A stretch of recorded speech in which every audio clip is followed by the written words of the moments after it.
Hello. What's up, Dustin? How are you, man? Amber, hello, hello. Hi, Holly.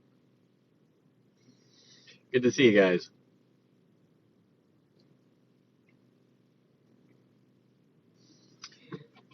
Uh, Zell, hello. Kent, what's up, man? Hi, Ryan. Hello, Holly. How are you doing? Um, Good to see you guys again. KB, hello. Hopefully you guys are having a good night. It feels like it's been a minute since I went live last, so I'm glad you guys are here. I don't know. Does it seem that way for you? Because it seems that way for me. I don't even remember last time I went live, but it's got to been a couple days.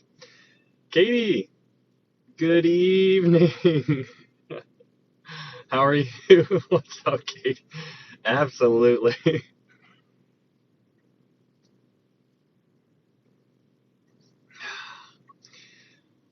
Man, I got a little bit of a headache tonight. It's always fun having one of those all the time. I think it's been a week. No way, has it really? It seems like forever. I wanted to tell you about my daughter.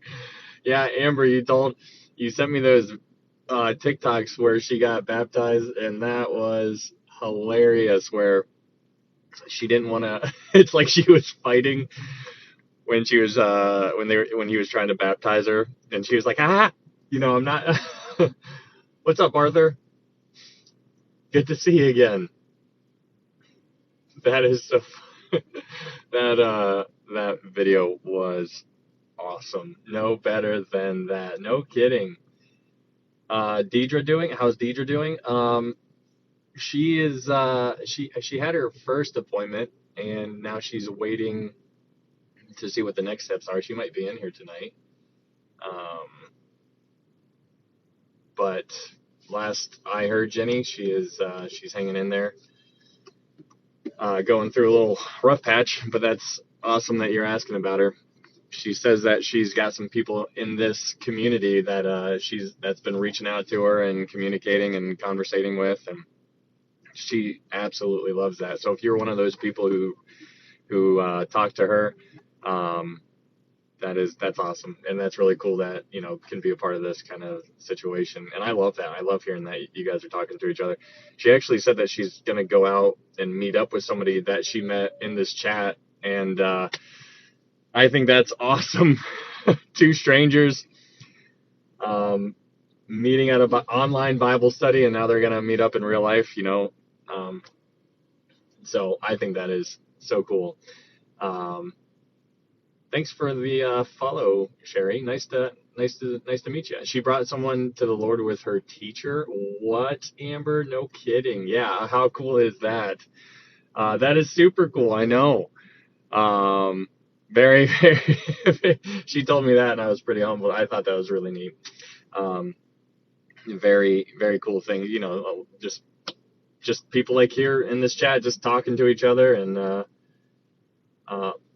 that's encouraging, for me to hear, and I'm sure for everybody else to hear too. So good to see you on here after all the garbage I see on TikTok tonight. Cypher so nice.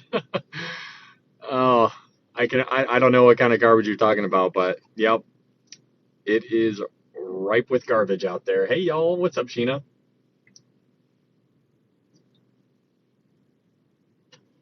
Thank goodness for God. Katie, don't play that. How are you? Good to see you. Hi, Carly. We're going to get started here probably about 5 minutes. So hopefully you guys are ready. We're going to go through chapter 11 and 12 tonight. And it's a good one.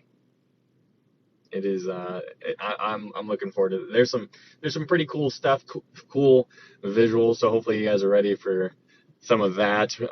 We'll be turning all over the place. I feel like I always say that we're going to be going all over the place tonight.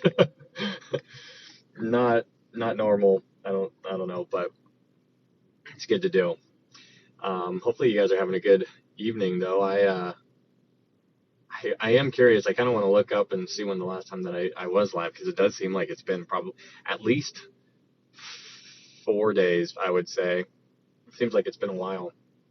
Did you all see the latest ploy that the IDF for the attack? Oh, yeah, that's really interesting, Amber. I didn't see that, no, but I'm not surprised. And it's really cool, like from a biblical standpoint, like seeing where we are in a prophetic timeline. I think it's really neat because you know that, and this is why I think it's so neat, because if you were here during our study of Revelation and Daniel, you kind of know the order of events on how everything is gonna most likely unfold. And if you do, then it makes a lot more sense that, for Daniel's 70th week, or the time of Jacob's trouble, you understand that in order for a peace treaty or a covenant to be confirmed in Daniel 9:27, then there needs to be war in order for there to be a treaty or a peace or a covenant, right? There needs to be war in order for that to. You can't really create something like that unless you have the other. You need one with you. In one perspective, you need to have one, or you can't have one without the other. So right now it makes a lot more sense now that you're seeing war, all these nations turning against Israel. And since that is the case, now you can see how America is becoming very anti-Semitic, especially with the replacement theology. And if you guys subscribe to that kind of theology, I would caution you to be very careful, because that leaves the door open to become anti-Semitic on some kind of level, and that's not something that we are called to do. But anyways, yeah, no, I'm not surprised to hear about that, Amber. No, hi Lydia. No, I did not start yet. Hi, CJ. Amber, I think. Oh, okay, Tuesday. Thanks, Christy. Hi, Christy. Thanks for those roses.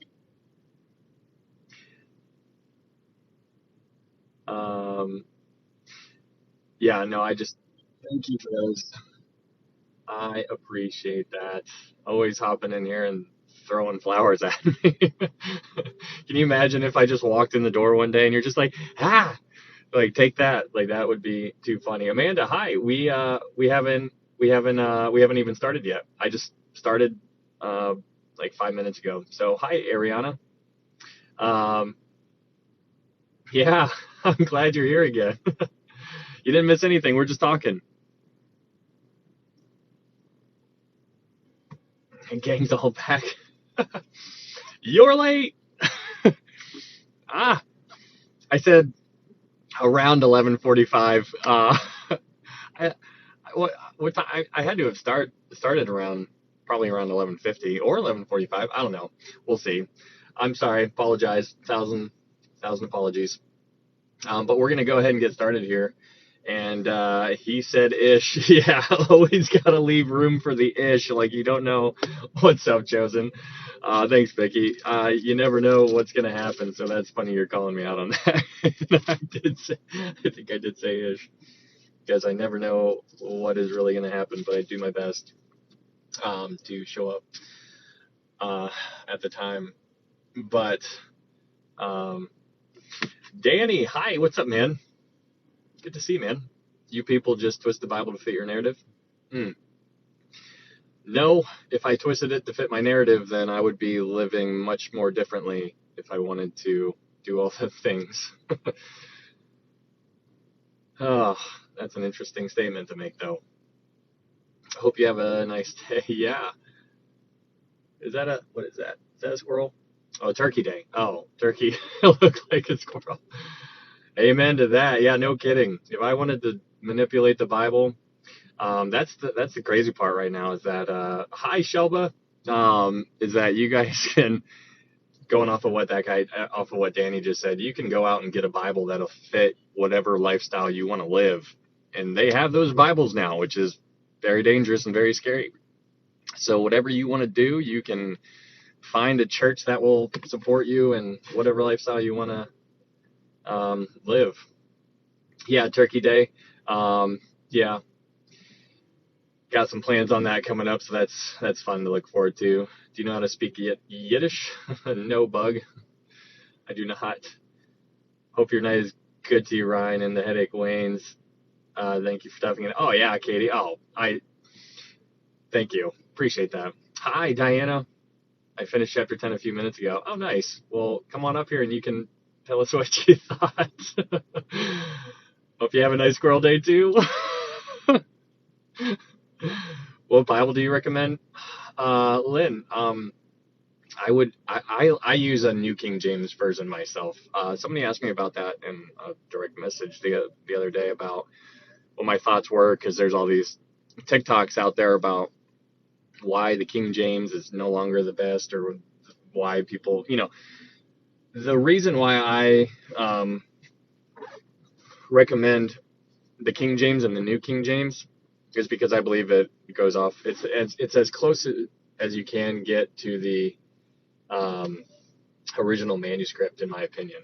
I think it's important to understand that every translation you're going to go off of, English translation, it's going to be exactly that. It's going to be English. So if I always say, imagine writing something down in Spanish, like a whole page written down in Spanish, and then translate that over to English, you couldn't really do it to an exact copy. You would have to manipulate some things to get the idea of what the original content was created. So the reason why I stick with King James and New King James, or that's what I recommend to people, is because that's the Bible that's been studied the longest. I think that's important to understand because there have been tons and tons of scholars that have poured their whole lives into unpacking all of the the nooks and crannies in the Bible. And so if you ever stumble upon something, you're like, oh, I wonder what this means or what this means. Well, the reason why I recommend King James or New King James is because you can go to find commentaries on that, and there's a high percentage that the people who did, like all those scholars who did that deep dive into that one issue that you're struggling with, probably got it from the King James version. So that's one of the big reasons that I recommend those. Nick, just a dude. What's up, Nick? New World Translation? Oof. Nope. No, I would not recommend that one. Wait, is that the Mormon? Is that the one, the New Living, New World? I can't. There's so many of them. I can't think of them all. Yes, I do like some turkey, and you? I love me some turkey. Love stuffing. Dead Sea Scrolls. What is the New King James Version? It's the Bible. Hello, Deidre. People were asking about you, specifically Jenny. People were wondering how you were doing. Stuffing is the best. Oh, heck yeah, it's good. Yes. I just saw where it said a lot was taken out of the King James Version, and that the Geneva Bible was way before the King James Version. Yeah, there's, so I think, my stance on it hasn't changed. I haven't done enough diving into the Geneva Bible to really give like an opinion on that.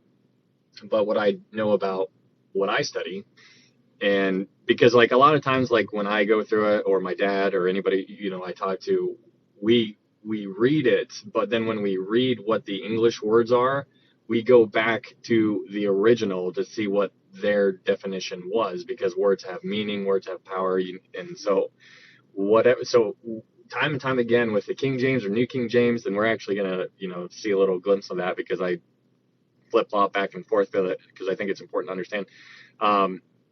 But haven't found anything that has led me astray thus far. So I am just as long as I've been personally studying it myself, I can give my stamp of approval. If that means anything to you, I would love the King James and the New King James Bible. So, yeah, and I know there's a lot of people who like the NIV as well. Okay, so we can. we can go ahead and get started. Um, and what I normally do is, with all the times before, if you guys are new here, my name is Ryan, but we're going through the Gospel of John, and I always start by doing a review over everything that we covered before. If you guys are interested, we've covered the book of Revelation, we've covered the book of Daniel, we covered the book of Ruth, and now we're going through the Gospel of John. If you are interested in any of those studies, you can click on my little YouTube video here, or I'm sorry, my TikTok profile here. There's a link in the YouTube that'll take you to the YouTube, and I just copy and paste these up on YouTube. If you guys are interested in those, you can go back and watch them, fast forward, rewind, whatever you want to do. I just throw them up there. It's nothing fancy. It's literally TikTok lives copied and pasted onto YouTube. So that is an option if you guys are wanting to do that. But before we start, I always do a recap on everything that we studied before, and so we're going to start doing that recap of chapter 1 through 10 of the Gospel of John. But before we do, I think the way I always typically start it off is by going to John chapter 20. John chapter 20, verse 30 and 31. And it kind of helps a little bit if you maintain a perspective on the whole purpose of the Gospel of John. Why was the Gospel of John written? Well, in John chapter 20, verse 30 and 31, it says this: "And truly, truly, Jesus did many other signs in the presence of his disciples, which are not written in this book. But these are written that you may believe that Jesus is the Christ, the Son of God, and that believing you may have life in his name." So that answers the question on why the Gospel of John was written. He tells you very plainly on why.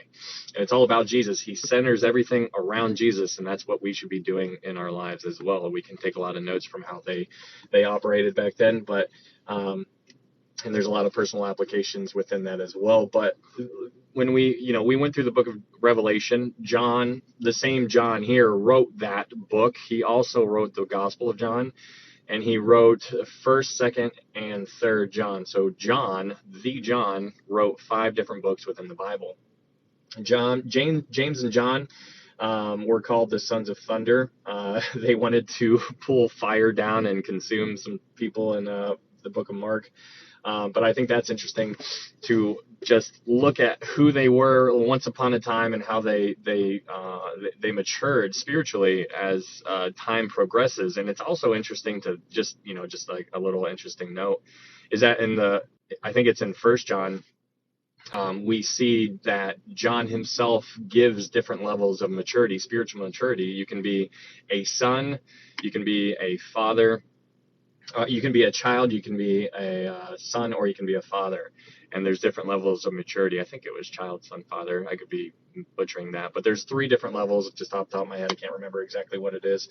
But there's different levels of maturity, spiritual maturity. You could be 89 years old, and you could be a child in the faith. And on the flip side of that, you could be, 18 years old, and you could be a father in the faith, because just depending on your level, your maturity, everybody progresses at different times, and people get saved at different ages in their life, and that is pretty neat to see things like that. But so John, the Gospel of John, if you were here during the study of Revelation, you know that John uses some of the same phrases time and time again. He uses something that in the Greek term it says metatauta, which just means hereafter or after these things, which is all just a translation of the Greek. So metatauta, you see it used time and time again, and that is pretty neat. So that's kind of a marker that he uses in his style of writing. And he also you'll find that he likes to focus on the number 7. You'll see 7 time and time again. Thanks, guys. Thanks, Jeff. And Christy, thank you guys. But he uses the number 7 in Revelation. There's 7 churches. There's 7 seals, 7 trumpets, 7 bowls. There's 7 spirits. There's 7 all over the place within the book of Revelation, and we unpacked all of those things already. But looking at the Gospel of John, there are 7 main signs that are focused on here, and there are 7 I ams, statements like I am the bread, I am the light, and like all of the other 5 there, but there's 7 primary ones that he focuses on within this book. So it's just fun to kind of pick out his patterns and just note them for yourself, and just once you see something and you correlate it back to something that we covered before, that's what's really neat. Chef, hello ghost. Thank you. Gifts are not necessary. I appreciate you guys. I always say that you can only give a gift if you told somebody about Jesus. But I appreciate it. We last time we talked about how there's the outer crowd. So there's a large multitude that followed Jesus everywhere they went, right? So they were the ones who were just the crowd. But then when you got into the outer crowd, we talked about how there were 70 that Jesus appointed. And so then after the 70, we went to a lower form, which was 12. There were 12 disciples. So that was kind of the closer circle. But then there was the inner circle. Thanks, Lydia. The inner circle, which is Peter, James, and John. And so you get those. I gave you those references before where you could find all of those. But Peter, James, and John, Peter, James, and John, Peter, James, and John. You get the idea that they were allowed into certain areas of being able to be witnesses of certain things that involved Jesus. And that was, obviously by no accident.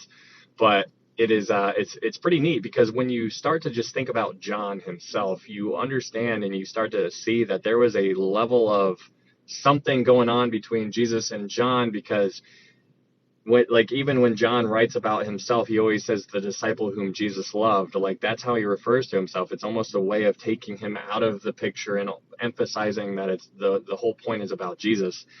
And I think that's really powerful for, he understood where his place was, he must increase, I must decrease. John recognizes that. But it's also really interesting to understand that Jesus had other brothers, but then when Jesus was being crucified, he gave custodianship to John instead of his actual brother, his half brothers. And that is an interesting thing. So there's clearly a level of friendship, something going on there between John and Jesus, to where he trusted him with taking care of Mary. And I think that's pretty neat. But so anyways, going into John chapter 1, starting at the review in John chapter 1, it says, in the beginning was the Word, and the Word was with God, and the Word was God. This verse right here is really, really cool, just because it almost parallels Genesis 1:1, because it says, in the beginning, God created the heavens and the earth. And I always like to emphasize how it says, in the beginning, God. That word is Elohim in the Hebrew. Elohim is plural. It is plural. There's a plurality behind the word Elohim. So in the very first verse of the Bible, it says, in the beginning, God, plural, which gives you a little peek through a keyhole that gives you the idea that there is something underlying behind that word God. To you and I, it's singular, but to the Hebrew language, it is known to be plural. So you see things differently than a Hebrew-speaking person would be able to see. So it's a difference of perspectives. You see it this way, they see it that way. We need to learn how to think from a Jewish mind. That's going to come into play here when we get into John chapter 12. And so we talked about it all the times before. But anyways, John 1:1, in the beginning was the Word, and the Word was with God, and the Word was God. You could also say before the world was created, the Word already existed. Jesus always was, and he always will be. But we go on on John chapter 1, you're introduced to John the Baptist. That is not the John that is writing this gospel, 2 different Johns. But this John the Baptist, was the last of the Old Testament prophets. And we looked that up in Luke 16:16, because the Old Testament basically concluded with John the Baptist. John the Baptist was the last Old Testament prophet. So that's important to understand. But then as we go on, John 1 through 19 through 20 and 21, you see that that the Jews, every time you see the word Jews in the Gospel of John, that's referring to a leadership, like probably anywhere from 10 to 15 guys who were in charge, like top of the pyramid type of guy. they sent their priest to go check out who John the Baptist was. So they hunt John the Baptist down and they start questioning him, like, who are you? Who are you? But it's good to understand who the Jewish people are always looking for. They're always looking for three different people, and those three people that were predicted was the Messiah. They're always looking for the Messiah, and they're always looking for Elijah, and they're always looking for Moses. And we unpacked all of those, but that's why in John 1:19 through 21, they're asking him all of these questions, and John is just basically saying, I'm not any of these guys. So that is what's going on here. But then in John 2, moving on to John chapter 2, we get to the first miracle that Jesus was that was documented by Jesus. But here in John chapter 2, thanks Vicky, in John chapter 2, we unpacked a really neat thing about the purification of the Jews. In John chapter 2, verse 6, it says this: Now there were set there 6 water pots of stone, according to the manner of purification of the Jews. What was the manner of purification of the Jews? Well, we went back all the way to Numbers 19 or 20. Was it Numbers 19, I think? But in Numbers 19, it talks about how what they would do back in the Old Testament and the book of Numbers is that they would take this red heifer. It wasn't a sacrifice. It wasn't an offering. It was something different, but they would burn it, and they would take the ashes of that red heifer and mix it with water, and that water would basically purify anybody who had any contact with any dead thing. And there's a whole bunch of other things for when they would have to use this water purification. So anyways, these water pots are here in Cana. And when you couple that with the whole picture of the Galilean wedding, like the whole idea of how when you look through it like a Jewish lens, you see that these Jewish people, like a Jewish man would go up to a Jewish woman, propose, and then that man would go away, and the woman, the bride, would be there not knowing when the man would come back. So it could be any given moment. And the whole idea is it's a picture of you and I as the bride of Christ, compared to how Jesus, he's the bridegroom, we are the bride, and he could return at any time, just how it is in their normal culture. And so when he would come, he would take his bride away, and he would take her away for 7 days. But for you and I, it's going to be a period of 7 years, and then we're going to return with him. But we talked about that in the book of Revelation, which is really cool, really exciting. But that's what this first miracle is, where he turns the water into wine. And I always talk about how I think it's so neat how he turns the water into wine. And there were very, very few people who were privy to this miracle. It wasn't a blown up, hey, everybody, look at what I'm going to do. Like, he didn't do that.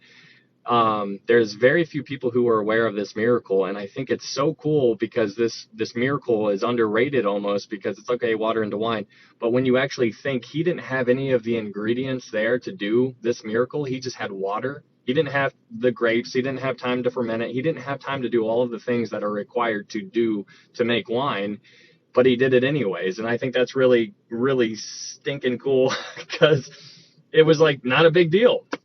Whatever is supernatural for us is just completely natural for him. It's just another day for God Almighty, like how powerful he is.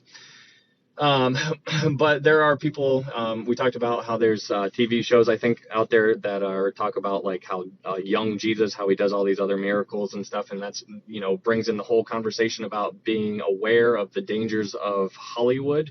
Because Hollywood, we're being influenced every single day, and we have to be very, very careful and have our guard up at all times, even if it approaches us in the guise of Christianity. Even more so, be more cautious when somebody starts talking to you about Christianity, because there are many, many people out there who will approach you and say, I'm a Christian, or yeah, I love God, or I go to church, or all of these buzzwords. And you just automatically are like, yay, me too. And you want to assume the best because that's what we do. But you need to have your guard up and be like, okay, let me test you out here a little bit. Let me ask you some questions. What Jesus do you worship? Because there are different Jesuses out there. So be very, very careful on what you pay attention to and who you listen to, myself included. Test me out. It's important that I do the same thing all the time, and I think we all should do it. It's good practice, and now after you do it a couple of times, it just becomes second nature. You just are cautious. You're just cautious. You're walking around almost skeptical all the time. I don't know if that's a good thing, but I think it is important to guard yourselves So that is that's in chapter 2. But in John chapter 2, verse 13, we talked in verse 13, it says, now the Passover of the Jews was at hand, and Jesus went up to Jerusalem. And so we talked about the Passover. Yeah. Yeah, Michelle. But in John chapter 2, verse 13, it says, now the Passover. So we went to Deuteronomy 16:16, and we talked about the Passover because the Passover basically encapsulates three different feasts, three spring feasts, which is Passover, the Feast of Unleavened Bread, and the Feast of First Fruits. So all three of those are encapsulated within the Passover. You can say the Passover, or you can say all three of those things that I just mentioned. So we talked about that in Deuteronomy 16:16, and that's probably going to come back into play tonight because it's a good refresher. But then moving on to John chapter 3, in John chapter 3, this whole chapter is just amazing. But in John chapter 3, at the beginning of it, we're introduced to a guy named Nicodemus, and Nicodemus was a great teacher. The teacher of Israel is how he was referenced to. But in John 3, verse 2, it says, this man came to Jesus by night and said to him, Rabbi, we know that you are a teacher come from God. So when he says we know, it basically gives insight to Nicodemus's world, was that there were other people that were like-minded to Nicodemus, because Nicodemus says we know. So unless Nicodemus had a mouse in his pocket, then obviously he's talking about other people in his life, and he's roping them in and saying, hey, we all know that you're a good teacher, or that you are a teacher come from God. So it's an interesting thing to try to dissect. Was this a private group? Maybe this was among the Sanhedrin. Who really knows who or how many he was referring to. But then you get to John 3, verse 5, and this is a verse that a lot of people are curious about. But it says in John 3, verse 5, it says, Jesus answered, most assuredly I say to you, unless one is born of water and the Spirit, he cannot enter the kingdom of God. And so what this is, the way my interpretation of John 3, verse 5, is that the water portion there, because a lot of people will say, oh, you need to be baptized, right? Like, I take it a completely different way. I take it as an amniotic kind of fluid. Like, you need to be born, because when a woman is pregnant, the water breaks that whole process. But I liken that up to an amniotic sac, the fluid that's going on there, because they're born with one water. Because everything, it's interesting. I actually read a comment. Where was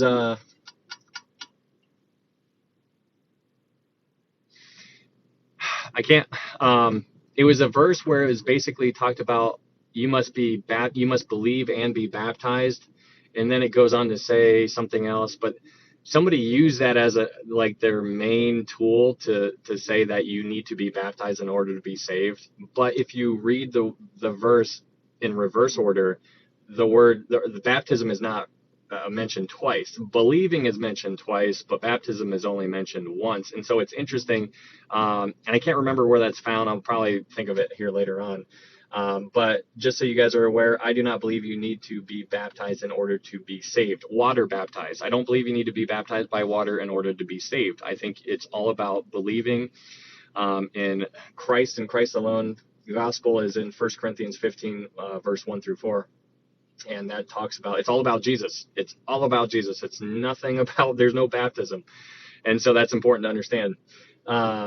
Baptism comes second. It's a secondary issue. So that's where I stand on that, just in case you guys were wondering. But in John 3, you get to verse 14, and it says, and as Moses lifted up the serpent in the wilderness, even so must the Son of Man be lifted up. And so if you go all the way back to Numbers 21, you get to the story to where Moses and the Israelites are wandering through the wilderness, and all of these serpents are coming out of nowhere, and they're biting the people. They're like so now all of a sudden all of these Israelites are dying. Now keep in mind that those people were God's, or are God's people. They are God's chosen people, and God was allowing these snakes to come out of nowhere and bite them. People were dying. I want you to picture dead bodies all over the place. This is crazy to think about, that this is what would God do this to Would God do this to his own people? Like, how, if God is all loving, how could he, like all of these thoughts that all the normal, like normal, that don't know much about the Bible, that this is what they come to, that this is how they think.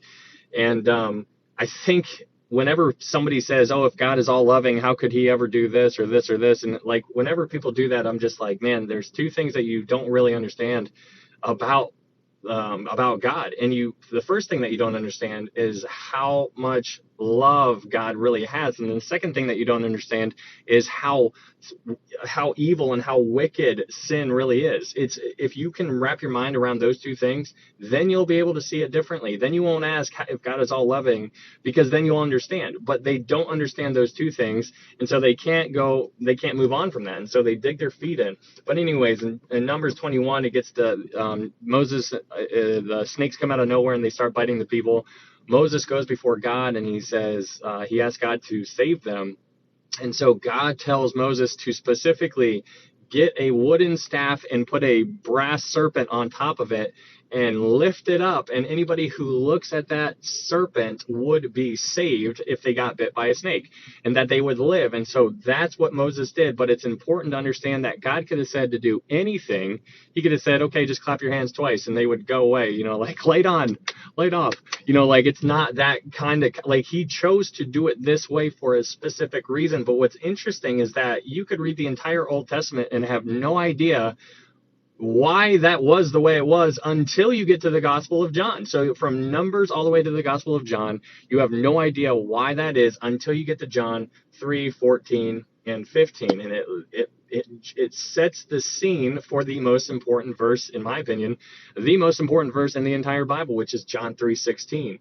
For God so loved the world that he gave his only begotten Son, that whoever believes in him should not perish but have everlasting life. And that have there, but have everlasting life, that have is present tense, meaning you have it. If you are a Christian right now, you currently have everlasting life. And that is so cool, because whenever you're down, if you are able to just think about that, like, I have so much, you guys have, like, you have so much, I have so much. And we lose perspective so easily. It's like we only have the ability to go about our day to day and think about what's in front of our face. That's what we see. Whatever is in our front of our face, we lose perspective. And it's really interesting because it's almost the exact opposite. We almost think backwards, because when everything's going bad, it's almost like, if you're a Christian, that's when you're going to redirect your attention towards Christ. But when everything's going good, then you start looking down and you're just like, look at all these things I got. But then right when you start going down again, you're like, well, now I need to look back up. And it's like hills and valleys, hills and valleys. We all do it. We're all, we're all very predictable creatures.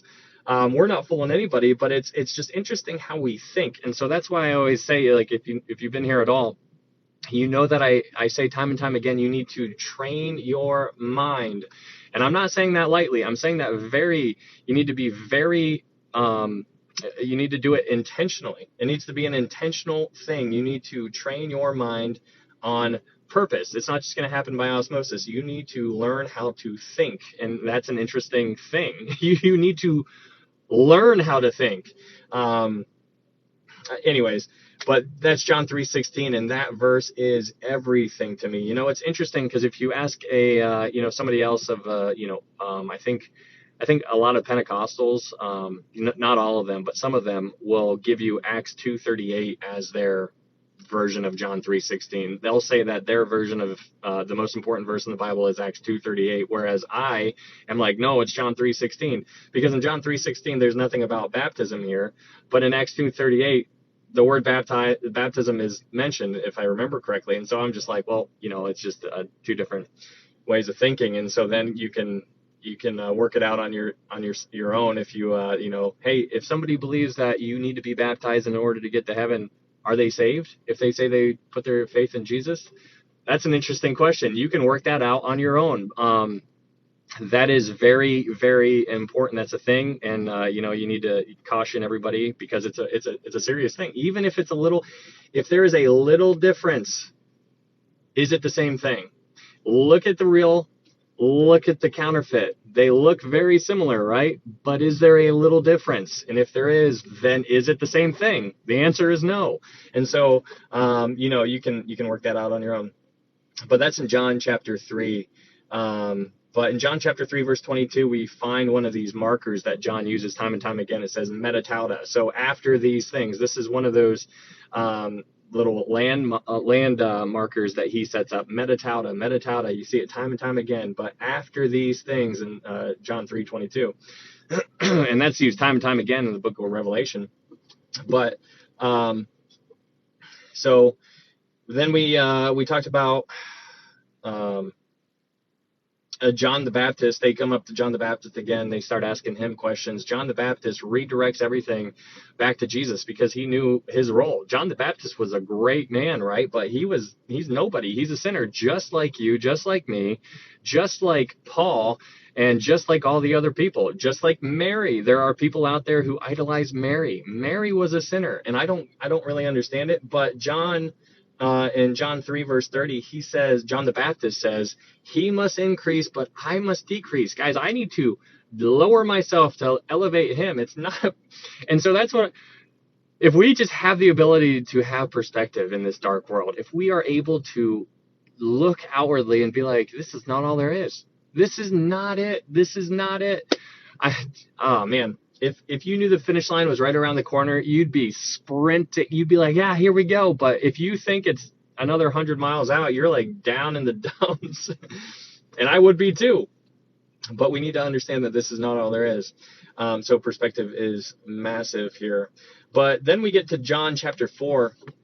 And in John chapter 4, this is a pretty neat chapter because in John chapter 4, Jesus basically arranges a meeting with a Samaritan woman.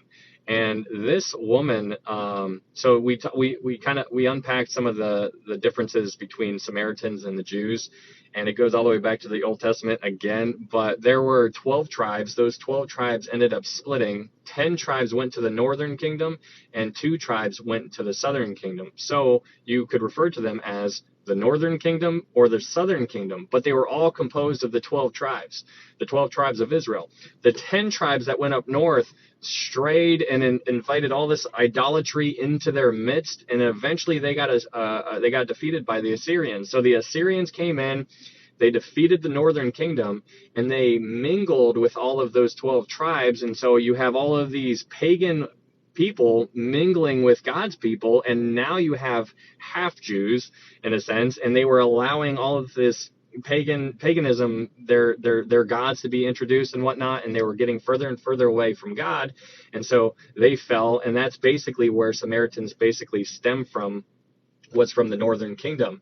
So that's where the Samaritans came from. Samaritans are still in existence today. There's less than 1,000 of them, if I remember correctly, and they're still in existence. They only marry within each other, so that's really weird.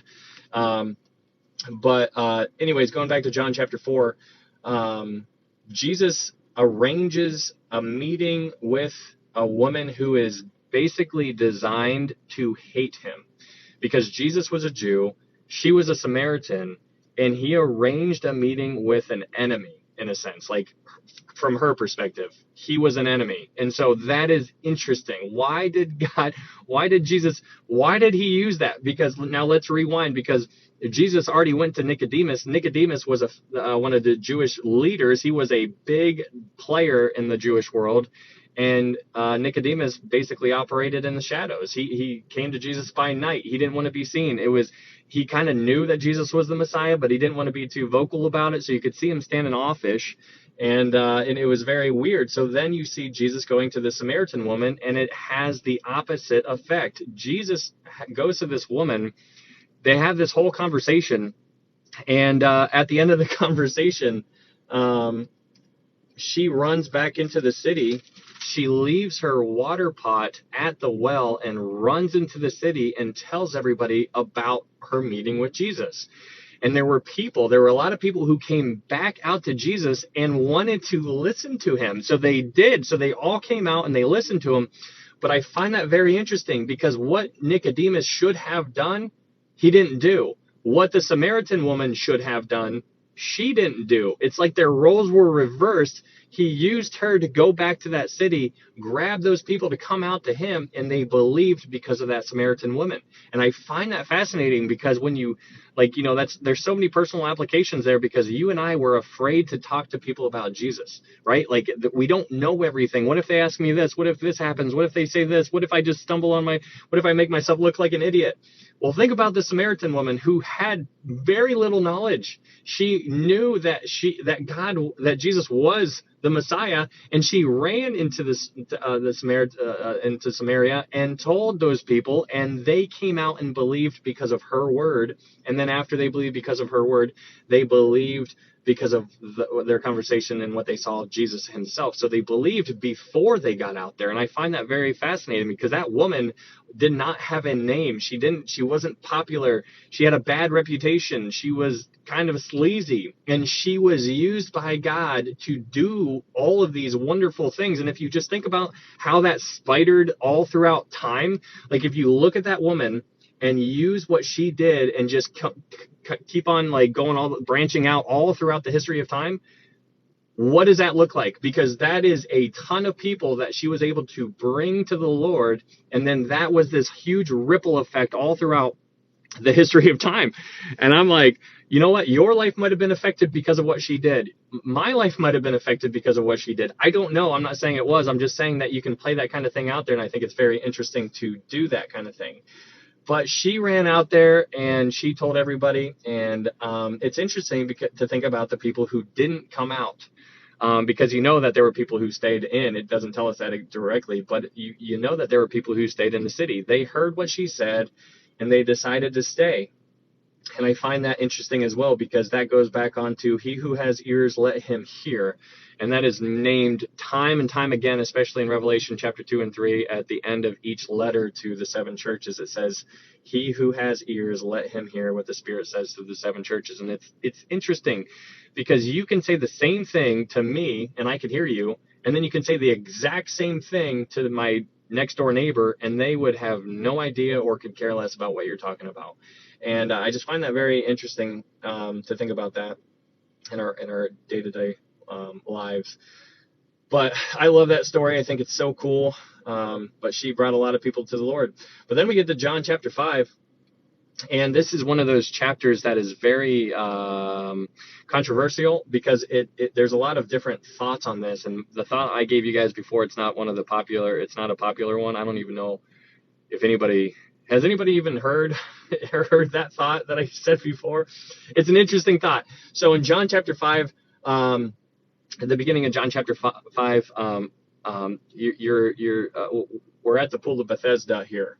And this pool in John chapter 5, verse 4, it says, for an angel went down at a certain time into the pool and stirred up the water. Then whoever stepped in first after the stirring of the water was made well of whatever disease he had.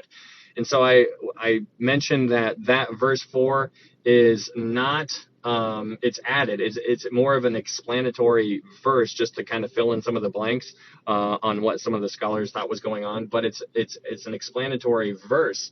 And so that's interesting. So I bring up the idea to you, and I'm not dogmatic about it, but I bring you the idea that this could be something of demonic kind of forces behind the scenes here, because when you look at everything you know about God and how he operates and how he does miracles and stuff, you never find one time throughout the Bible, at least to my knowledge, where there is an angel that does a miracle that is a good angel, right? There's no good angels that are doing miracles. It's always God, or it's the disciples or the apostles, right? That's what you end up seeing.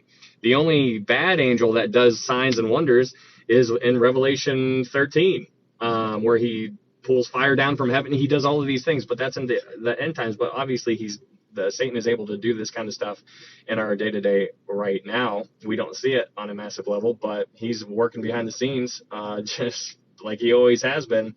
But this pool is very interesting because it brings the idea of a first come, first serve, like a survival of the fittest type environment. So if you have a broken leg and I have no legs, then whenever the water starts stirring, I'm going to get there before you because I have one good leg and I can beat you. Like, that doesn't fit the model of what we find. So the idea of a demonic kind of situation going behind the scenes here is very interesting, because what you then see is you see Jesus going up to one person.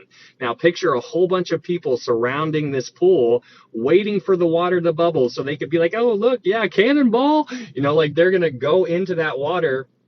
But Jesus goes up to this one guy individually and he heals that guy.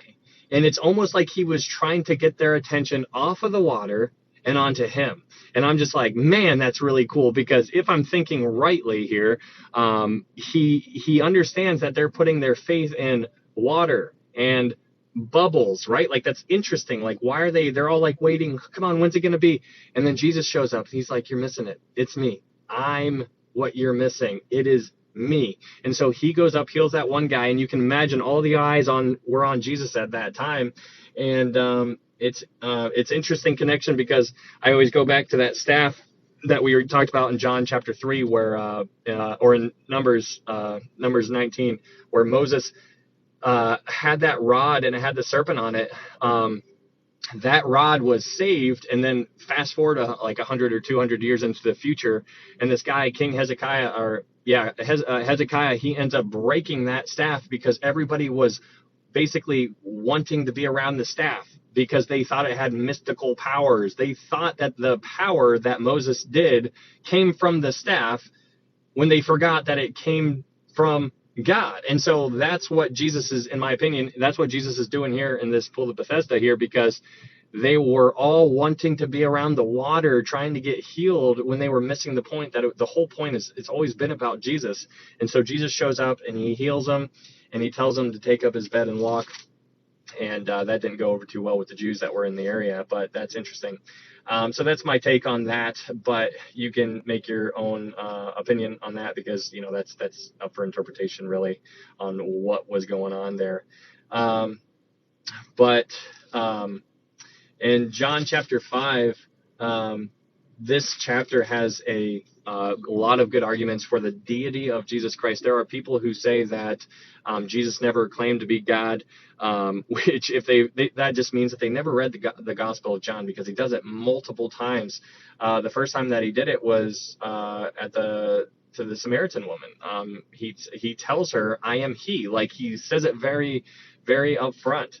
And but in John chapter 5, verse 17 through 24, Jesus claims equality with the Father. And that's interesting. He claims to be equal with God in nature. He claims to be equal with God in power, and he claims to be equal with God in authority in John chapter 5, 17 through 24. And that's important to understand. But then when you move on in John chapter 5, it brings in the topic of the two resurrections. And we'll probably talk about that some tonight.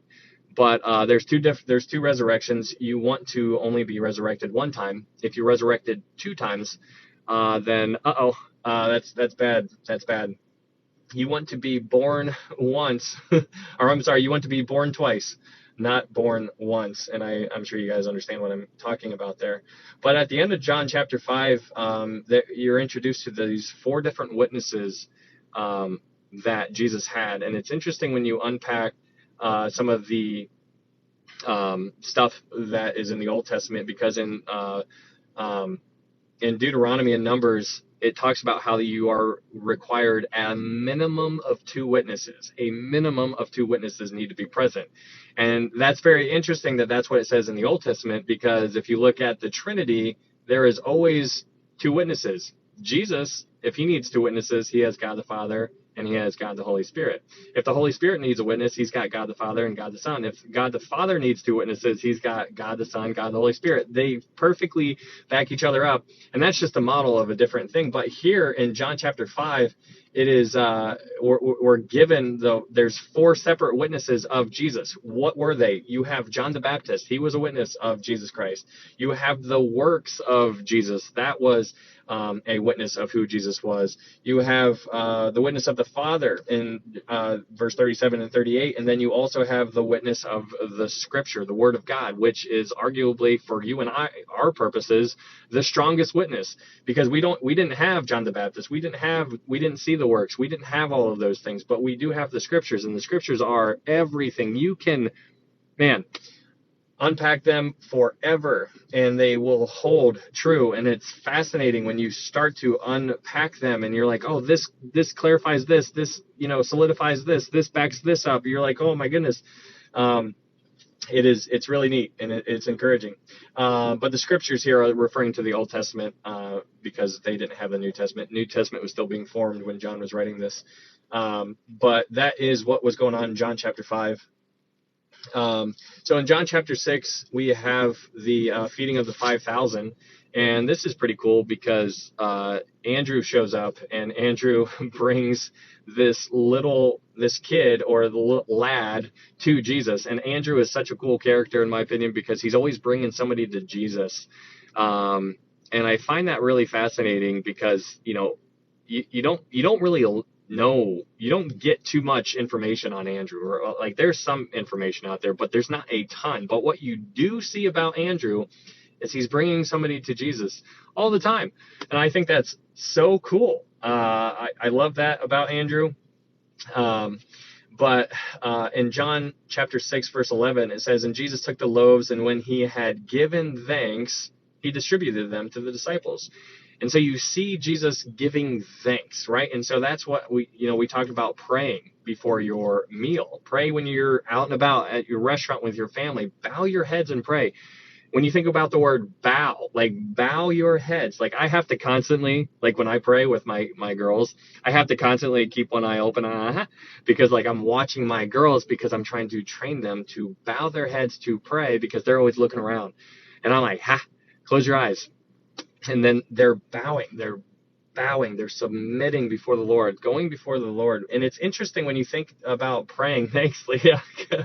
It's interesting when you start thinking about prayer. This is such an amazing thing that you and I have the ability to do, which was not something the Old Testament people had at their disposal. You and I can pray. We can go before the Lord right now and give him our heart. We have that availability right now, and it's fascinating to think about what we have compared to what they had back then, because we have so many more tools at our disposal. We have the availability or the privilege of having hindsight, right? Like hindsight is 2020, right?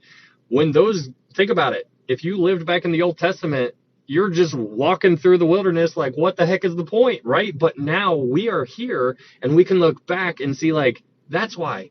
You can see it. And now when you look back and see how things were, now you can you can live your life accordingly based on the lessons that you've learned. But it's interesting paying attention to the Old Testament, because every time that they were messing up or bad things were happening, most of the time it's because they allowed sin into their lives. And so that's very interesting. There's a personal application there for you and I as well, because what's going on in your world? Is there a chance that there is an underlying sin condition in your world that you're just letting be there? Are you allowing it to be there? Are you being like, you know what, I'm going to get rid of you, and you, but you can stay. Like, I'm going to allow this sin to stay in my life, right? Like, we need to constantly be getting rid of that crap, right? Like, we're never going to be perfect, but there's a difference between sinning accidentally or sinning on purpose. And so pay attention to that. Be very, very careful. But it's moving on. Jesus ends up walking on water. He gets into the boat, and in John 6, verse 21, it says that then they willingly received him into the boat, and immediately the boat was at the land where they were going. And I just, like, my imagination's just crazy. I just imagine them all with like blown back hair, because it says immediately they were at land. And I'm just like, was it just, just whoof, like with whoop? And so I find that very interesting. Yeah, we're going through a recap. So that is pretty neat. He was walking on water. They bring him into the boat, and immediately they were on the other side. Jesus tells them that he is the bread of life once he gets to the other side. And they were the ones. So they were the ones who brought Moses into the picture. So they bring up Moses, they bring up manna, and then Jesus uses their words. He brings them in, and he's like, okay, you have Moses and the manna, because Moses was under the law. He's like, you have Moses and manna, but now you have me, and I am the bread of life. And so he was using their ideas and trying to gear them back to what he wanted them to see. He's like, I am here replacing everything that once was. He was rearranging the furniture. He was shuffling the deck. He was doing it all over again. And he was trying to get them to see, and he was saying, you're worried about the manna, you're worried about Moses. I am the one who was before Moses, and I am the bread. He was giving that. I'm the bread of life. He was trying to use that as a picture for these people back then in order so that they can see.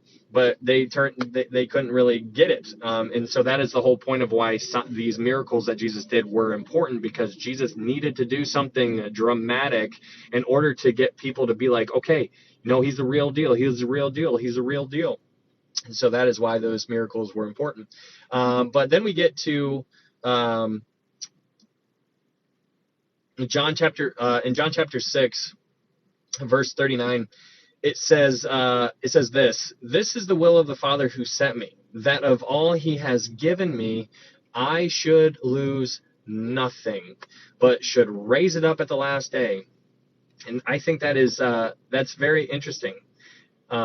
Because when you go back to John chapter 6, verse 12, it says this: so when they were filled, he said to his disciples, gather up the fragments that remain so that nothing is lost. That is in John chapter 6, verse 12. So Jesus is telling his disciples to gather up the fragments that remain so that nothing is lost. And I find that very interesting, because most people don't talk like that. Like, I'm not going to say, hey, I'm just going to say, hey, go ahead and clear the table, right? Like, that's what I would say.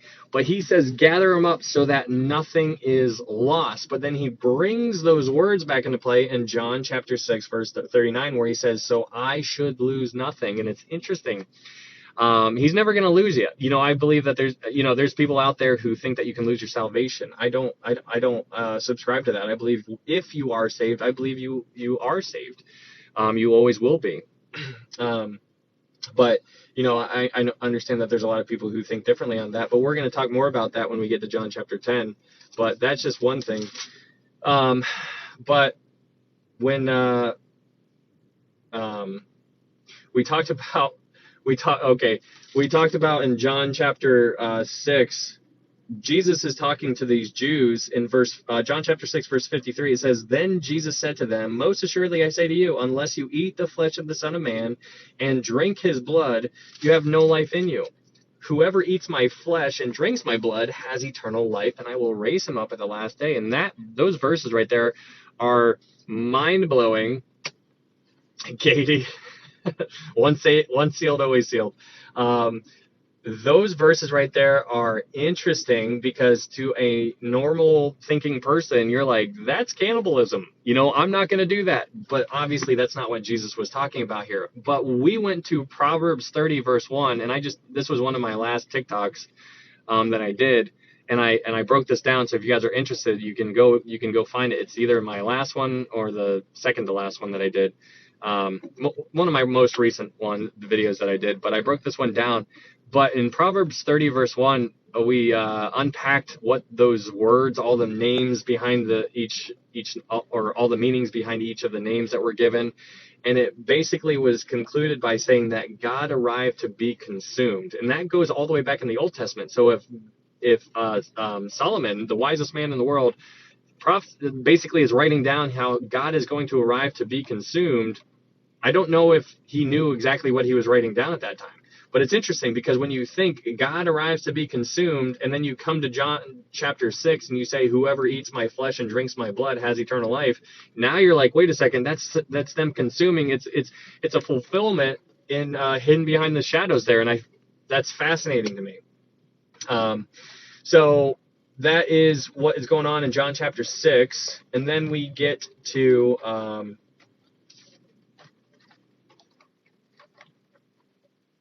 John chapter 7.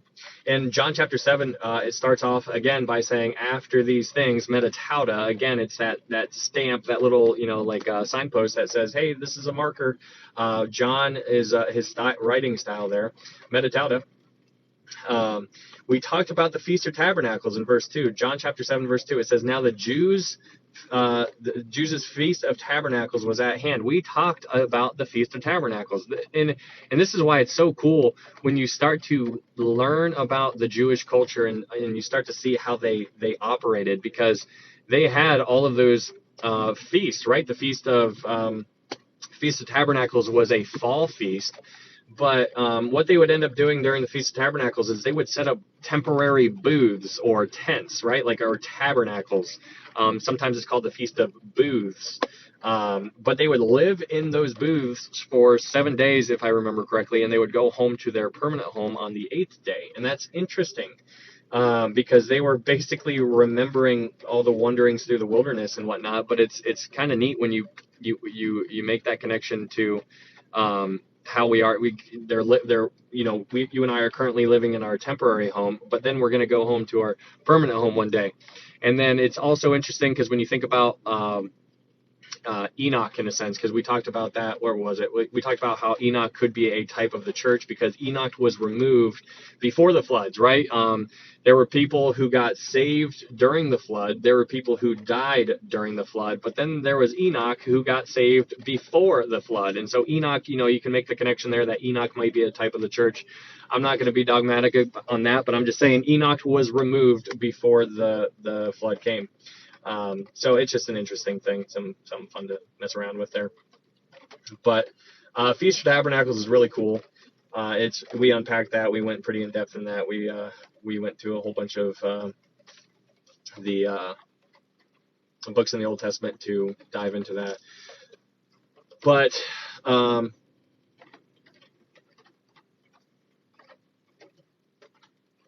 okay, that is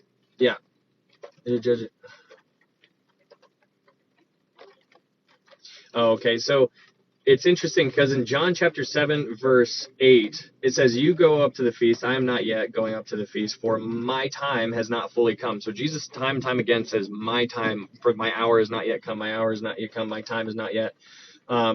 And then if you go to John chapter 7, verse 30, it says the same thing. It says, therefore they sought to take him, but no one laid a hand on him because his hour had not yet come. And so I try to always keep in mind as we're going throughout the Gospel of John, remember Daniel 9's prophecy. We're going to talk about that again just for the people who weren't here for it. But we're gonna unpack that because now we're getting further into the Gospel of John to where we need to go back to Daniel 9 just as a way of review.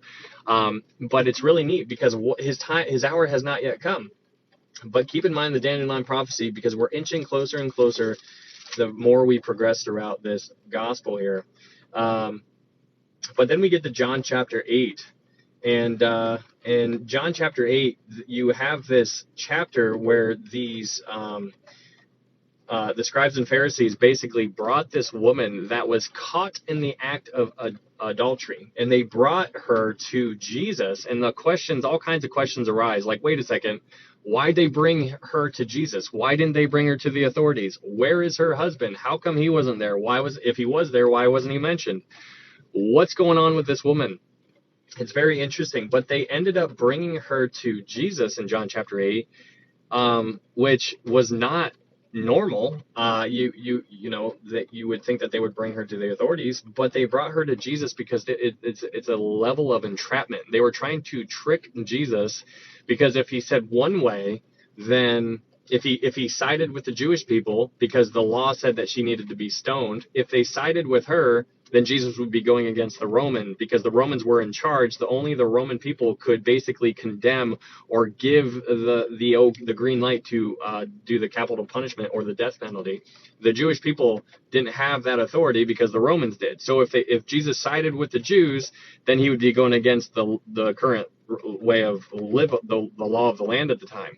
If he sided with the Romans, then he would be going against the law. So he's in this no-win situation. And so it's really cool, because when he continues on, when you go through John chapter 8, he kneels down and he writes in the ground. And we talked about in John chapter 8, verse 6, it says this: "This they said, testing him, that they might have something to which to accuse him. But Jesus stooped down and wrote on the ground with his finger, as though he did not hear." And we went all the way back to Exodus 31, and we talked about how the Ten Commandments were written with God's finger. That's what he wrote it down with his finger. And it's really neat, because when you go back to Daniel.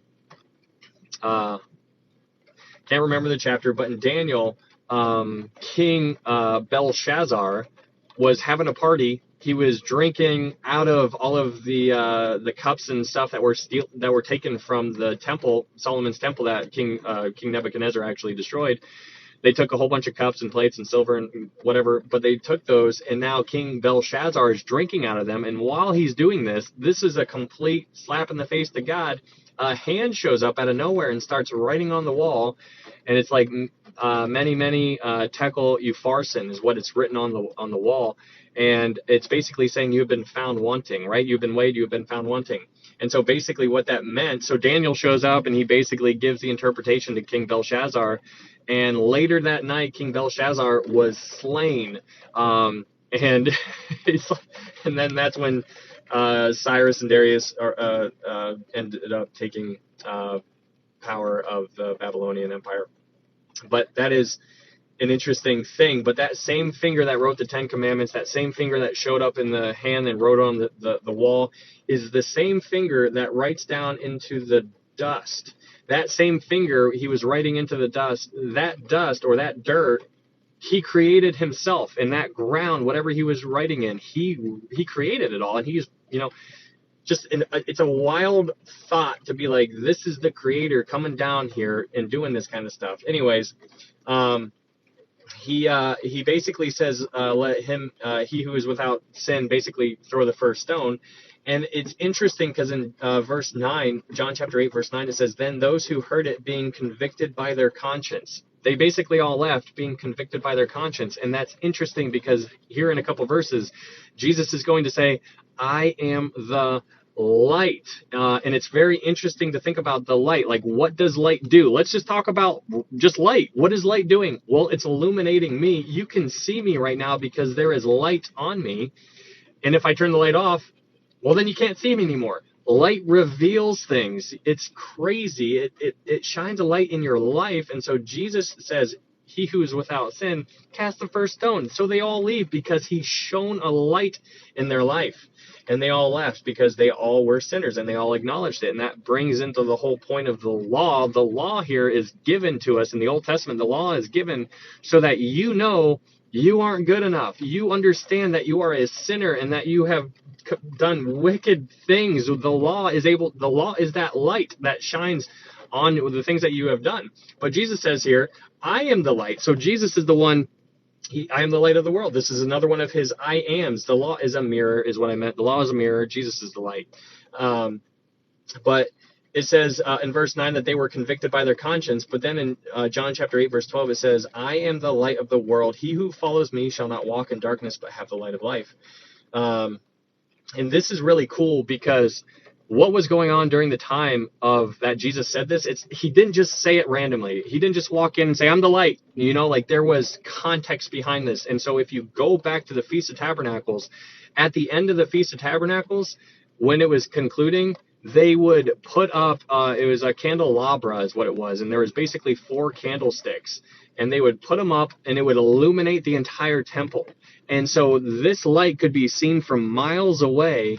And so Jesus was using what he was seeing in the time and using that as a way to communicate to people in his world. He's like, "You're seeing that light." He's like, "Hey, guess what? I am the light of the world. So he was saying, like, they were lighting up his father's house, right? Like, because that was the temple. That's where the light was. You're lighting up my father's house, but hey, look over here. I am the light of the world. It's on me now. Pay attention to me. Watch me, watch me, watch me. That's what Jesus was saying here.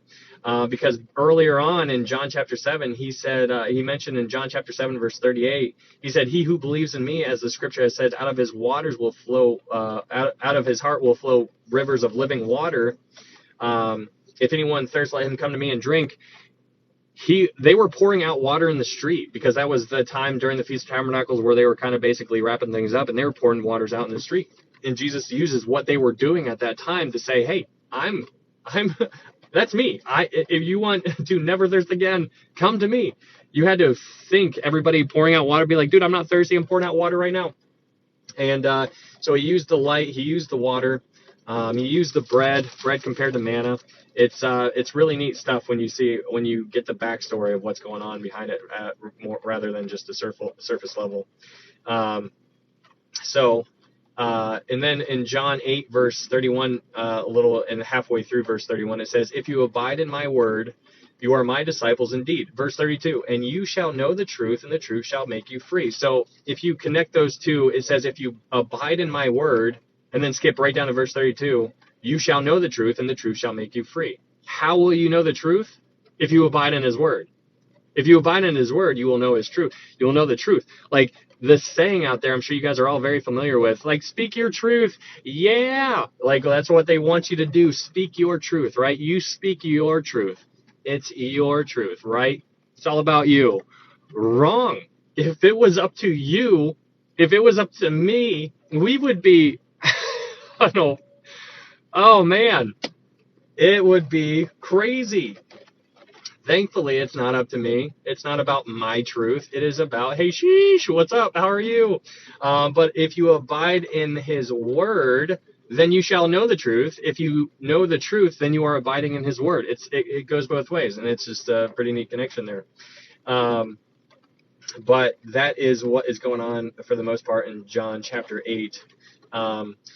Then we get to John chapter 9, and John chapter 9 is, there's a ton of personal applications, obviously, throughout this entire book, but in John chapter 9 specifically, a lot of personal applications, because in John chapter 9, we're introduced to a blind man who is blind from birth. And so if you take that blind man and you put yourself in his shoes, that's you.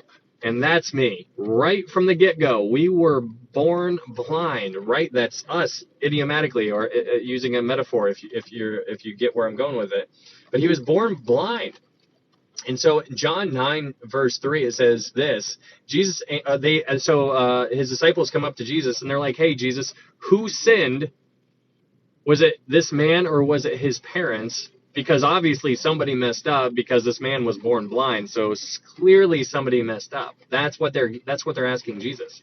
But in verse 3, John 9, verse 3, it's an amazing verse. It says, Jesus answered and said, neither this man nor his parents sinned, but the guy's shoes. He was born blind. He had to have been like, why me? Why me? Why me? Why is this happening? And Jesus shows up and he's like, nobody messed up, but he was born this way so that I could show up right now and heal him. That's why he was born blind, so that God could use him. So God used him. It was his testimony of 30, however many years this guy, however old he was, I don't know how old he was, but however old he was, his whole life was a testimony of blindness. And then Jesus shows up and opens his eyes. And the whole point of him being blind the entire time was not to punish him, not to punish his parents, not to give him a hard time and say, woe is me. No, the whole point of him being blind was so that God could be glorified. That's crazy. That blows my mind. Because if you put yourself in those shoes and you go through a hard day, a hard week, a hard month, a hard year, a hard decade, you can use that for God. And it's a question on if you're going to or not, because he can still use you. And that's the thing. We need to train our minds to think it's not about me. It is about God. So no matter what I'm going through, whether you get the worst news ever, whether you literally go through the story of Job, use that and point people back to God. Be like, you know what? Because that's when your testimony is made. Your testimony isn't made when you're hitting the lottery and you're getting all the cars and all the mansions and you're like, look at how good my life is. Yeah, I'm going to go to church today because life is wonderful and the sun's shining. Woo! No, your testimony is made when you go through storms, because now people are watching you. Now they're going to see what you're made of. And so it's just one of those, it's an interesting, all kinds of personal applications here, but I find that very interesting, that the reason why he was blind was that God should be revealed, but the works of God should be revealed in him. And that is very cool. I love you, Ryan. Yeah. So that's what's going on here in John chapter 9. But it is in John chapter 9, verse 8. Again, it says, therefore the neighbors and those who previously had seen that he was blind said, is this not he who sat and begged? So his neighbors recognized that there was a transformation in this guy. And so the question is, personal application wise, is do your neighbors know that there was a change within you? Like when you became saved to when you were a sinner to how you are now, is there a change? Do people know that there's a change? What is that change? Could you write it down? Like, hey, I used to do this, now I'm doing this. Or is it a gradual change? Like, I don't know. I'm not looking for his exact answers or anything like that. I'm just, just in a way of challenging. There should be a distinct change in your life to where people know that you're different before they even ask you. Be like, oh, I figured you were a Christian. I could just tell. Like, that is a huge pat on the back when somebody just knows before they even talk to you. They're just like, I could tell something was different about you. I remember when I was back in Texas, probably like 12 years ago or something like that. I'll never forget it. This one of the ladies I worked with, she was like, oh, you're a Christian? I didn't know that. And I was just like, huh! Like I remember it. I remember where we were. I remember what shoes I had. No, I don't remember what shoes I had on. I'm just kidding. But I remember that time, and that was a big hit. Because it wasn't my first day working with her, but that was unfortunate, So, so that's what's going on in John chapter 9.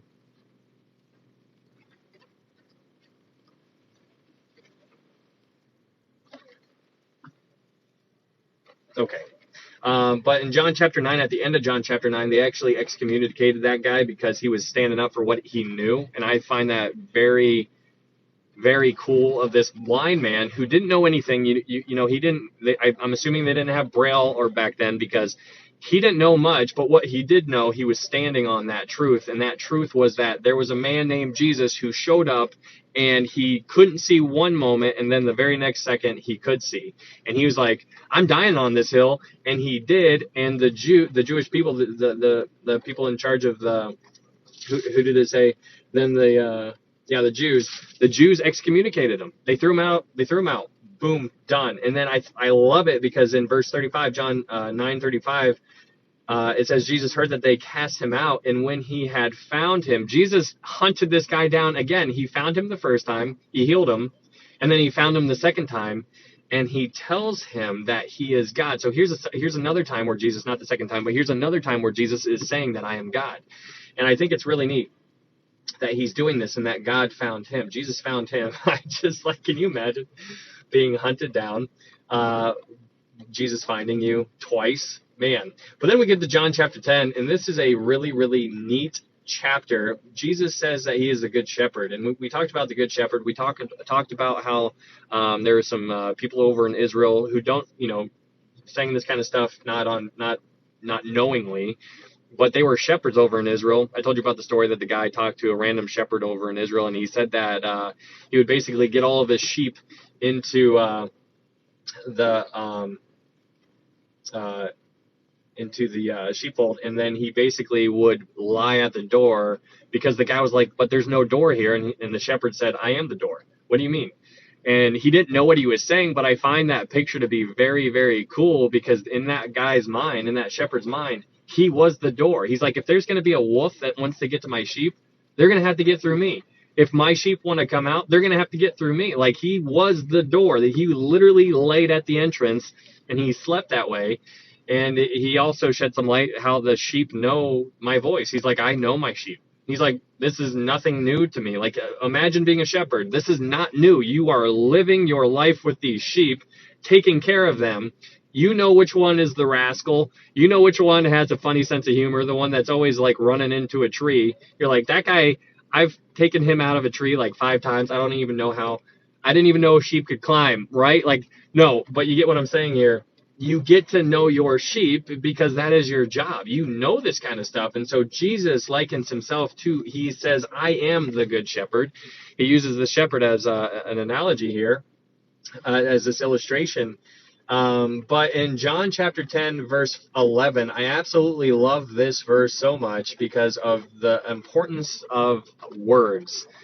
Because this is what's fun to use the Greek, because they have a different idea. You'll read one thing in our English word and it'll mean something in your English mind, but if you read it in a Greek mind, then you're going to see it differently. The llama. But in John chapter 10, verse 11, it says this: I am the good shepherd. The good shepherd gives his life for the sheep. And so that word for, gives his life for the sheep, it literally means, the word for there in Greek, it literally means in place of. So reading it again, I am the good shepherd. The good shepherd gives his life in place of the sheep. And I love that. It lets you see it differently than how you normally would have. He gives his life in place of, which meant it should have been you, but you don't really get that if you just read it the English kind of way. That you just don't get it. It just takes a different level of meaning there. So the good shepherd is very, very cool here. Or the picture here is very, very cool. But then getting down to John chapter 28 and 29. John chapter 10, verse 28, it says, and I give them eternal life, and they shall never perish, neither shall anyone snatch them out of my hand. So this is Jesus talking. Neither shall anyone snatch them out of my hand. But then it goes on to verse 29. It says, my Father who has given them to me is greater than all, and no one is able to snatch them out of my Father's hand. And so you have Jesus's hand, you have my Father's hand, and you and I, if you are a Christian, if you accepted Jesus, if you repented of your sins, asked him to save you, you're in his hand. And I can't think of anywhere else that I'd rather be. I am there. He's got me. And that is mind-blowing to me. And so this is why, we talked about, assurances and the security verses and whatnot last time when we went through John chapter 10. But it's important to understand that the different dynamics here, that what we're getting from these verses right here is that it is the shepherd's role to protect the sheep, right? So take your thought and your care and your opinion and take it out and throw it over there, because that's where it belongs. It's not about what you think. It's about what God says here. And what God says here is that it says, I give them eternal life, and they shall never perish, neither shall anyone snatch them out of my hand. We like to think that just because, it's human nature, I totally get it. But we think that our security is based on the absence of our sin. Because we like to look at other people and we're like, that guy said he's a Christian and he used to be on fire for the Lord, but he's been living in the mud puddle for the past 10 years. And I'm just like, I don't think he's a Christian. You could be right. I don't know. It's not on what you think. It's not on what I think. It's between them and the Lord. It's between you and the Lord. It's between me and the Lord. We need to worry about ourselves. But what is important to always remember is that it's not about the absence of sin on why we're saved. It's not about the absence of sin. It is not about the absence of sin. It is about God and what he has done for us. And he says that no one shall snatch them out of my Father's hand. He says, my sheep know my voice, meaning that you don't know what's going on in between everybody's heart. You don't know what's going on in their mind. If they're playing in the mud puddle, there could be that still small voice that's like saying, hey, come back, come back, come back. We have the ability to quench the spirit. We have that option to do, but it's just interesting and it's so cool for me at least to know that it's not on my ability to be better every single day. It's not that's not what keeps me secure. Like I could fall straight face down, face palm, I could dive straight in sin, everything that is terrible tomorrow, and live there until I die. But it's not based on my ability. Now, obviously, that would kill me inside because of what I know, and like that'd be like the equivalent of me drinking gasoline. Like I could do it, but I'm gonna feel real bad doing it. But the importance about eternal security, in my opinion, and it's okay if you see it differently, but I believe that it's not. I am so thankful that it's not on me to make sure that I continue to be saved. I just love that. It's not on me. It is on him. And that's not me saying it. Like, that's him saying it. He's like, nobody's going to snatch them out of my hand. That's his hand. So anyways, I love it. You know, I know that there's people out there who think you can lose your salvation. I am in the I'm in the camp of, if you are saved, then you're always saved. And that means because I don't want to anyways, I digress. That's just something that I think is pretty fun to think about. It's a good conversation. It's important to have those kind of conversations. But it's not on the sheep. It's on the shepherd to do that kind of stuff. And it's also on the acceptance of a gift. We talked about that before too. It's important that is a gift. So we need to make sure that we don't take away from the cross, the power of the cross, which I know a lot of people don't take away from that, but some people do. So that is what is going on in John chapter. That's our review. We're done. We did it.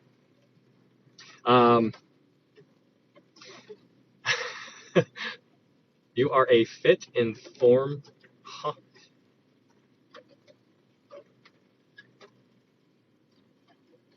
All right, guys. That was a review of John chapter 1 through 10. So we're going to get into John chapter 11 and hit John chapter 11 and 12 tonight. Hoo-hoo. Holly is an owl. And now for chapters 11 and 12. Yeah. That was just a review, a little recap of what we already went over.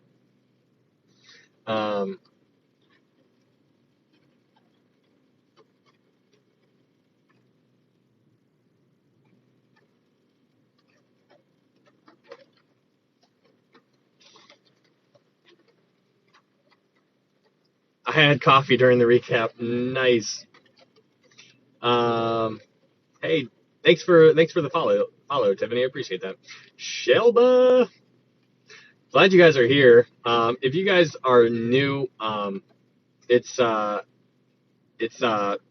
to meet you guys. My name is Ryan, and we're just going through the Gospel of John tonight. We're gonna do John chapter 11 and 12. We just finished a recap of John 1 through 10, and I just want you guys to know more than anything. You can disagree with me on some things. That's okay. But the one thing that I want you to know more than anything else is how to get to heaven. How to get to heaven. And this is the most important thing in the entire world. It's not about your 401k, how much money you have, how much guns and ammo, how much food you have stored up just in case the lights go out, although those things are important. It's about where you are going to spend eternity. Where are you going to spend it? Do you know how to get to heaven? Do you know? I believe, and this is the whole reason why I'm even here, is to tell people about Jesus. And in order to get saved, you need to believe that Jesus is God's son, that he led a sinless life, that he died on the cross for your sins, that he rose again on the third day. And the Bible says, for whosoever calls upon the name of the Lord shall be saved. So it is by its belief. It's having faith, and that is Ephesians 2:8-9. For by grace are you saved through faith, and that not of yourselves. It is the gift of God, not of works, lest any man should boast. It's all about your faith in what Jesus did was enough, because he took your place. He was that good shepherd. He gave his life for the sheep, or he gave his life in place of the sheep. It should have been you on that cross. He took your place. By him dying, rising again, you putting your faith in what he did, that is how you get to heaven. That's it. That's it. And then everything else is a secondary issue. But that is what I need you to understand more than anything else. You need to know that forward and backward. Hopefully you do. If you guys have any questions, you guys can feel free to shoot me a direct message on here. And I would love to talk to you more about it, because this is everything. If you don't know that, then I don't want you to die in your sins. Nice job, my man. That was pretty quick. Yay! Rearing to go. Pretty quick. That was like an hour and 20-minute recap. But thanks. Hi from New Jersey. Hi. Hi from Ohio. Not about having chickens. Yeah. Sheena, hi Ryan. I told them about Jesus today. They cried. No way. Let's go, Sheena. That is so cool. Heather, I tried to share gospel today, but person didn't think they sinned. Oof. For all have sinned. That's why it's good to know some Romans there, Heather. Show them. I could use some tips. I don't feel effective. Yeah, we can have a situation on that, because I tell people to look up the Romans Road, and that's a really, really good thing to know. Just if you guys are ever going to memorize any verses for yourself and for witnessing purposes, learning the Romans Road. If you just type in Google what is the Romans Road, it'll bring up a handful of verses, and it basically will walk somebody from point A to point Z on their level of understanding and get them to understand that for all have sinned, that we're all sinners, what the wages of sin is death, that, all of those, it walks them all the way that way. So that's what I would do. So why did God make us?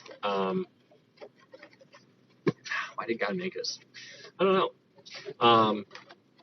It's a question we can find out one day. I know our purpose here is to glorify God. I don't know why he actually decided to make us. I don't know. Romans Road. Okay, I'll Google it. Yeah, Romans Road. Yes, for sure. Google that for sure. Okay. Saved by the gospel, bit of myself.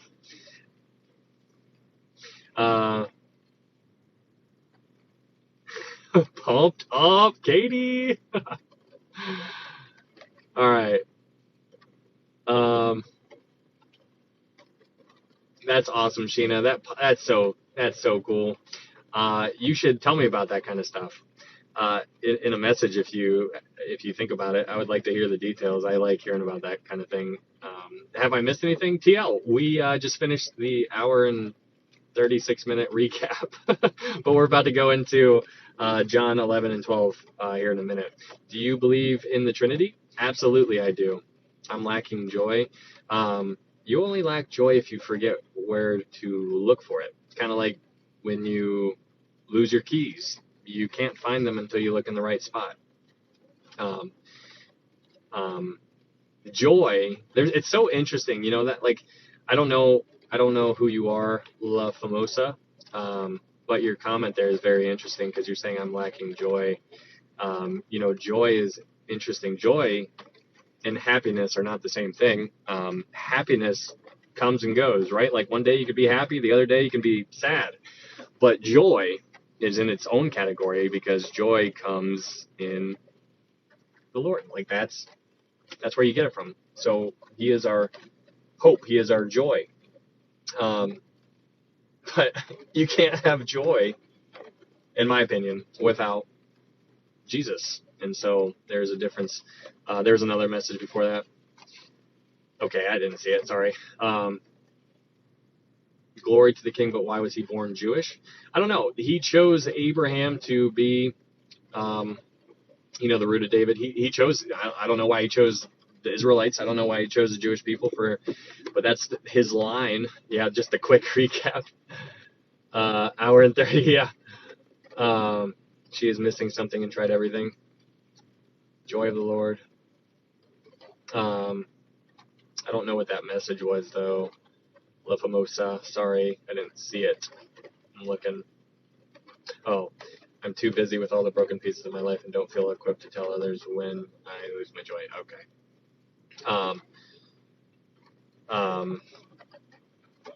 So broken pieces of life. Yeah, I think La Famosa. I don't know if I'm saying your name properly, but it goes back to your perspective. is what I would say. If you understand that we are not here for us, if you it goes okay, in John, we covered how John the Baptist said, he must increase, I must decrease. If the more we are focused on God and Jesus and furthering his kingdom, the less we have time to worry about how terrible my life is or how broken my life is. Because, I don't know what you've been through. I know people have gone through some really, really tough times and tough things and terrible tragedies. And, it's terrible what some people have gone through.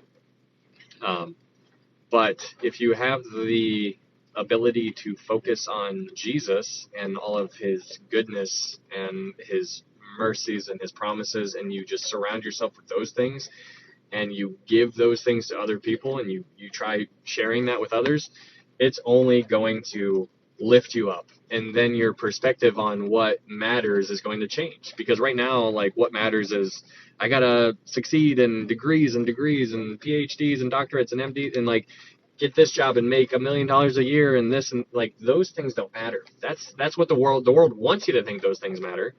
But those things will go away one day. So it's all about what we do for him. So I don't know if you feel free to reach out if you have any questions. Okay, we will start in John 11.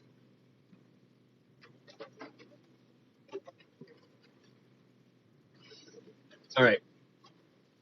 So John 11.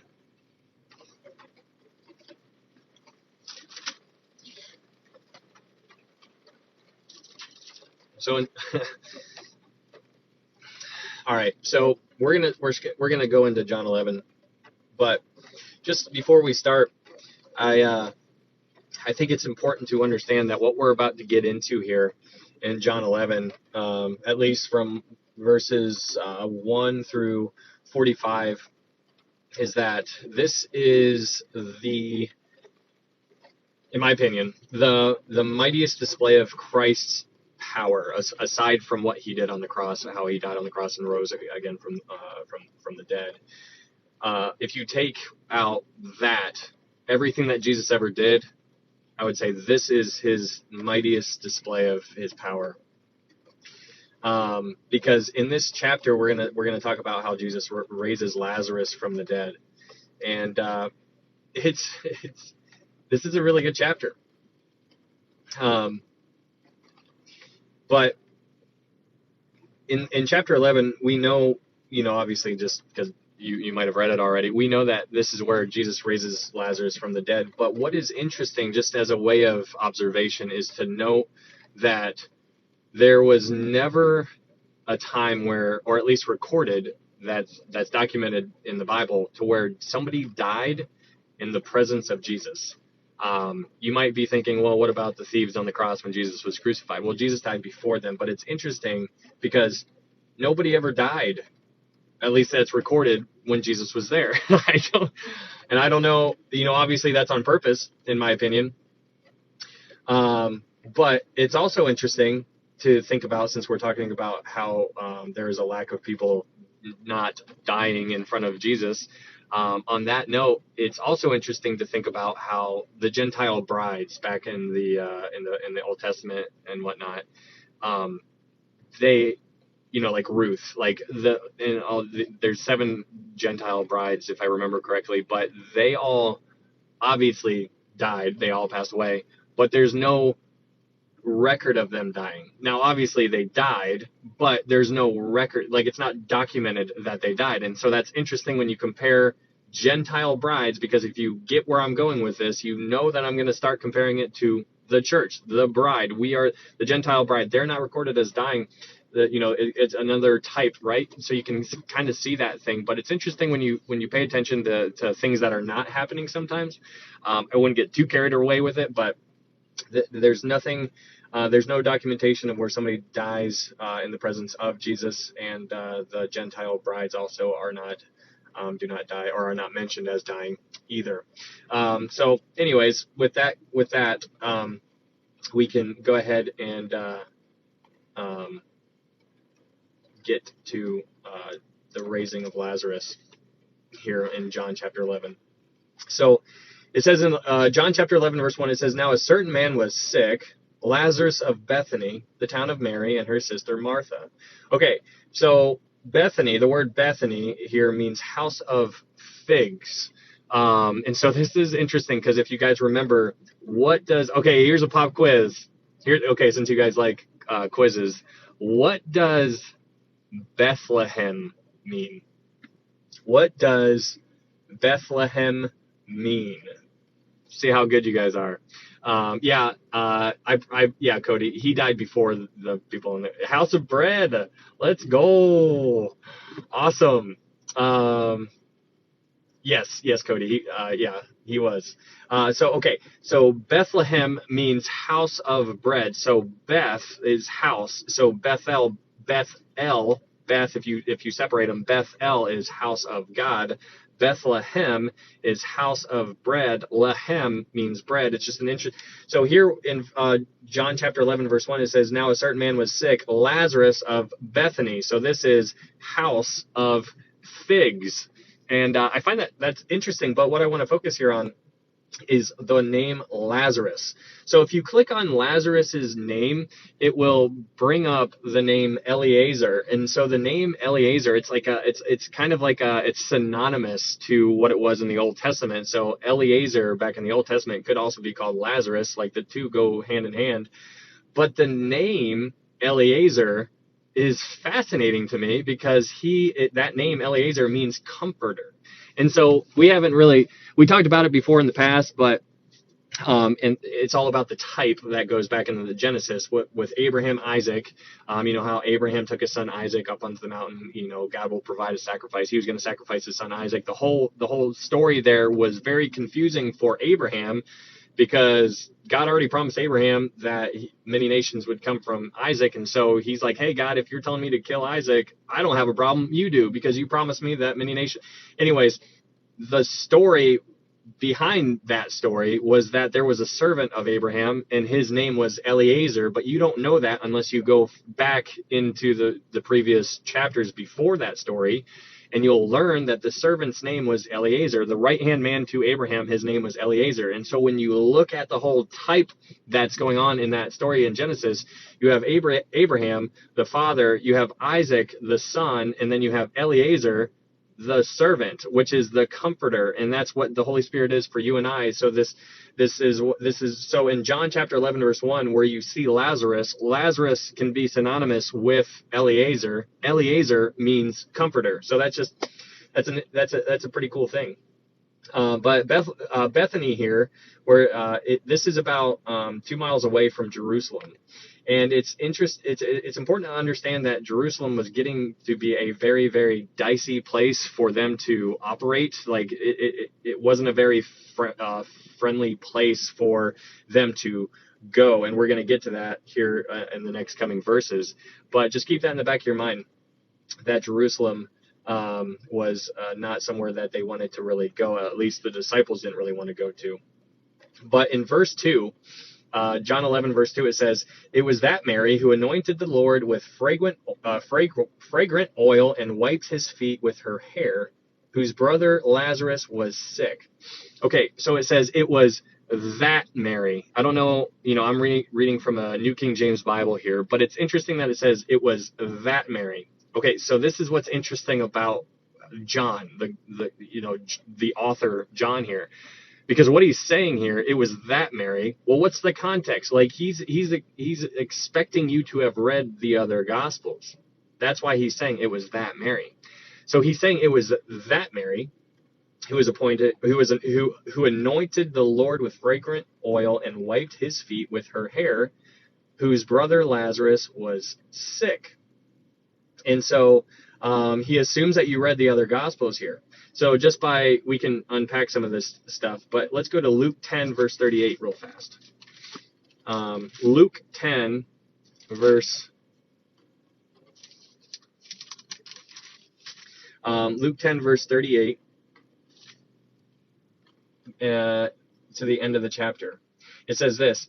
Oh, and what I want you to notice in John 11, verse 2, is that Mary, you're going to find Mary almost always, you will find her at Jesus's feet. And this is very cool. I love this. You're going to find different times throughout the other Gospels. Remember, Matthew, Mark, and Luke are referred to as synoptic Gospels, which just means same optics. It's like three people writing about the same thing they experienced. John is not one of those synoptic Gospels. He's in his own category, but Matthew, Mark, and Luke are in their own category. And so that's where we're at here in Luke 10, verse 38. Now, keep in mind, we're going to see Mary at Jesus' feet time and time again. But in Luke 10, verse 38, and to the end of the chapter, it says, "Now it happened as they went that he entered a certain village, and a certain woman named Mary welcomed him into her house. And she had a sister called Mary, who also sat at Jesus' feet and heard his word. But Martha was distracted with much serving." Thanks, Pam. "And she approached him and said, 'Lord, do you not care that my sister has left me to serve alone? Therefore tell her to help me.' And Jesus answered and said to her, 'Martha, Martha, you are worried and troubled about many things, but one thing is needed, and Mary has chosen that good part, which will not be taken away from her.'" So this is very interesting because you see Mary kind of puppy dogging, right? Like right when you come home, if you have a dog, you know what I'm talking about. Right when you come home, the dog runs up to you and just wants to be all like right around you. He, circles you, runs in circles. Mary is right at Jesus's feet, which is where I would want to be too. And so I can't help, I think I brought this up before, but it brings me back to Revelation chapter 2. The first church that's mentioned there is Ephesus, ESP. Is Ephesus. And if you remember the church of Ephesus in Revelation chapter 2, you will learn within the first 5 verses there that they were preferring doctrine over devotion, right? And so it's not the exact same thing here as Martha and Mary, but what you're seeing here is you're seeing Mary who is doing devotion to Jesus, whereas Martha could be more of the doctrinal situation there, where people are becoming more legalistic and like, oh, you got to do this, this, and this. And they're like so busy on the king's errands that they forgot to love the king. And so that's what's kind of cool about Mary and Martha here is it's almost the type of that, in my opinion, because Mary here could care less about anything else. If you mention Jesus, she's there. If Jesus here, she's there. She's there. She's there. She's there. Martha was doing other things. Martha couldn't see it. But that's in Luke 10, verse 38. But let's go to Mark 14, verse 9. Mark 14, verse 9, we're going to see it again. And this is Mark 14, verse 9. We're just talking about Mary here. It says, "Assuredly I say to you, wherever this gospel is preached in the whole world, what this woman has done will also be told as a memorial to her." And so this woman, it's interesting that she made it. She made it in Matthew, Mark, Luke, and John, this woman. But let's go back to John chapter 11, verse 2 and read it again, because now where it says in John 11, verse 2, it says, "It was that Mary." Now we know who you're talking about because he's assuming you read Matthew, Mark, and Luke already. So he's just bringing into play what he assumes you already know. So in John chapter 11, verse 2, it says, "It was that Mary," that we just talked about, "who anointed the Lord with fragrant oil and wiped his feet with her hair, whose brother Lazarus was sick."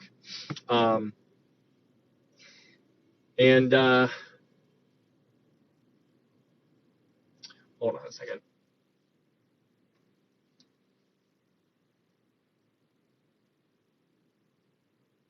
Okay.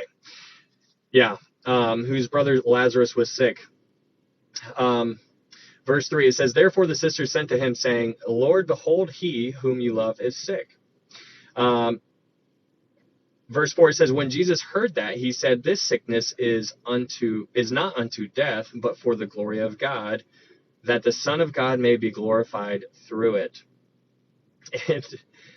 And this is interesting. Okay, so it says in verse 4, when Jesus heard that, he said, "This sickness is not unto death, but for the glory of God." So again, Jesus gets word that Lazarus is sick.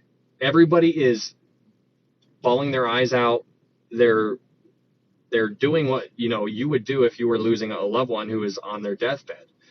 But Jesus, his response was, this sickness is not unto death, which means not the final end. He understands the big picture here, but it says, but for the glory of God. Why? That the Son of God may be glorified through it. Again, okay, so this goes back to that man who was blind. So if you remember, we talked about John chapter 9. In John chapter 9, if you were here for the review, in John chapter 9, there was that blind man.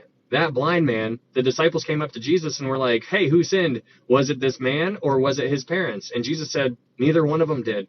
It was this guy was blind so that I could be glorified. Like basically, Jesus set it up personally so that he could show up and heal him.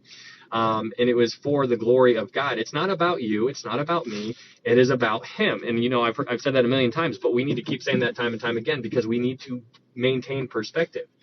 So Lazarus is sick and everybody is crying, weeping, sad, sad, sad.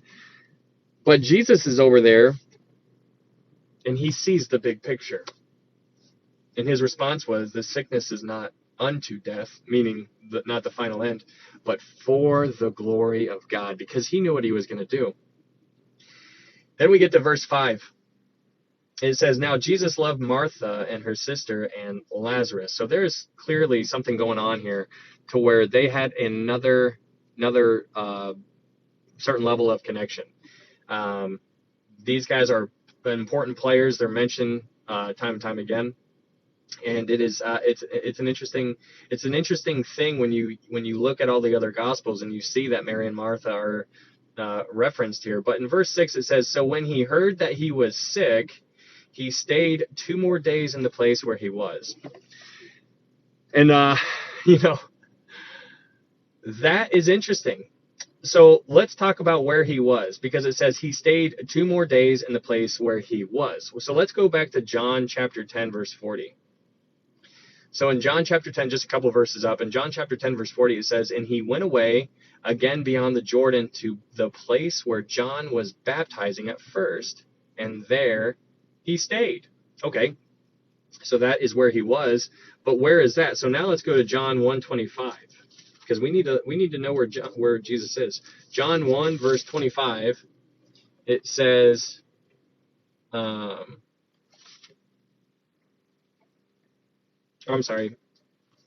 verse 28, John 1:28. It says, these things were done in Bethabara, beyond the Jordan, where John was baptizing. Okay, so now we know where Jesus is. He's in Bethabara. That's where he is. So go back to John 11, verse 6, and it says, so when he heard that he was sick, he stayed 2 more days in the place where he was. Okay, so now we know where he was. It was Bethabara. The word sick there means, obviously, you guys already understand the level of sickness. He is literally on his deathbed here. But in verse 7, it says, then after this, he said to the disciples, let us go to Judea again. And so this is where it gets interesting, because in verse 8, it says, the disciples said to him, Rabbi, lately the Jews sought to stone you, and are you going there again? So you get the whole picture that these disciples are wanting to avoid certain places, just how they wanted to avoid Samaria. So they didn't want to go through Samaria, but they had to Jesus was like, nope, I got an appointment. We're going straight through Samaria. So he goes through Samaria just for the meeting with the woman at the well, and everything has a purpose. And so you get to see somebody who has a perspective from down here, and you get to see somebody who has a perspective from up here, and you get to see that those two kind of run into each other because the disciples are worried. But again, keep in mind the Daniel 9 prophecy is going to come into play. Jesus knows that he is on a timeline to where he is going to fulfill that Daniel 9 prophecy. So he's not worried about being stoned. He knows he's not going to be stoned, but the disciples don't know that. They're like, where you go? We need to avoid that over there. And so they're not able to see things, obviously, because they're just like you and I. You and I would be having the same reaction, just so you guys know. But the disciples said to him in verse 8, Rabbi, lately the Jews sought to stone you, and you are going there again? Verse 9, Jesus answered, are there not 12 hours in the day? If anyone walks in the day, he does not stumble, because he sees the light of this world. But if one walks in the night, he stumbles because the light is not in him. Now, obviously, this is metaphorical day and night here. He's talking about this is a spiritual kind of context that he's using it here.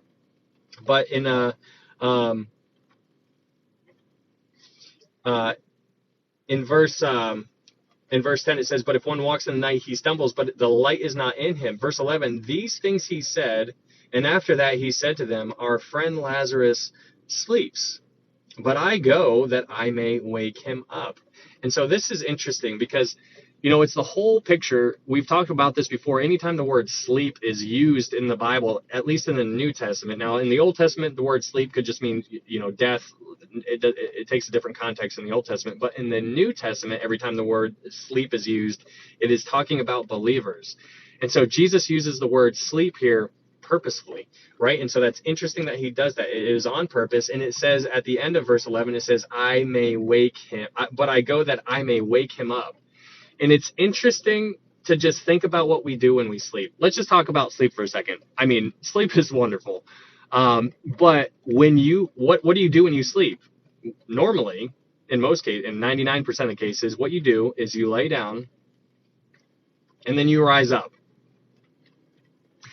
I mean, just thinking about that is such a cool picture. I mean, I know it's so elementary, but you don't think about it very often. When you lay down, you're like, and then you get up. Like, that's just a normal thing for you. But that's what we're going to do. And I think it's cool to think about that in this context because Lazarus sleeps. Now, also in this context here, this is a form of omniscience of Jesus. This is a form of omniscience. And what do I mean by that? There's three omnis, right? You have omnipresent, you have omnipotent, and you have omniscience, right? Omnipresent is he's all everywhere at all times. Omnipotent is he's all powerful. And omniscient is he knows all things. And so it's interesting here because before they even go, he says that Lazarus is sleeping, which means that he was already dead. And it's interesting. He says, our friend Lazarus sleeps, but I go that I may wake him up. And the whole picture there of just you, when you go to bed tonight, you're going to lay down and then you're going to get up. And that's cool. And I hope you think about that. It's just a small thing. But I hope you think about it tonight when you lay down. And then I hope you think about it when you wake up, because that's what we're going to do one day if you are in Christ. But just to talk about sleep real fast, let's go to 1 Corinthians 15. Because here we're going to look at some examples. 1 Corinthians 15, verse 51. In 1 Corinthians 15, verse 51, it says this, behold, I tell you a mystery. We shall not all sleep, but we shall all be changed. In a moment, in the twinkling of an eye, at the last trumpet, for the trumpet will sound, and the dead will be raised incorruptible, and we shall be changed. For this corruptible must put on incorruption, and this mortal must put on immortality. I don't know what you guys are envisioning, but when you're like in video games or like when people are putting on armor, like they're literally changing like their clothes. They're putting on like, all right, taking this off, I'm putting something on. Or whatever, you're putting on your pajamas when you go to bed at night, like you're changing, you're putting that on. You are going to be putting on incorruption one day. But it talks about sleep there in 1 Corinthians, and that's what's pretty neat. We shall not all sleep, meaning that what's that referring to? Well, obviously that's referring to the rapture, because it's that's the whole idea of the picture of the rapture. It's a picture, right? Like he's saying there in 1 Corinthians, Paul is saying, he's like, we shall not all sleep, meaning that you might not sleep. That's really cool. Meaning you may not die, meaning you might be taken up. And then there's another one. In 1 Thessalonians, let's go there real fast. 1 Thessalonians chapter 4.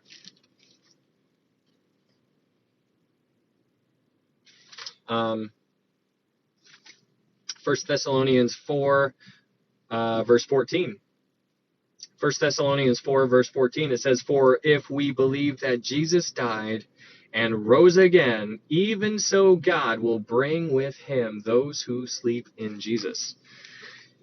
You're seeing the sleep. Okay, so my whole point in you just bringing those up is just to show you some examples of where sleep is used with people who are Christians, right? This is referring to people who are in Christ.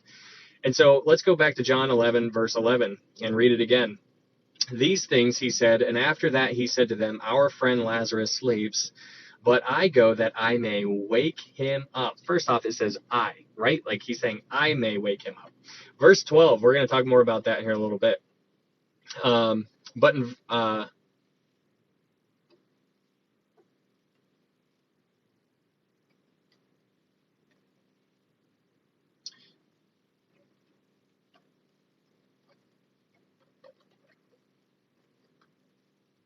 okay. Sorry, I wrote something down and I'm not sure what I was talking about there. I put notes in my Bible and I use really small letters so that I can fill it up. My Bible is a hot mess. But anyways, in John 11, verse 12, moving on, it says, then his disciples said, Lord, if he sleeps, he will get well. They had no idea what he was talking about. They didn't realize that he was referring that Lazarus was dead here. So they weren't seeing the whole picture. But then in verse 13, it says, however, Jesus spoke of his death. But they thought that he was speaking about taking rest in sleep. Verse 14, then Jesus said to them plainly, I think that's very interesting how it says plainly. He says it straight up, Lazarus is dead. And so he says this in an omniscient kind of fashion, right? Like, now get the picture. Like, there's no electron, there's no phones, there's no texting, emails, there's no, updating your, sending a page or anything like that. There's nothing like, he says Lazarus is dead. They had no idea. He just knows this kind of stuff. There's a certain level that it's an interesting topic to really dive into, because there's all kinds of conversations about what did Jesus know? Did he know it all? Did he know everything from start to finish? Did he, there's a whole, like, he grew in wisdom, he grew in understanding. There's interesting dynamics to unpack and all that kind of stuff, and we won't really get into that right now. But here, he clearly knew that Lazarus was dead. And this is another show of omniscience here. But in verse 15, moving on, John 11, verse 15, it says, and I am glad for your sakes that I was not there, that you may believe. Nevertheless, let us go to him. And so what's interesting here in verse 15, what I would encourage you to do is it says, and I am glad for your sakes that I was not there.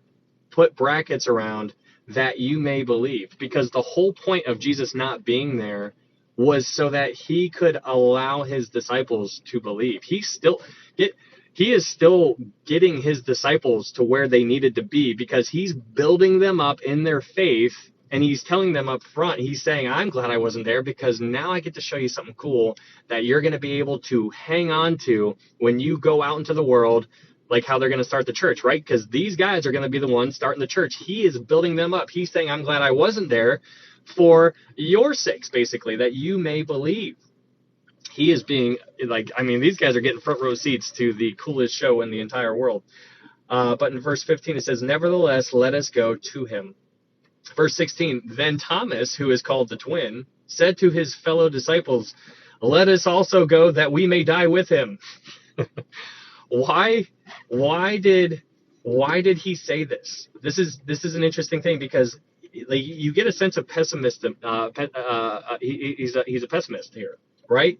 Because he says, let us also go that we may die with him. What is he talking about? Let's go back to John 11, verse 8. In John 11, verse 8, it says, the disciples said to him, Rabbi, lately the Jews sought to stone you, and you are going there again? So now let's go back and read verse 16 again. John 11, verse 16. Then Thomas, who is called the twin, said to his fellow disciples, let us also go that we may die with him. Because in his mind, he's like, we're all going to die, right? Because he's thinking that we're going to get stoned. So you can just sense the pessimistic kind of viewpoint from Thomas here. And so let's all go die. But in verse 17, it says, so when Jesus came, he found that he had already been in the tomb 4 days.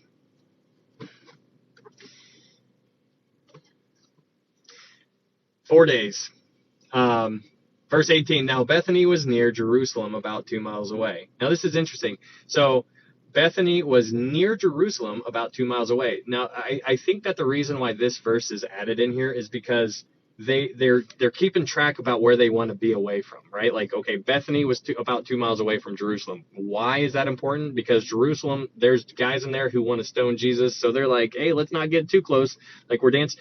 So they're getting really close to it. So that's like, it's almost like a threat assessment. like if you're ever going to go run a mission or something like that, you're going to go weigh you're going to get a whole picture of everything, all your intel. You're going to level the threat level there, and then you're going to label the mission on a certain level, but it's a threat assessment here. In verse 19, it says, and many of the Jews had joined the women around Martha and Mary to comfort them concerning their brother. This is interesting because what you're seeing here is that there's a big audience that is clearly around Mary and Martha. They're there to comfort and concerning their brother Lazarus. Verse 20, then Martha, as soon as she heard that Jesus was coming, went and met him, but Mary was sitting in the house. Now, it's interesting. So Mary's inside. She doesn't know. She has no idea. She doesn't know that Jesus is there. Martha does, though. So you have this big audience going on around Mary and Martha. It's 4 days. He's been dead 4 days. I think the first 3 days was where everybody if I remember correctly, the first 3 days after a death was when everybody in the town came. And then after that, was the first 3 days was for the family. The fourth day was when everybody else could come and kind of gather around. But that's the idea that's going on here. So you have a lot of people that are around. But Martha, in verse 21, it says, now Martha said to Jesus, Lord, if you had been here, my brother would not have died. But even now I know that whatever you ask of God, God will give you. The word ask there in 22 means beg or desire. So it's an interesting word she chose to use there. She says, I know that whatever you beg or desire or call upon of God, God will give you. But then in verse 23, Jesus said to her, your brother will rise again. I think it's kind of cool to, as a personal application kind of level here. Jesus is having a one-on-one using your imagine here, is having a one-on-one conversation with Martha. God Almighty is having a conversation with Martha, and he says, your brother will rise again. Now I know that they couldn't fully grasp the concept of who they were talking to here. Like literally, like they might have said, like, I believe, but like you fully can't comprehend, like we can't wrap our mind around God, right? Like I believe in God, but I can't fully wrap my mind around it. So that's an interesting thing, but God Almighty says your brother will rise again. And that's just like such a cool verse to me, because he's like, I'm in full confidence. Your brother's going to rise again. He's holding everything together here. It doesn't matter what happens, he's going to hold it all together. Verse 24, Martha said to him, I know that he will rise again in the resurrection at the last day. And so she's obviously thinking that this is going to be like long down the road. So she is trying to catch up here. But Jesus said to her in verse 25, Jesus said to her, I am the resurrection and the life. He who believes in me, though he may die, he shall live. Okay, and so we talked about the resurrection before, but let's just unpack it for a little bit real quickly. For those who were not here for it before when we went through Revelation. So go to Revelation, I want to say 20. Go to Revelation 20. Revelation 20, verse 11. We'll start Revelation chapter 20, verse 11. So in Revelation chapter 20, verse 11, it says this, Then I saw a great white throne, and him who sat on it, from whose face the earth and the heaven fled away, and there was found no place for them. Verse 12, And I saw the dead, small and great, standing before God, and books were opened. And another book was opened, which is the book of life. And the dead were judged according to their works, by the things which were written in the books. The sea gave up the dead who were in it, and death and Hades delivered up the dead and were delivered up the dead who were in them. And they were judged, each one according to his works. Then death and Hades were cast into the lake of fire. This is the second death. And anyone not found written in the book of life was cast into the lake of fire. So we're going to talk about this more later on, talking about Hades and whatnot. But just talking about the resurrections here, this is interesting because there's you can be born physically, but then you can be born spiritually. You can die physically, but then you can also die spiritually. That's why you don't want to die both times, right? So it says, "Blessed is he who takes part of the first resurrection." That is in actually Revelation Revelation 20 verse 6. It says, "Blessed and holy." Revelation 20 verse 6. "Blessed and holy is he who has part in the first resurrection. Over such the second death has no power, but they shall be priests of God and of Christ, and shall reign with him 1,000 years." And so it's an interesting thing to really think about here. So this is all what it's talking about here, where in John chapter 11, where Martha says, "I know that he will rise again in the resurrection at the last day." She's missing the picture here, obviously, because she's not in a million years ever going to expect Jesus to come and do what he did here. But Jesus says in John 11, verse 25, Jesus said to her, "I am the resurrection and the life. He who believes in me, though he may die, he shall live." And so just to talk about this, for example, for a second, here is another one of those I ams, okay? Like, I am the bread, I am the door, I am the light. Here's another I am. I am the resurrection and the life. So here's another one of them.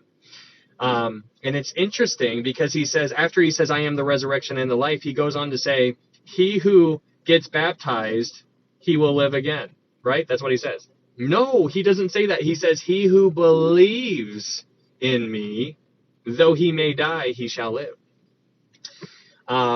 Not seeing much baptism going on here. It's just an interesting thing. Again, as if you've been here at all, you know that I do not believe that you need to be baptized in order to be saved. I believe that it is all your belief, your faith in what Jesus did for you. So he says, "I am the resurrection and the life. He who believes in me, though he may die, he shall live." The word "die" there is past tense. This is an interesting thing. Though he may die, he shall live. But, emphasis on the believes in that verse. Then we go on to verse 26, and it says, "And whoever lives and believes in me shall never die." Do you believe this? Oh, I find it so fascinating just to talk about that question that he ends verse 26.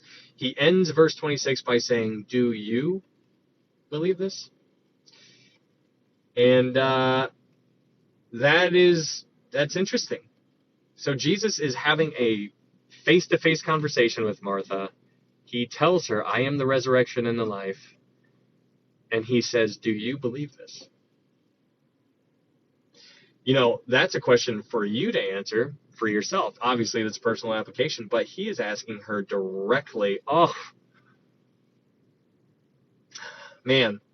I mean, when you get the gravity, like his first coming, like him right now, he is a lamb. Like that's how.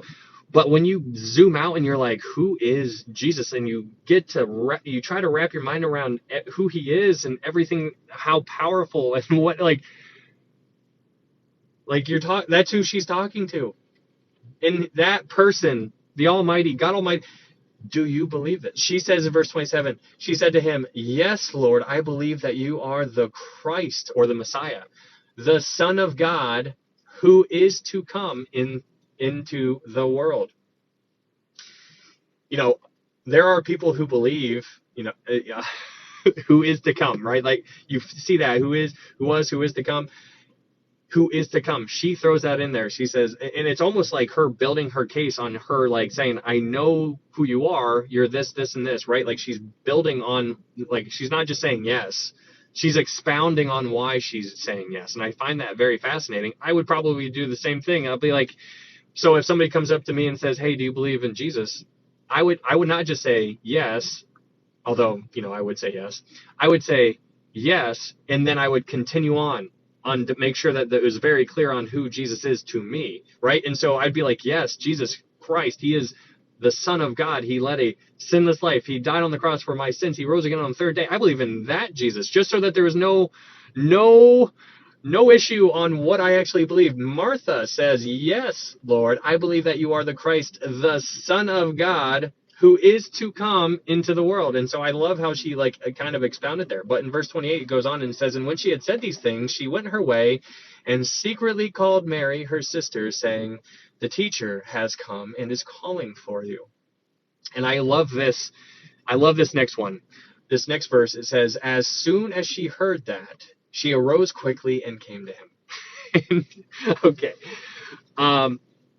It doesn't say she finished doing the dishes or she finished doing the food thing or whatever she was, or finished having her conversation. As soon as she heard it, she arose quickly and came to him. Boom, done. I'm moving to him. Yeah, Reza, can you read and explain John 3:5? The water is the amniotic fluid, basically how you water and spirit. Water is being born, like a woman's water when it breaks when they're pregnant. It's that kind of connection. But we can talk about that later. But in John 11:29, as soon as she heard it, she arose quickly and came to him. Didn't wait. And I love it. You just know her heart. Verse 30, it says, now Jesus had not yet come into the town, but was in the place where Martha met him. Then the Jews who were with her in the house and comforting her, when they saw that Mary rose up quickly and went out, followed her, saying, she is going to the tomb to weep there. So they're all following her out. They're like, all right, we're relocating, guys. Let's follow her. So again, get the picture. There's a large audience. Many people who are there for this funeral to comfort Martha and Mary.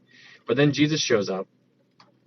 In verse 32, it says, then when Mary came where Jesus was and saw him, she fell down at his feet.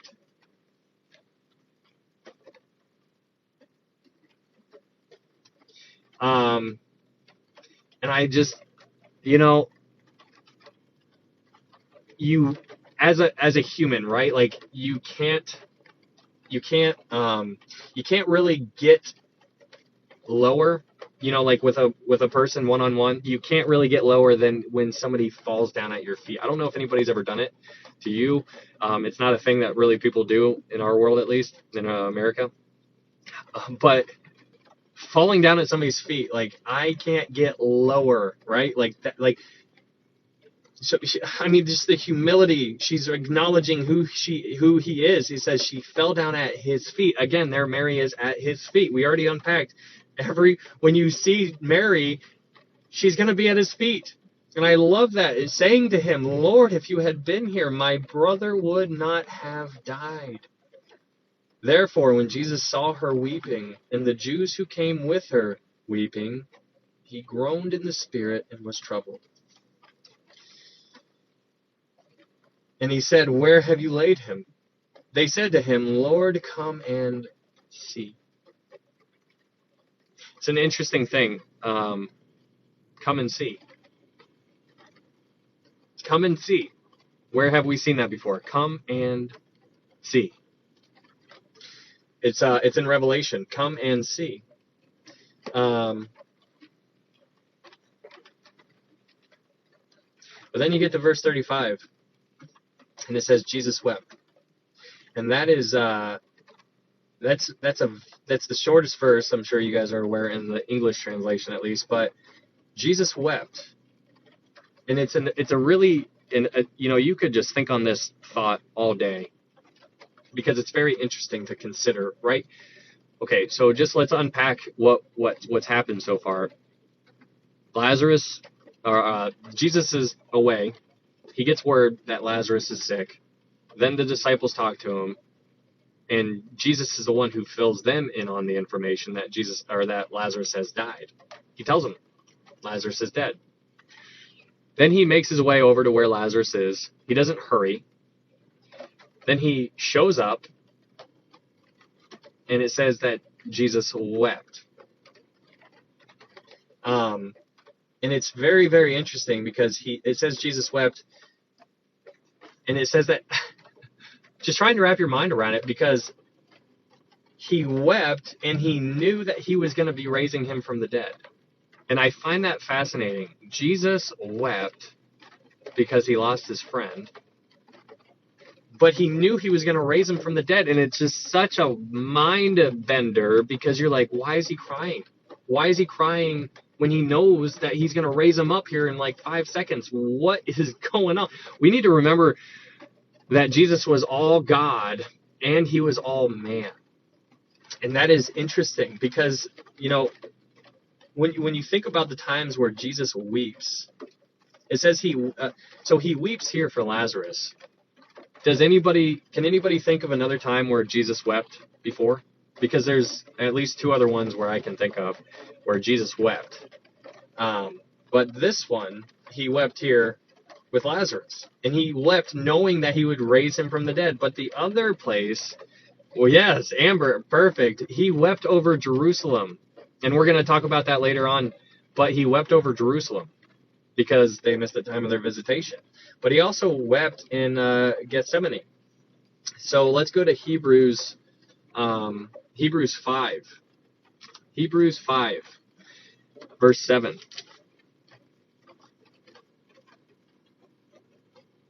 In Hebrews 5, verse 7, it says this: who, in the days of his flesh, when he had offered up prayers and supplications with vehement cries and tears to him who was able to save him from death, and was heard because of his godly fear. Vehement cries and tears to God the Father. So there's 3 times where Jesus weeps: Gethsemane, over Jerusalem, and here for Lazarus.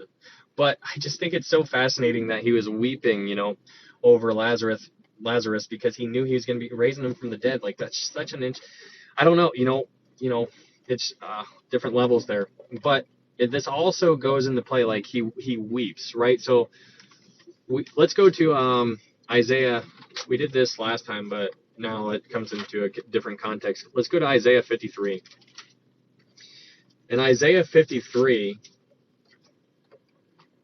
verse 3. Isaiah 53, verse 3. In Isaiah 53, verse 3, it says, he is despised and rejected by men, a man of sorrows and acquainted with grief. And it's interesting because when you think about Jesus showing up here, I mean, the gravity, like, you understand what's going on in your world, right? And what affects you, when something happens to you, like, it is like, man, I'm going to go tell somebody about this, and I'm going to have them, and then people can be empathetic to you because they can kind of relate to what you're going through. But then you tell other people, and they can't really relate because some people just aren't very empathetic. There are people who can relate to what you're going through, but then there are people who can't. And so what we need to understand about what Jesus here is that Isaiah 53, he's a man of sorrows. He understood everything that was going on. Like, can you imagine knowing everything, feeling everything that all of his, like, everybody here had, like the thoughts, the hurts, the groanings, the crying out, the despair, the depression, the anxiety of the entire world, and he knows it all. And he shows up in Isaiah 53, it calls him a man of sorrows. Like, that's what he was. You don't look at him as he was going about his day to day as a man of sorrows, right? Like, that's not the idea that you get, but that is who he was. And so here you see him let something out. He's like, I'm going to break down, right? Like, that's what I'm breaking down. This is my point. I'm going to cry. Like, that's not, like, what? The Almighty crying. A man of sorrows. Jesus wept. But then in verse 36, then it says, then the Jews said, see how he loved him. And some of them said, could not this man who opened the eyes of the blind also have kept this man from dying? Then Jesus, again groaning in himself, came to the tomb. It was a cave, and a stone lay against it. This is interesting, this verse. Verse 39, Jesus said, take away the stone. Martha, the sister of him who was dead, said to him, Lord, by this time there is a stench, for he has been dead 4 days. What's interesting about this verse is that it says in the very first portion of it, it says, Jesus said, take away the stone. Now, I don't know where your mind goes to, but when it says take away the stone, my mind immediately goes back to the rock, right? The rock in the wilderness. When Moses struck the rock, water came out. When he was supposed to speak to the rock again for the second time to give everybody something to drink, he struck it again. But then specifically, that was referring to a rock back in the Old Testament. But let's go to Acts 4:11. Go to Acts 4, verse 11, because I'm just talking about a stone here. In Acts 4:11, it says this, this is the stone which was rejected by you builders, which has become the chief cornerstone. Now that is the picture of the stone, like the chief cornerstone. And that is also referenced in, that's a quote in Psalm 118, verse 22, the chief cornerstone. It's interesting. I'm not saying it's a direct connection. I'm just paying attention to what's being said in like words, because you can start doing that when you start paying attention to patterns. But it's interesting. He could have said anything. He could have literally just said, remove it. Hey, roll that away. Or, hey, open it up. Open the door. Well, he could have said whatever he wanted to, but it says specifically, Jesus said, take away the stone. And I find that fascinating. That's not there on accident. He is that chief cornerstone. But it goes on, Martha said to him, Martha, the sister of him who was dead, said to him, Lord, by this time there is a stench, for he has been dead 4 days. Jesus said to her, did I not say to you that if you would believe, you would see the glory of God? Verse 41 says, then they took away the stone from the place where the dead man was lying. And Jesus lifted up his eyes and said, Father, I thank you that you have heard me. And I don't know if you guys remember last time when we went through John chapter 6. Let's go to John chapter 6, verse 5 real fast, because John chapter 6, verse 5. Because I gave you something to pay attention. It's kind of like a key phrase that whenever you hear this phrase, there's something big that's going to follow probably rather shortly. But in John chapter 6, verse 5, it says this, then Jesus lifted up his eyes. Okay, so that is the phrase. Whenever you hear lifted up his eyes, pay attention, because something's going to happen shortly after, right? So in this context, in John chapter 6, verse 5, this is the feeding of the 5,000. He lifted up his eyes. Now let's go back to John 11, verse 41. Then they took away the stone from the place where the dead man was lying, and Jesus lifted up his eyes and said, Father, I thank you that you have heard me. And that's interesting. It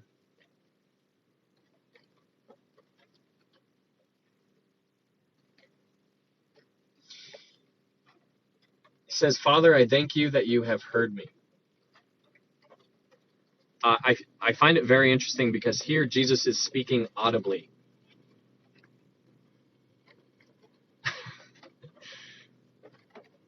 Did he have to? He didn't have to do that.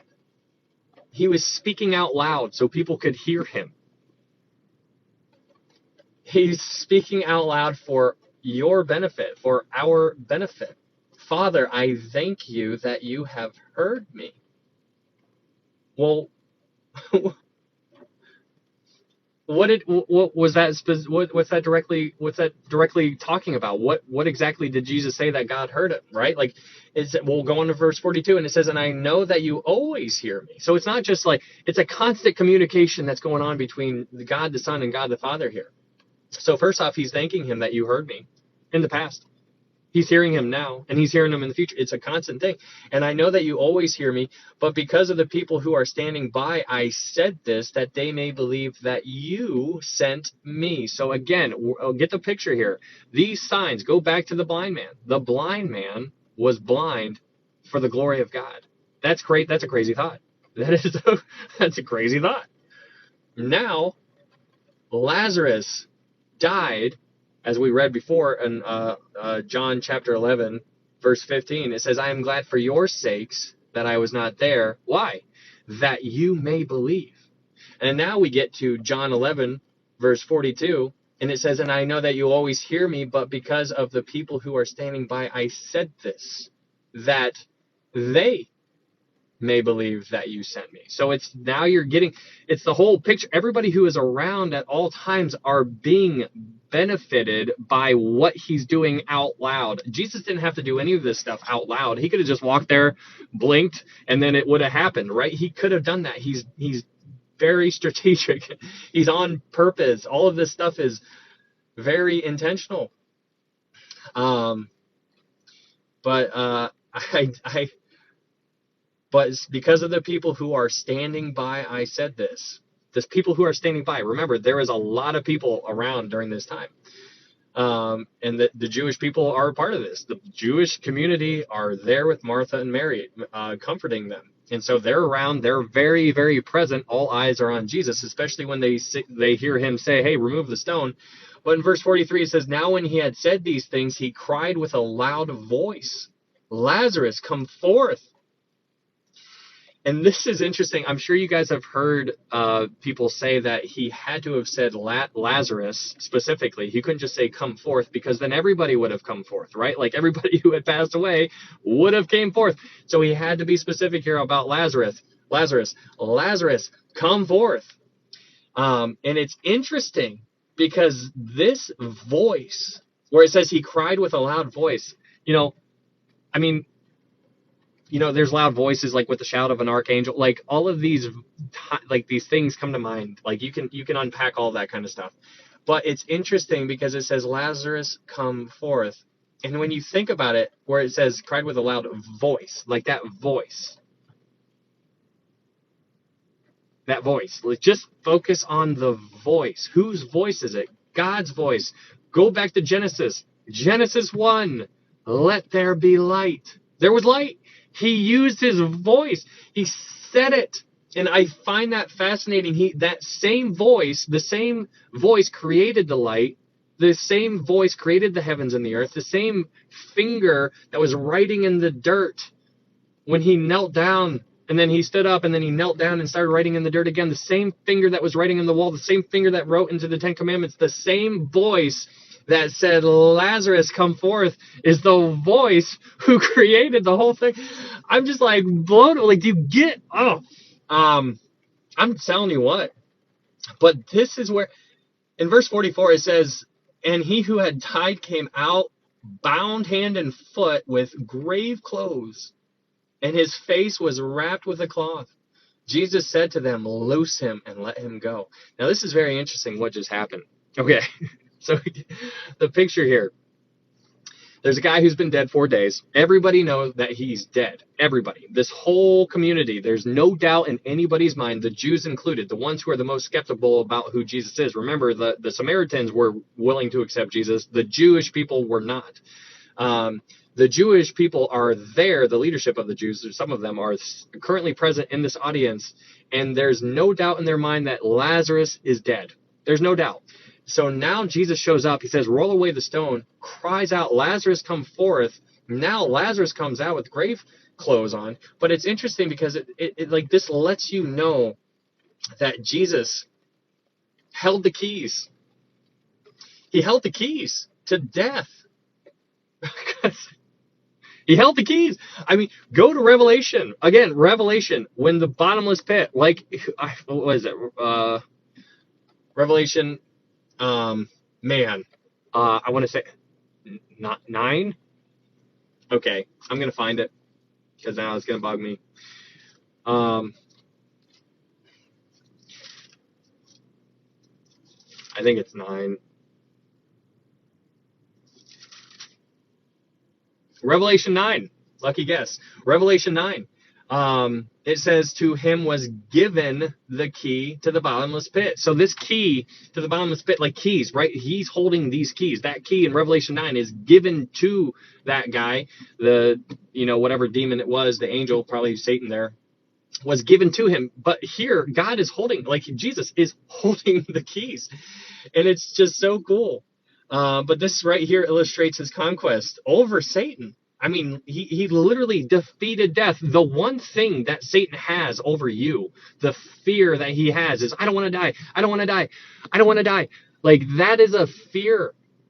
You know, like, there's, the Bible says, I can't, it's actually a quote by some Greek poets. Death, death, where's your sting, right? Like, grave, where's your victory? Like, that is like a picture of, like, there is your perception, right? Like, where is your mind? Train your mind to think rightly. Like, this is not all there is. That's why Paul says, for me to live is Christ, but to die is gain. Like, death is not something to be afraid of. Like, that's where you go home. I want to go home. Like, that's what's crazy here. So it's interesting that Jesus is illustrating that he has control over it all. Whether you're passed away, in our point of view, remember, you get to see one side of the coin. You're looking at one side of the coin. You have no idea what's on the other side. We have a very small glimpse on what's the other side of that coin. Jesus is holding the coin. He's like, this is my coin. You know, you get what I'm saying here. But in verse 44, it says, and he who had died came out bound hand and foot with grave clothes, and his face was wrapped with a cloth. Jesus said to them, loose him and let him go. Now, let's go to Romans 7:8. Romans chapter 7, verse 8, because we're going to talk about them grave clothes in a sense. Romans 7, verse 8, it says, but sin, taking opportunity by the commandment, produced in me all manner of evil desire, for apart from the law, sin was dead. So this sin, right? Like, so these grave clothes. And, okay, so personal application time. It says, he who had died came out bound hand and foot with grave clothes. Bound. Okay, so the word bind, right? Bound, if you remember our study of Daniel, your mind might go to when Shadrach, Meshach, and Abednego, when King Nebuchadnezzar was so furious that they didn't bow down to him, he said, bind them and throw them into the fire. And so when you read a little bit further on, you learn that Nebuchadnezzar looks into the fiery furnace and he's like, I see 4 men loose. And they're walking about, and it says one looks like the Son of Man. And so it's here. Now it says, bound, he came out bound hand and foot. It says the first thing that Jesus says after he comes out is loose him. I'm just like, are you kidding me? Imagine Jesus saying this towards you. Imagine Jesus saying this towards you. Imagine Jesus saying, loose Katie and let her go. Loose Chosen and let her go. Loose Wendy. Loose K. Loose KB. Loose TL. Loose Peter. Loose Shia. I'm telling you what. Loose him. I'm just saying. I am just saying.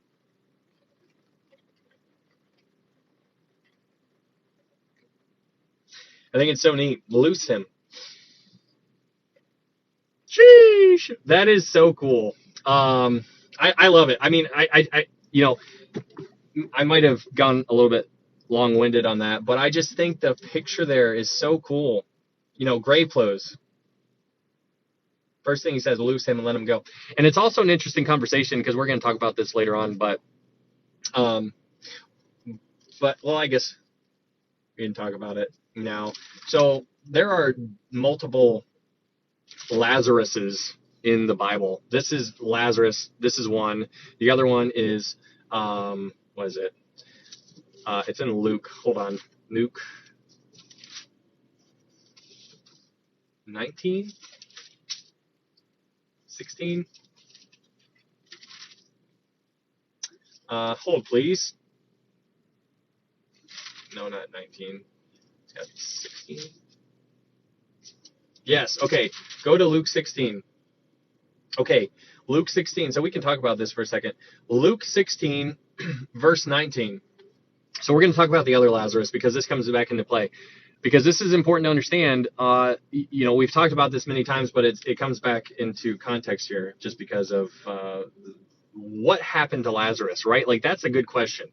When Lazarus, the one that we just read about in the Gospel of John, what happened to him? Where did he go? How did he come back? What was his, can you just imagine? After he came back from the dead, after being dead 4 days, he had to have come back and just had a little smirk on his face, right? Like, you just had to have just known that he was looking at Jesus in a completely different light. Like, he had to have just been like, guys, you have no idea. And so if the Lazarus in the Gospel of John dies, where did he go? So let's talk about it. So in Luke 16, verse 19, we're going to talk about a different Lazarus. So keep that in mind. There's two Lazaruses. We're going to talk about the second Lazarus here. And because he knew. In Luke 16, verse 19, it says this: there was a certain rich man who was clothed in purple and fine linen and fared sumptuously every day. But there was a certain beggar named Lazarus, full of sores, who was laid at his gate, desiring to be fed with the crumbs which fell from the rich man's table.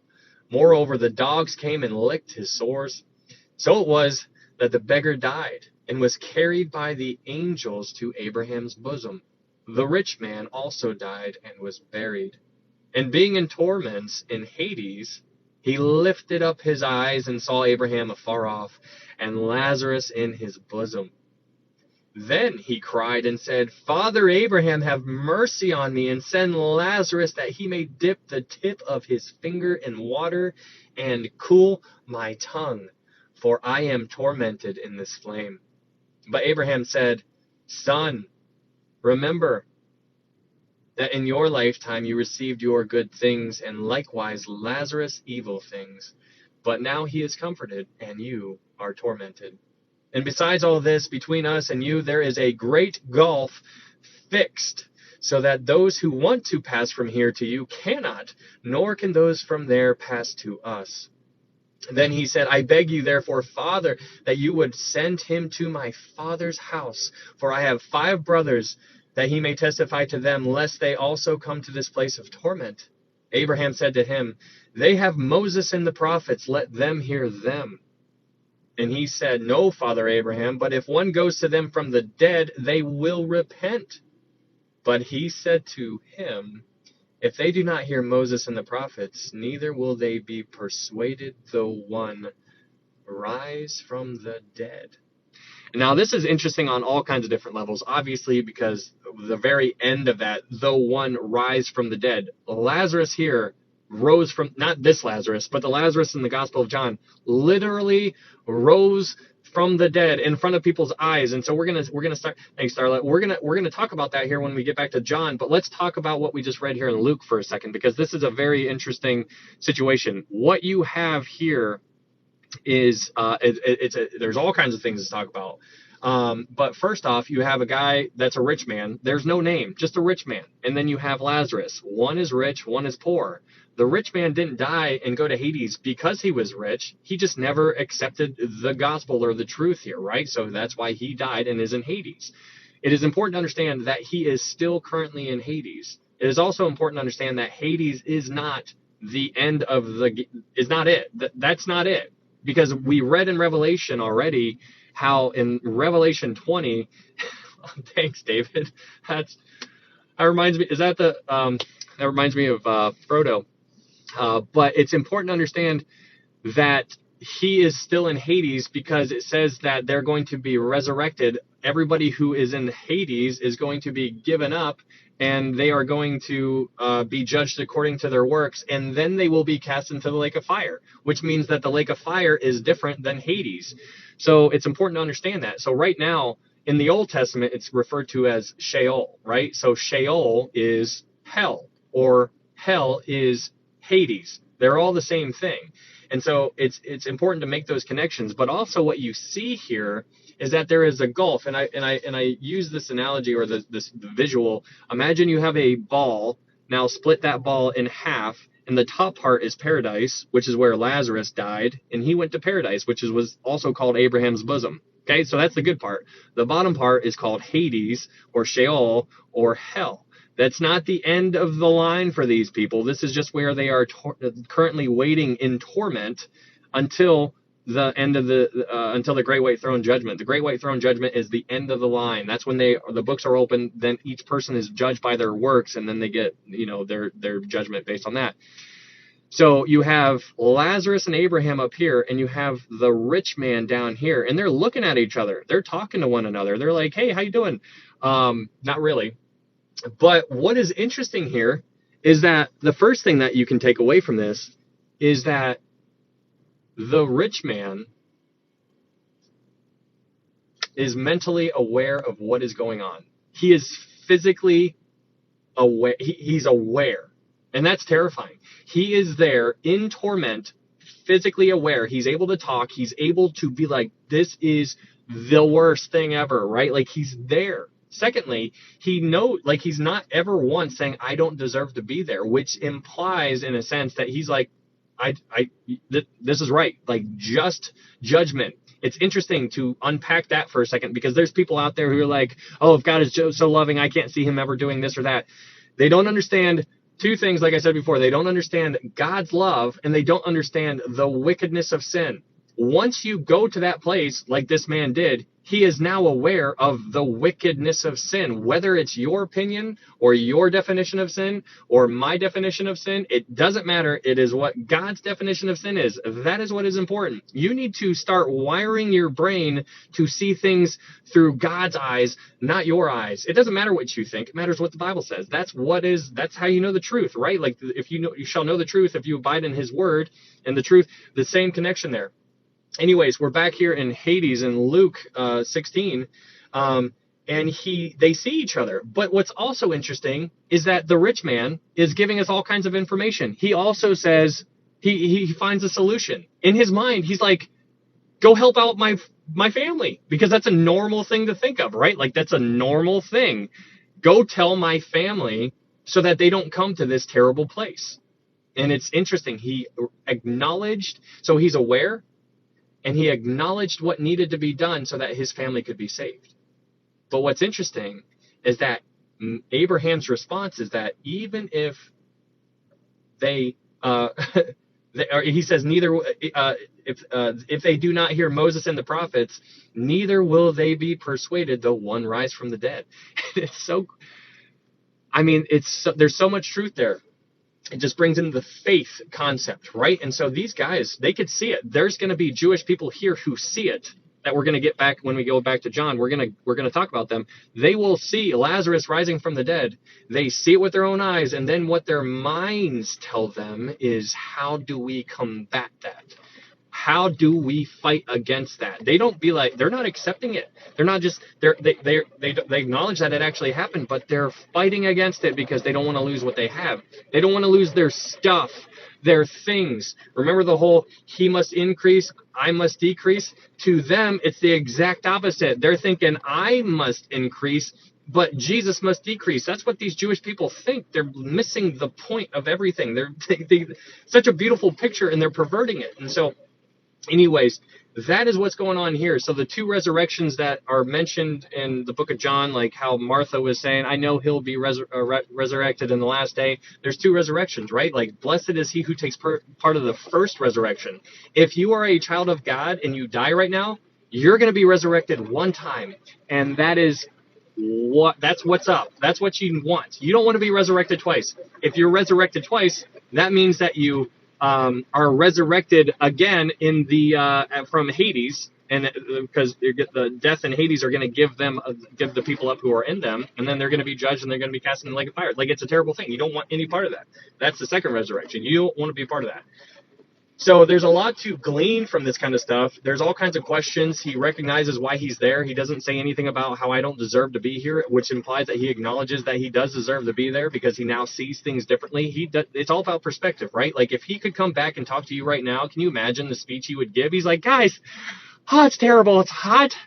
I burnt my tongue. No, like, it's not going to be like that. I'm being funny here, but it's It is terrible. I mean, you think about this. You burn your mouth on coffee. You're like, I'm going to take a little, oh, and then for the rest of the day, your tongue is on fire because of that 1 second where it touched something hot, and you're like, this sucks.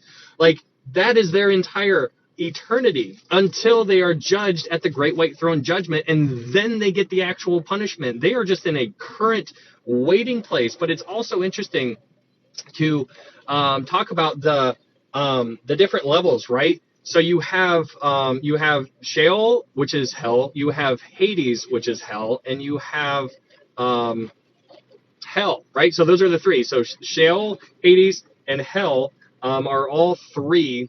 They're all the same. They're all synonymous. They're all the same thing. But you have something this is just an interesting little thing. There's something it's called Gehenna, and this is Gehenna is what is called the Hill of Evil Counsel. And ironically enough, Gehenna, let's go to 2 Chronicles 28. Oh, I almost turned right there. 2 Chronicles 28, verse 3.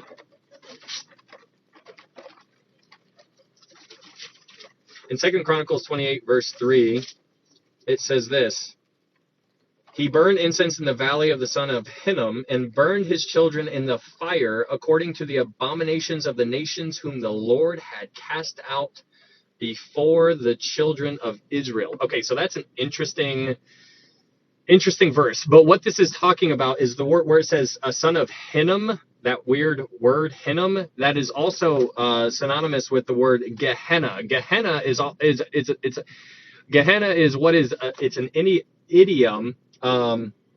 It's basically that area, the where it says the son of Hinnom, that place right there is known for a fire which constantly was burning. It's an idiom of hell, Hades, and Sheol right here. And so that's why it was known for an everlasting fire. There was always a fire going on here. So that's why it was known. But what's interesting about here in 2 Chronicles 28, verse 3, is that this is where, like, there were human sacrifices. There were babies being sacrificed, terrible, terrible things back in the Old Testament of paganism, and they were sacrificing them to a god called Moloch. And this was a terrible time back at this time. But going back to Luke, you have Sheol, you have Hades, you have hell, and you have a place called Tartarus. Tartarus is mentioned one time in the Bible, and but Gehenna is what is very interesting, because Gehenna seems to be a part. You have Sheol, Hades, and hell all over here, but then you have Gehenna. And Gehenna is used as an everlasting torment, everlasting fire. So it's almost synonymous with the lake of fire, what hell and Hades will be cast into. And so it's an interesting thing. But what I want to bring your attention toward with the whole point of bringing up Gehenna is that if you type in your Google, if you type in Israel's United Nation headquarters, or if you type in Gehenna, Israel's United Nation headquarters, and you type in Gehenna within there, it'll populate. That is where Israel's United Nation headquarters is. It's on Gehenna, the hill of Gehenna. And that is very, very interesting, because what Gehenna means is the hill of evil counsel. And, I'm just going to leave it there. I'm not going to say much more. I mean, I kind of want to, but I'm sure you know what I'm talking about here. But Gehenna, the hill of evil counsel, that's what it means. That is where Israel's United Nations are. But anyways, that is just an interesting connection, going from that Lazarus in the book of Luke, talking about Lazarus and the rich man. They could see each other. There was a great gulf fixed. But anyways, once Jesus died, he went to paradise. He took all of his people home and brought them to heaven. And so now when you and I die, we don't go to paradise or the Hades. We don't go there. We go home to be absent from the bodies, to be present with the Lord. That didn't used to apply, but everything changed after Jesus. So I need you guys to know that kind of situation. Now everything's changed. Now paradise is empty. There's nobody in paradise. Paradise is not heaven. They're two different things. If you die right now, if you are a Christian, you will be with the Lord, and that is awesome. Anyways, that is what's going on And that's just like an interesting kind of conversation to have, because when Lazarus died here, going back to John 11. So let's go back, redirect to John 11. In John 11, Lazarus died, and when he died, he went to, remember, he went to the paradise side. And so that's really interesting. You can play that out and just imagine. But when he came back from the dead, you just have to be wondering all the thoughts that was going through his mind when he came back and was walking among everybody, and all the questions. Can you imagine? Like, I would have been, anyways, I would have been wanting to be all around and ask him all kinds of questions. But, naturally, I would have been all around Jesus if I had the opportunity to. But if Jesus wasn't there, I'd be around Lazarus. Lazarus, he's gonna be a problem here in the future to the Jewish people. All right, so we can move back on to John 11, because in John 11, verse 45, we'll move on here. But it says, "Then many of the Jews who had come to Mary and had seen the things Jesus did believed in him." And so now this is interesting, because you got these Jewish people. Now, obviously, we knew before that there were some Jewish people who believed, but there were many who did not. But what do these Jewish people do? It says they believed in him. Verse 46, "But some of them went away to the Pharisees and told them the things Jesus did." So now you have that divide. We talked about divisions before. Sometimes it's good to have a division, right? If you're doing it for the right reasons. This was one of the right reasons. The Jews who left and believed in Jesus, good for them. There were Jews who saw this and went back to the Pharisees. They decided against it, and it's crazy. Can you imagine seeing somebody be raised from the dead and be like, "Oh, all right, I guess I'm going to go back and live my life normally according to the law and stay under the law"? No, it doesn't make any sense, but that's what they did. Verse 40. Okay. Also, I think it's important to understand what the context here, because when we get to John chapter 12, the Passover is coming, okay? And so if you remember Deuteronomy 16, we're going to talk about this, but just so you understand the fear of the Jewish people, the fear of the Jews, like the leader of the Jews, the fear of them is that they were worried largely in part because they understood that the Passover was coming. And what does that mean? Well, that means that there was many people who were going to be coming to Jerusalem by law to do all of their everything that they were required to do, which is talked about in Deuteronomy 16:16. But we'll talk about that here in a little bit. But it says in verse 47, it says, "Then the chief priests and the Pharisees gathered a council and said, 'What shall we do? For this man works many signs.'" Now, it's interesting in verse 47, because in verse 47, they do not once deny the signs. So they hear the word, and then they don't say, "That's really cool. I want to go check this guy out. I want to go follow that guy." They don't do that. They say, "What shall we do? For this man works many signs."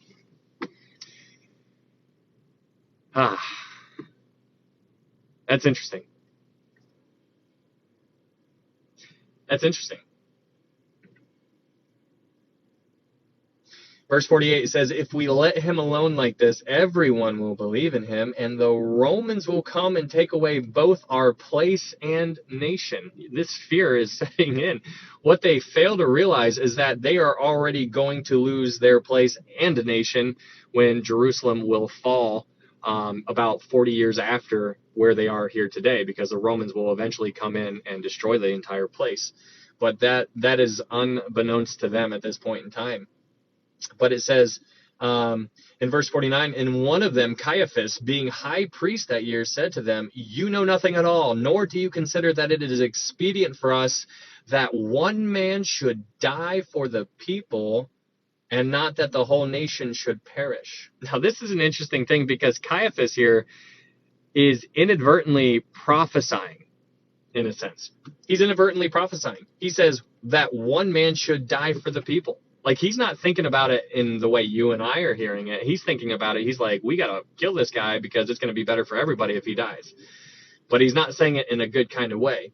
But it's also interesting to note that where it says that one man should die for the people. The word for there is in place of again. So that one man should die in place of the people. And I find that very interesting.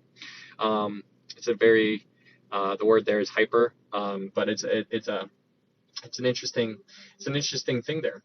But in verse 51, it says, "Now this he did not say on his own authority, but being high priest that year, he prophesied that Jesus would die for the nation, and not for that nation only, but also that he would gather together in one of the children of God who were scattered abroad."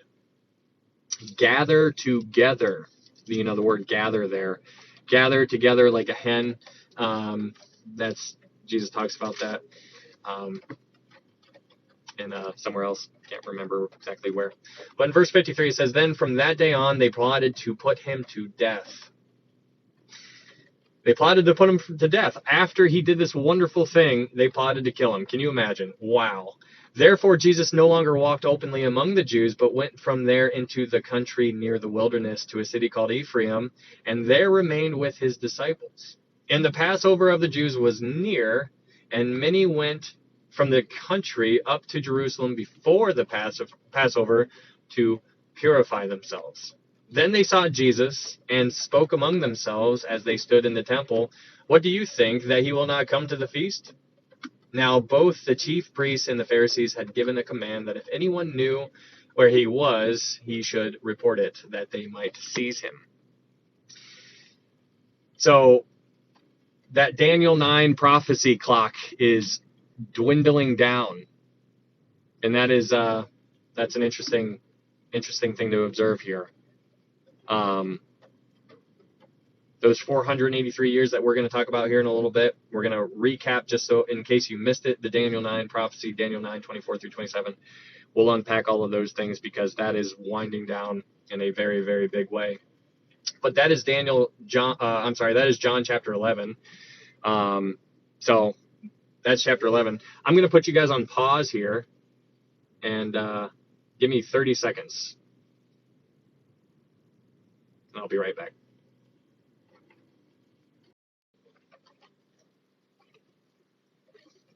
All right. Can you guys hear me?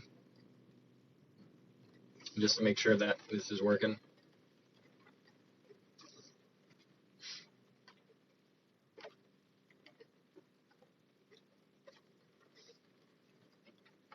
All right. All right, cool. All right.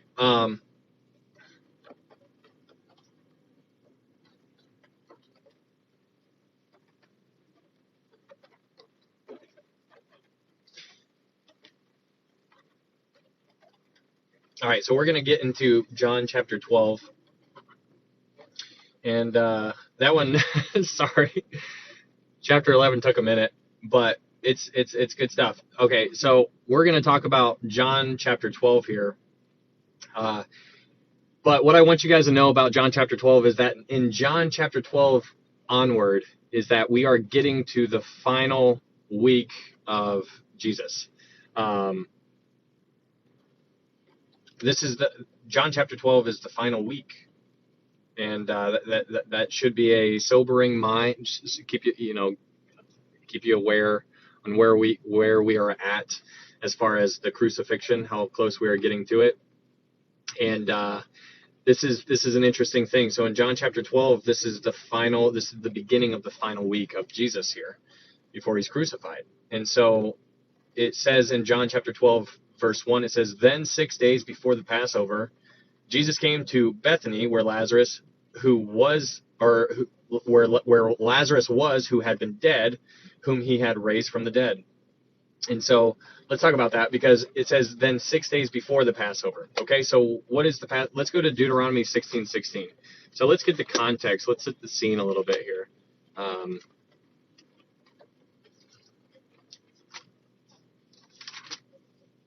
In Deuteronomy 16:16, it says this: "3 times a year, all your males shall appear before the Lord your God in the place which he chooses, at the Feast of Unleavened Bread, the Feast of Weeks, and at the Feast of Tabernacles. And they shall not appear before the Lord empty-handed.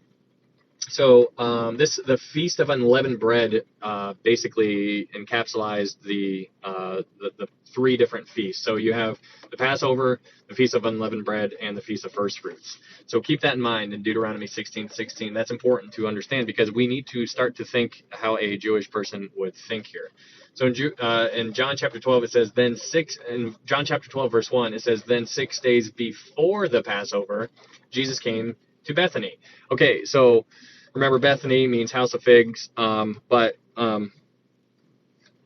it's also important to understand that the Passover is always going to be on the 14th of Nisan. Nisan is it's on the Jewish calendar, but it's always the Passover is always going to be on the 14th of Nisan. So here in John chapter 12 verse 1, where it says then 6 days before the Passover, if the Passover is typically on the 14th, then that means if it's 6 days before, then that means that it is currently the 8th of Nisan, because 14 minus 6 equals 8. So we are currently 8th. This is the 8th day of Nisan, Nisan, when this chapter is occurring. But what is important to note is that the 10th of Nisan is when the lambs are presented for approval, 4 days where there's 4 days of inspection. So there's going to be on the 10th of Nisan, the Jewish people always give up their lamb so that they can be inspected 4 days prior. Okay, so that is let's go to Exodus 12 real fast. In Exodus 12.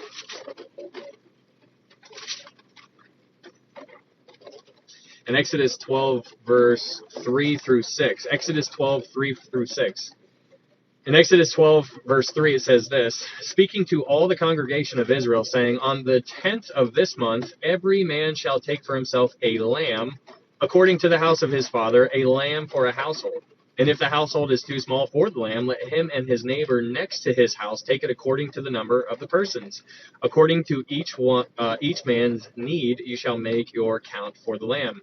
Your lamb shall be without blemish, a male of the first year. You may take it from the sheep or from the goats. Now you shall keep it until the 14th day of the same month.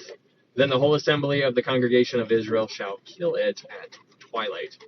And so what is interesting is that the very next verse here in Exodus is verse 7. It says, and they shall take some of the blood and put it on the two doorposts and on the lintel of the houses where they eat. That is like emblematic of the Passover. They would put blood on their doorposts. That is so that the death angel would pass over, pass over. That was like the whole picture there. But let's go back to John. In John 12 here. So it says, then 6 days before the Passover, Jesus came to Bethany, where Lazarus was, who had been dead, whom he had raised from the dead. So the fear here in all of the Jewish people, the minds of all the people who were wondering how do they handle Jesus, is that they were afraid because they understood that the Passover was right around the corner. And so what does that mean for everybody? That means that word is going to spread like wildfire. Word is going to spread about this Jesus guy who did all of these signs and wonders. And now we have a living proof guy who's Lazarus, and now everybody's worried about him because he's a walking testimony. He's a walking billboard for Jesus. And everybody's going to want to talk about Jesus, and everybody's going to want to talk about Lazarus. And it's estimated that during the Passover, that there was anywhere from 1 to 3 million people who would walk to, who the able-bodied males to go to Jerusalem. 1 to 3 million people, and that's crazy. 1 to 3 million. That's how many people were going to be around, and that was very troubling to the Jewish leaders. They did not want anything to do with that. So it says in 12 verse 1, so where they are currently in 12 verse 1 is that they are currently at the house of Simon the leper, and you can look that up in Matthew 26 if you guys want to go there real fast. Matthew 26.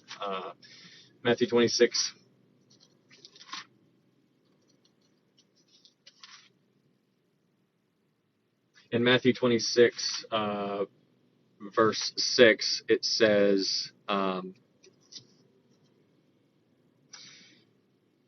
Matthew 26, verse 6, it says, And when Jesus was in Bethany at the house of Simon the leper, a woman came to him having an alabaster flask and very costly fragrant oil, and she poured it on his head as he sat at the table. Okay, so that is where we are currently at here.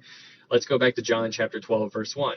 So they are currently at Simon the leper's house. Obviously, this is another, Jesus healed the leper here. But in John chapter 12, it says, Then 6 days before the Passover, Jesus came to Bethany where Lazarus was, who had been dead, whom he had raised from the dead. Verse 2.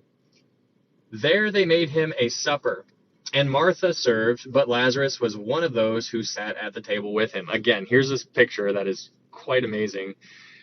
You have you have Jesus at the table, and you have Lazarus, and you know they're just looking at each other like, I can't wait to go home again, right? Like, I mean, the appreciation that Lazarus had to have for Jesus, I mean, had to have been light years beyond anything you and I could ever comprehend, because Jesus, or Lazarus was there. He experienced it.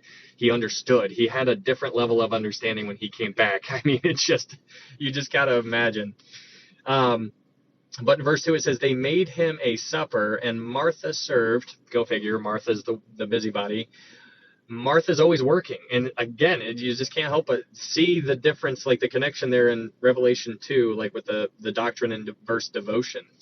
But Lazarus was one of those who sat at the table with him. Verse 3, then Mary took a pound of very costly oil of spikenard, anointed the feet of Jesus, and wiped his feet with her hair, and the house was filled with the fragrance of oil. And this is really, this is interesting. First off, this oil was very, very expensive. This is estimated to be about $1,000 per ounce in our time. Well, now probably with inflation, it's probably more like $10,000 an ounce. I'm just kidding. I'm just serious. I'm just kidding. But it was about $1,000 worth of oil, so probably it's expensive per ounce.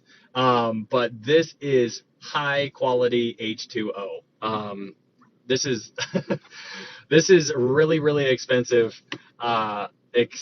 just crazy, crazy expensive stuff. But it's interesting because, again, here with Mary, you have Martha working, but where's Mary again? Where is Mary? At his feet. And again, like the picture of Mary is exactly what we need to be.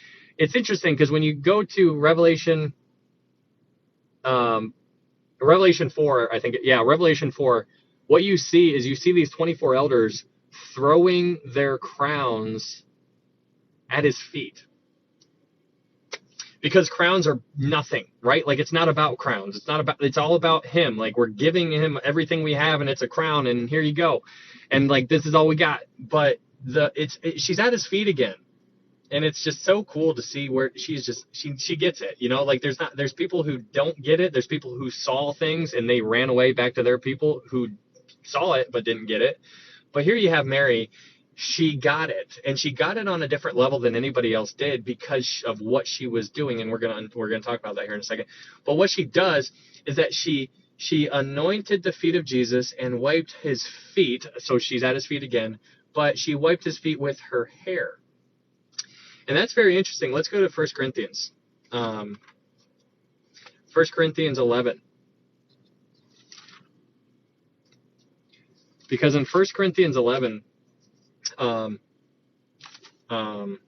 verse 15, 1 Corinthians 11, verse 15, it says this, but if a woman has long hair, it is a glory to her, for her hair is given to her for a covering. And it's very interesting to think about this. So the glory of a woman is her hair, right? Like, it is all about the woman's hair. Like that's their glory. But what she's doing here is that she's at his feet, which is where I want to be, and she's using the thing that she has.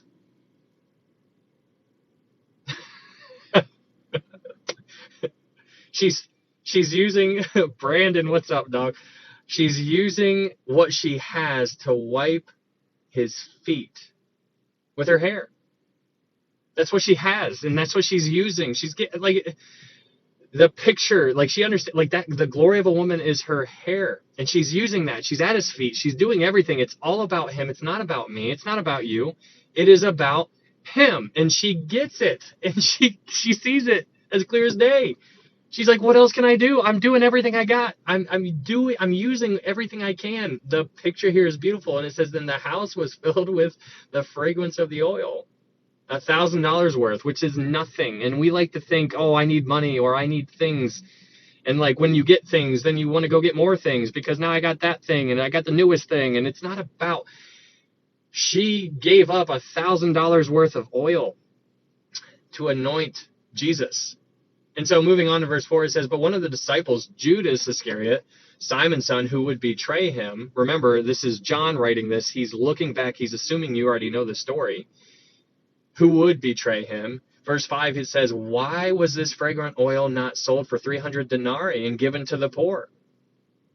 So you get to see his heart. You get to see where his priorities lie. He's thinking, now he was in charge of the treasury, right? Like he was a thief. But he wanted the money. He wanted to gather up things that are going to dissolve one day. Remember, like I think it's in, what is it, 1 Peter, where it says that everything's going to dissolve with fervent heat with a loud bang. Like this stuff that we have, it's just things. It doesn't matter. But he's looking at it. He's looking at what she's doing. He's like, why don't we take that money and give it to the poor? Yeah, okay. In verse 6, it says, this he said, not that he cared for the poor, but because he was a thief and he had the money box and he used to take what was put in it. If you remember the word thief, where it is when Jesus said, I am the door, the good shepherd, anybody who comes in other than through the door is a thief and a robber. And so that's interesting that the Bible uses the word thief here to summarize Judas Iscariot. But it says in verse 7, it says, but Jesus said, let her alone. She has kept this for the day of my burial. Interesting stuff. Interesting. He not only shines a massive spotlight on the fact that he is going to be buried soon, but he also at the same time is giving insight that she acknowledges that he will be buried soon. I don't know how she knows. I don't know what she knew. I don't know if she knew the time or anything like that, but somehow Mary knew that he would be buried soon. And she was doing this for that. And how do we know? Well, because Jesus said so. She is doing this. She has kept this for the day of my burial, which means she had it for some time and that she just broke it out for this case. And why? Or so she did it within the last week of Jesus being alive. She did it at the perfect time. She had to have known something. I don't get it.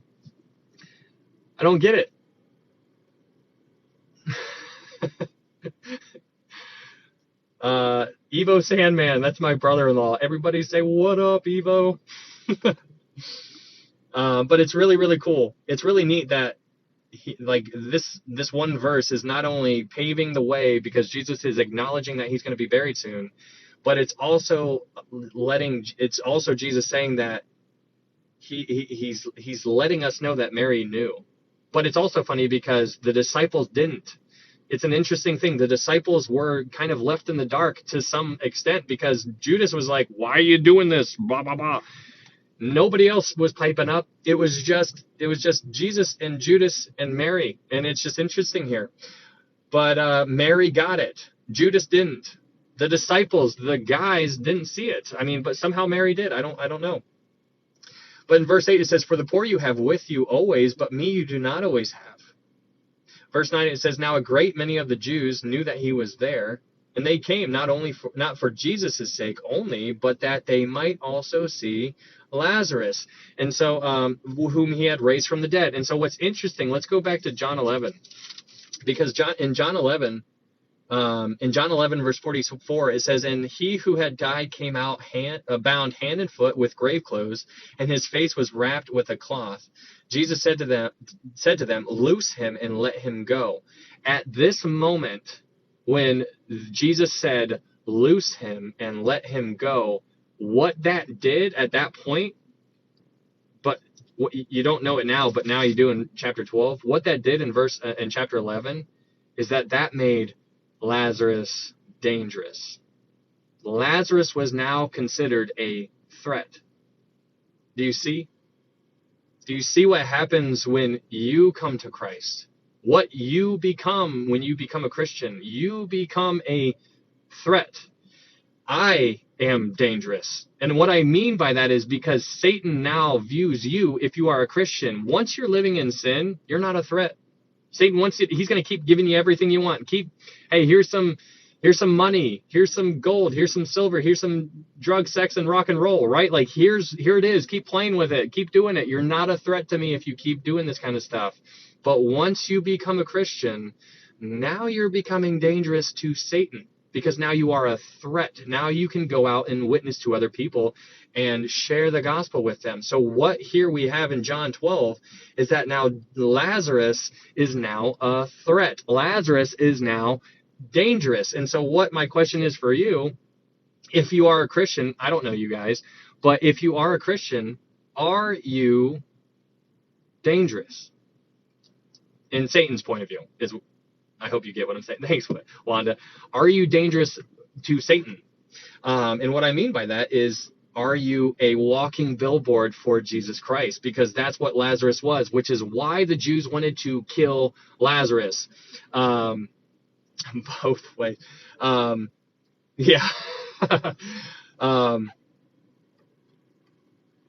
It says in verse 10, John 12, verse 10, it says, but the chief priests plotted to put Lazarus to death also, because on account of him, many of the Jews went away and believed in Jesus. There's your point. Case in point. Lazarus was a walking billboard. They didn't want to lose their power, their authority, their role, whatever they had within their community. They didn't want to lose it. And so they wanted to kill not only Jesus, they wanted to put Lazarus to death. And the time may come where that might happen to you and I. Heaven forbid, but, we need to surround ourselves up with the Bible, because hard times could be coming rather quickly. Anyways, but they wanted to kill Jesus and Lazarus, but it specifically said they wanted to kill Lazarus, verse 11, because on account of him, many of the Jews went away and believed in Jesus, which is the whole point. Satan hates you, and when you become a Christian, he hates you even more. And now he's like, now you're a threat because you can make other people believe in Jesus. You can help them see Jesus, and that is a dangerous thing for Satan. So that's the whole point. My question to you is, are you dangerous in Satan's point of view?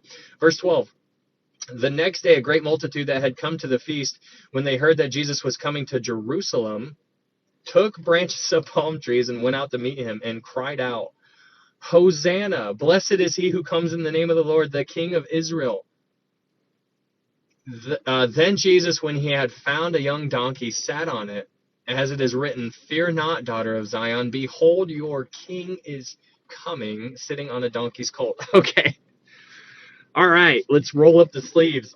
This is the coolest thing, because it ties into the Daniel 9 prophecy. Guys, I get so excited talking about the Daniel 9 prophecy, but what is occurring here in these verses right now is that this is the triumphal, like the triumphal entry.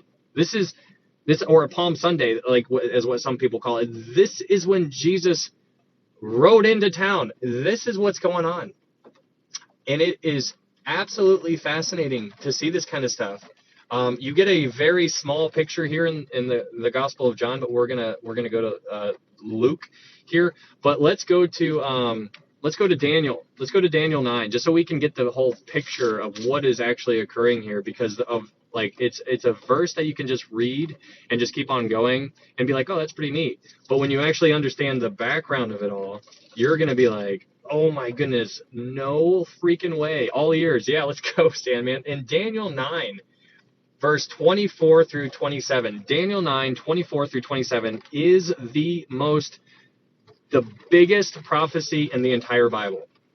The biggest prophecy in the entire Bible, because it is, the Holy Spirit breaks it down for us in basically everything but nanoseconds. But what you have in Daniel 9, 24 through 27 is I'm gonna summarize it just so we don't have to unpack it too much. But what you have in Daniel, let's go to Daniel 9:25. In Daniel 9:25, it says, "Know therefore and understand that from the going forth of the command to restore and build Jerusalem until Messiah the Prince, there shall be 7 weeks and 62 weeks. The street shall be built again, and the wall, even in troublesome times." Okay, so what does all that mean? It's a lot of words. What does it mean? Okay, so basically what you have is you have a total of 490 years. So you have a total of 490 years, right? So that's it. That's what you have, 490 years. But what happens? When does the clock start for that timer to start counting down time? Well, it starts in verse 25, that from the going forth of the command to rebuild Jerusalem, that's when the clock starts. That's when the clock starts. Whenever the command is given to go forth to rebuild Jerusalem, whenever that happens, the clock starts.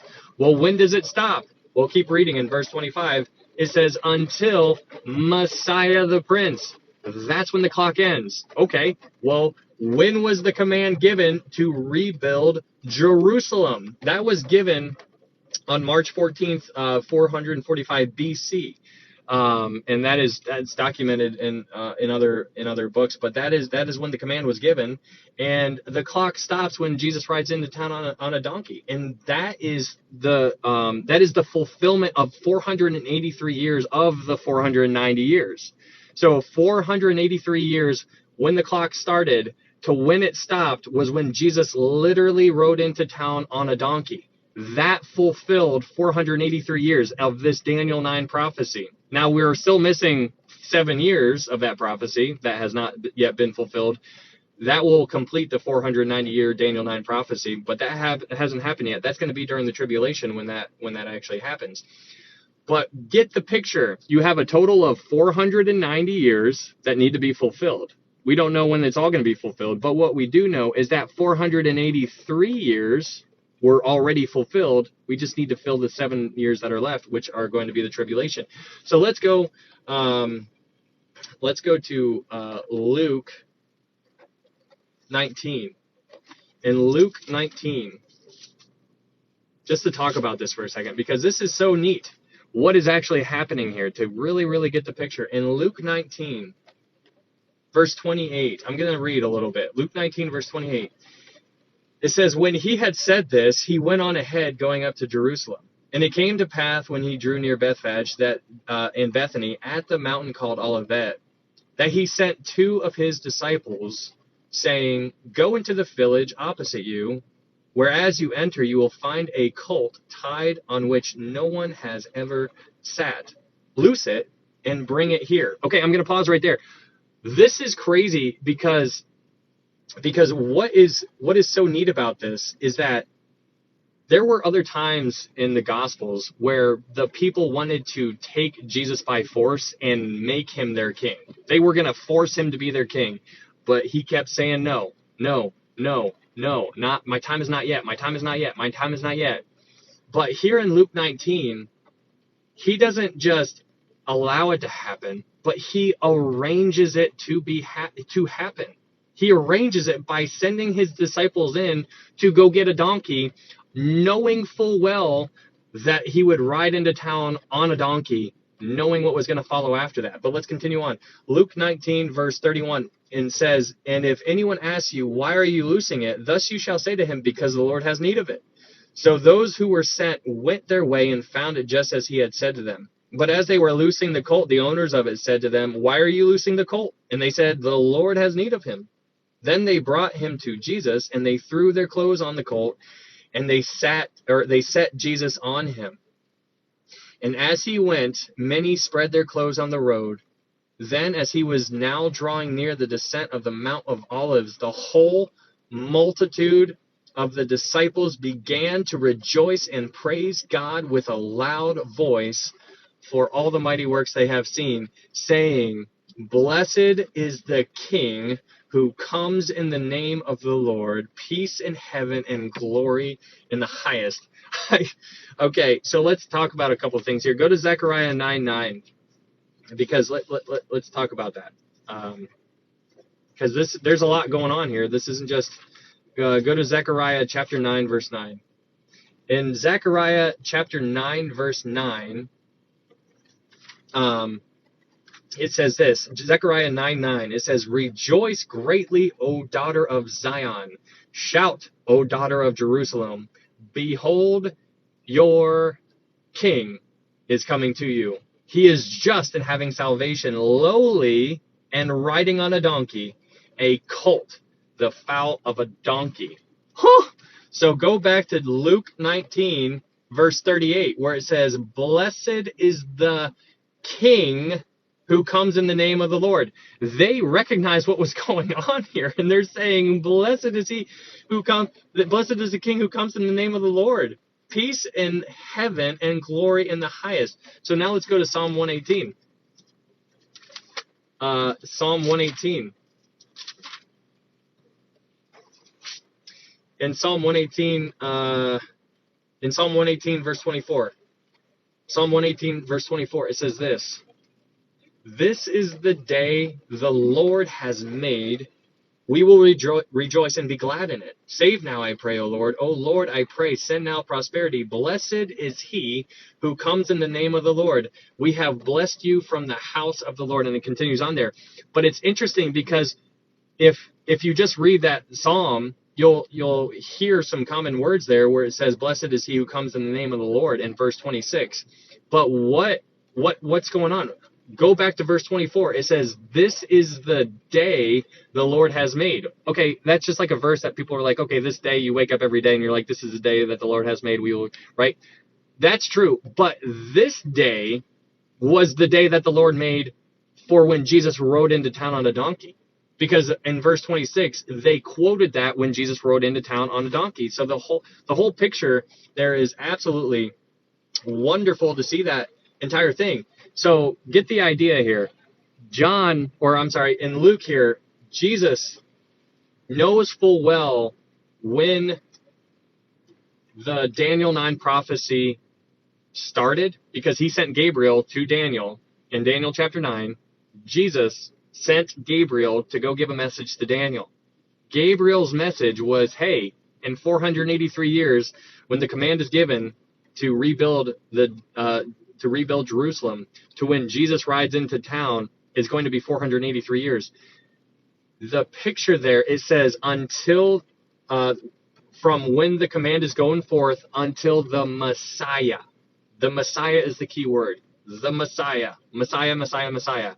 Luke 19, verse 38 says, "Blessed is the King who comes in the name of the Lord." The Messiah is everything here. So let's go to verse 39, though. Luke 19, verse 39. Because now we're like, what's going on? Luke 19, verse 39. It says, "And some of the Pharisees called to him from the crowd, saying, 'Teacher, rebuke your disciples.'" Because they understood what they were doing. They understood what the disciples were doing. And they're like, no. Nope. Stop. Everybody stop what you're doing. Because they were acknowledging that Jesus was the Messiah. That's amazing. They acknowledged that Jesus was the Messiah. Not everybody, just a select few. But the Pharisees wanted Jesus to rebuke the disciples. But in verse 40 it says, "But he answered and said to them, I tell you that if these should keep silent, the stones would immediately cry out." And that's amazing. That is amazing. Now we get to verse 41, and we were talking about Jesus weeping over Lazarus in John chapter 11, because we talked about certain times when Jesus wept. Jesus wept over Lazarus. Jesus wept in Gethsemane, and he wept over Jerusalem. And this is one of those places where Jesus wept. In verse 41, it says, Luke 19, verse 41, it says, "Now as he drew near, he saw the city and wept over it, saying, if you had known, even you, especially in this your day." This day was the day that was prophesied about in Daniel 9. Your day, this day, he held them accountable to know what Daniel 9 prophecy was about. He showed up on time. He expected them to know when he was going to show up, and they missed it. And so it's very interesting. He weeps over it because he held them accountable. Verse 42, saying, "If you had known, even you, especially in this your day, the things that make for your peace, but now they are hidden from your eyes."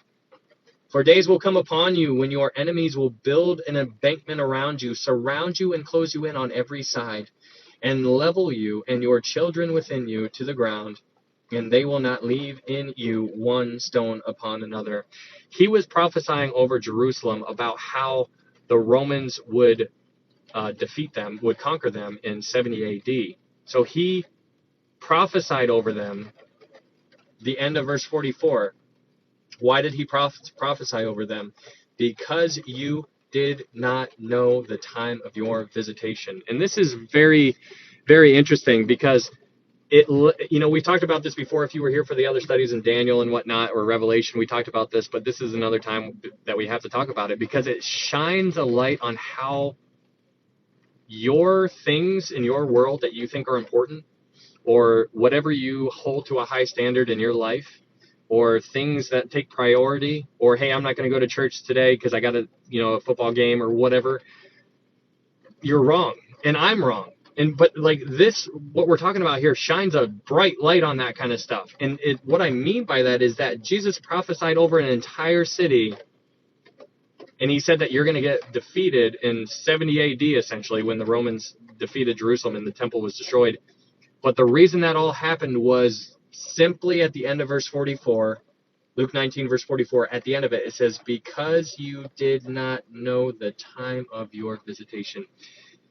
You have, myself included, we do not know how serious God takes things. We like to think of like a lovey-dovey Santa Claus, like I'll pray to him whenever I need something.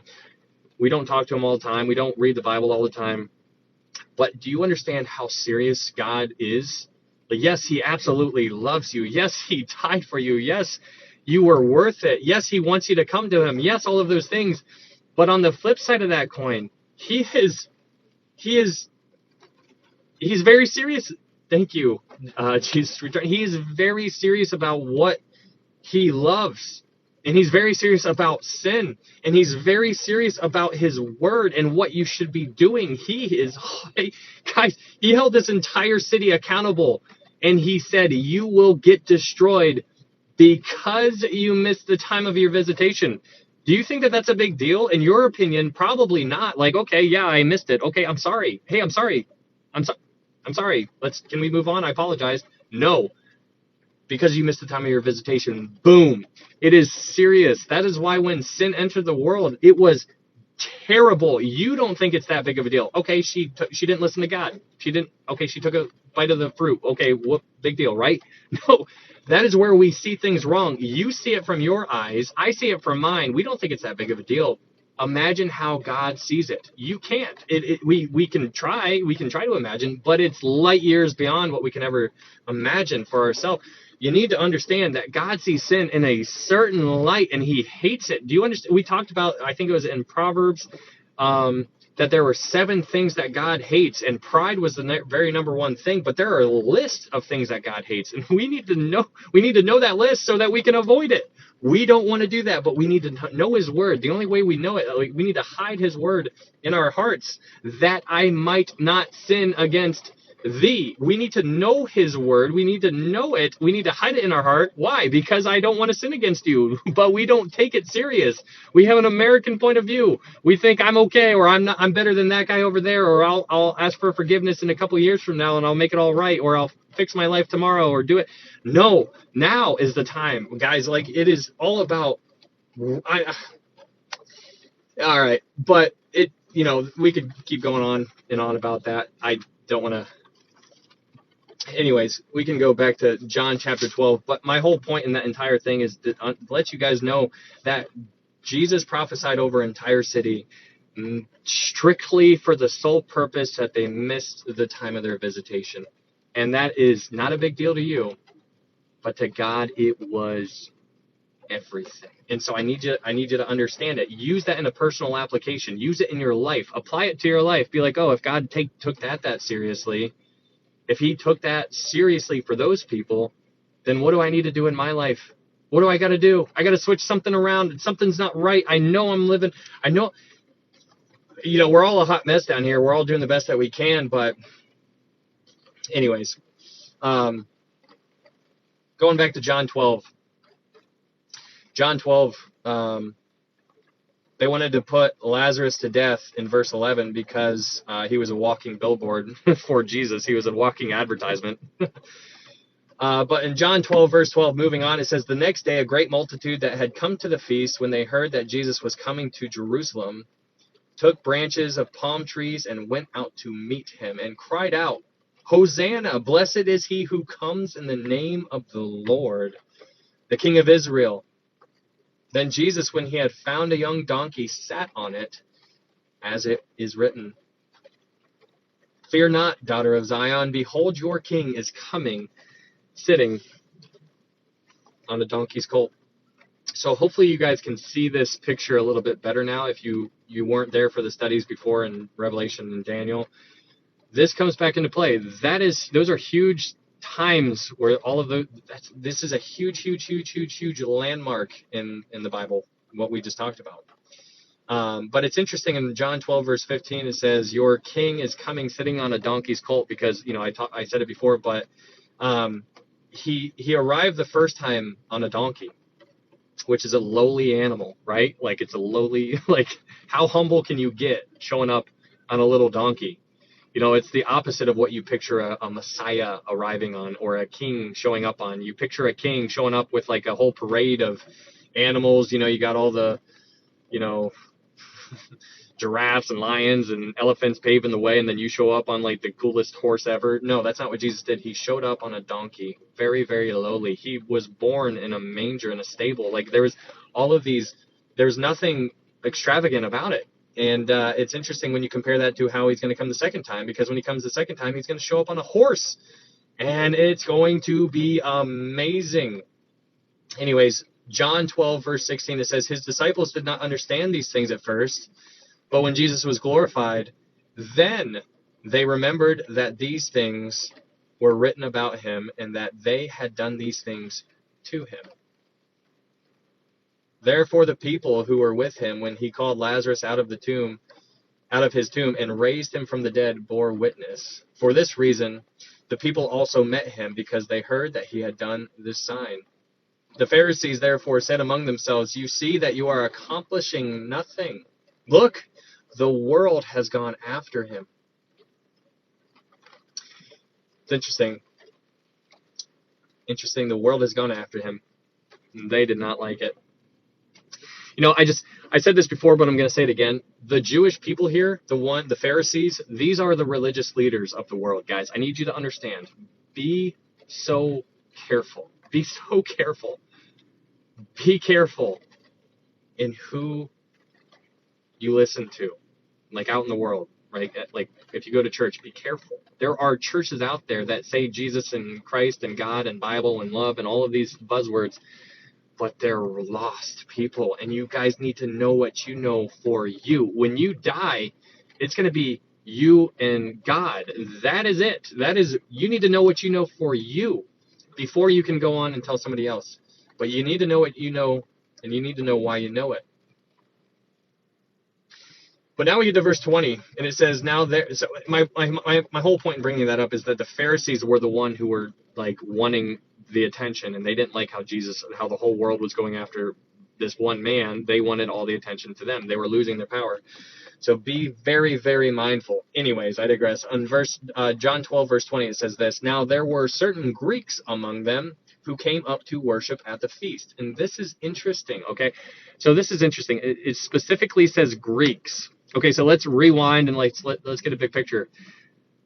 So in John 4, you have the Samaritan woman, right? Or I'm sorry, let's go back further. John 3, you have Nicodemus. He is one of the Jews. He's one of the leaders of the Sanhedrin, top dog in the leadership of the Jews, right? So you have the Jews. But he went to Jesus by night, which meant he was kind of sneaking around. He didn't want everybody to see what he was doing. So Nicodemus shows up. He's a Jew. John chapter 4, now you have the Samaritan woman. The Samaritan woman should not have accepted Jesus or done anything with Jesus because she was born and raised to hate Jewish people.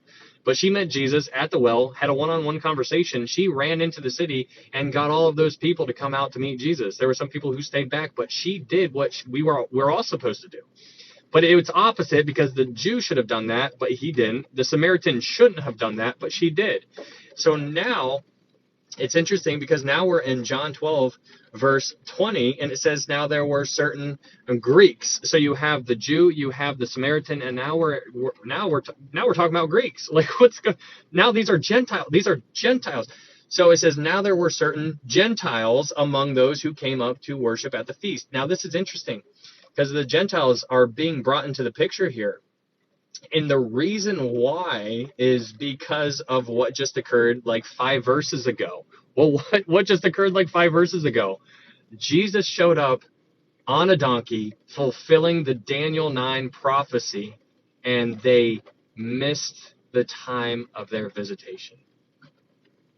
They missed the time of their visitation. So the Jewish people missed it. They missed it. They are still blind in part, as Romans 11:25 tells us, until the fullness of Gentiles, right? That's where they're going to be blind when? Until the fullness of Gentiles. That's when the church is taken out of here. That's the fullness of Gentiles.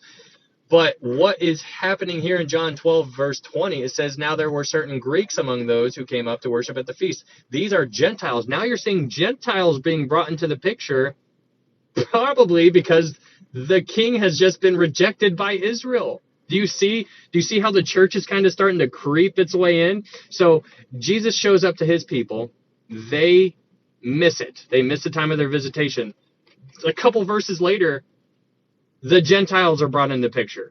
And that's where you and I are right now. We are in the age. The church age has an expiration date sometime. The church, when the rapture happens, the harpazo.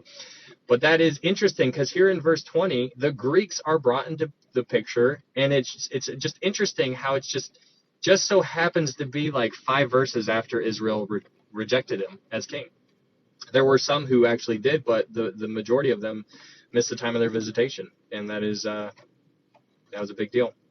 But now you're having the Greeks showing up. In verse 21, it says, the Gentiles, they came to Philip, who was from Bethsaida of Galilee, and asked him, saying, Sir, we wish to see Jesus.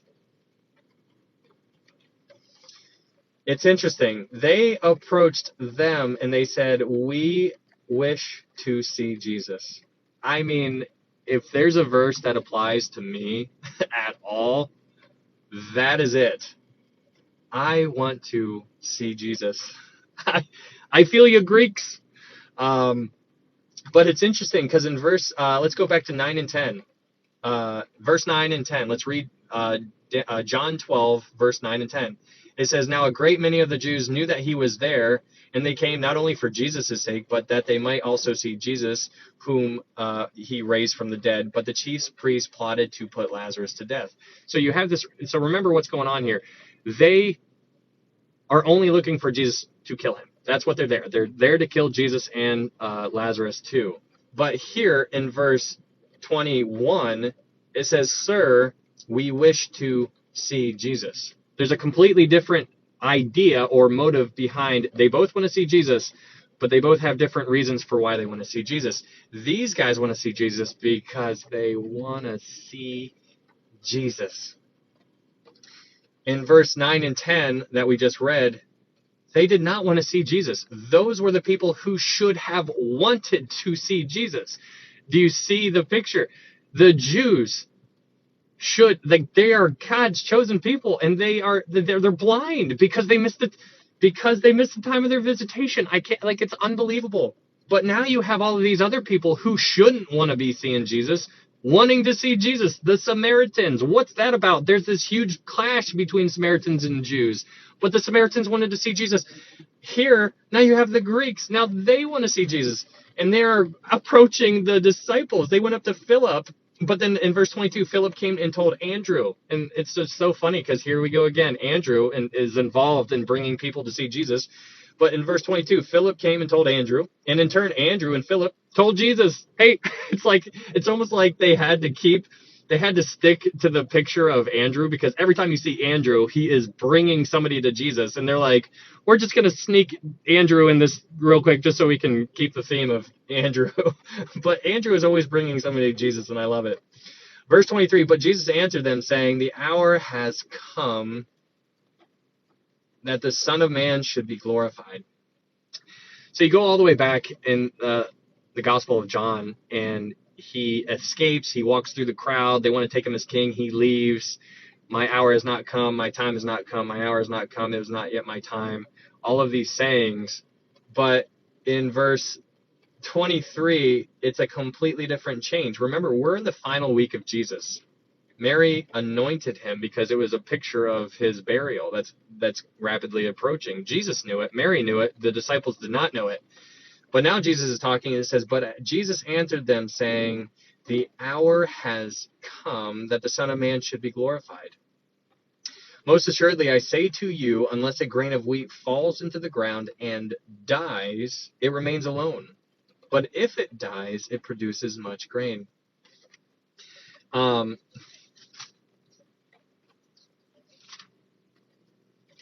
This is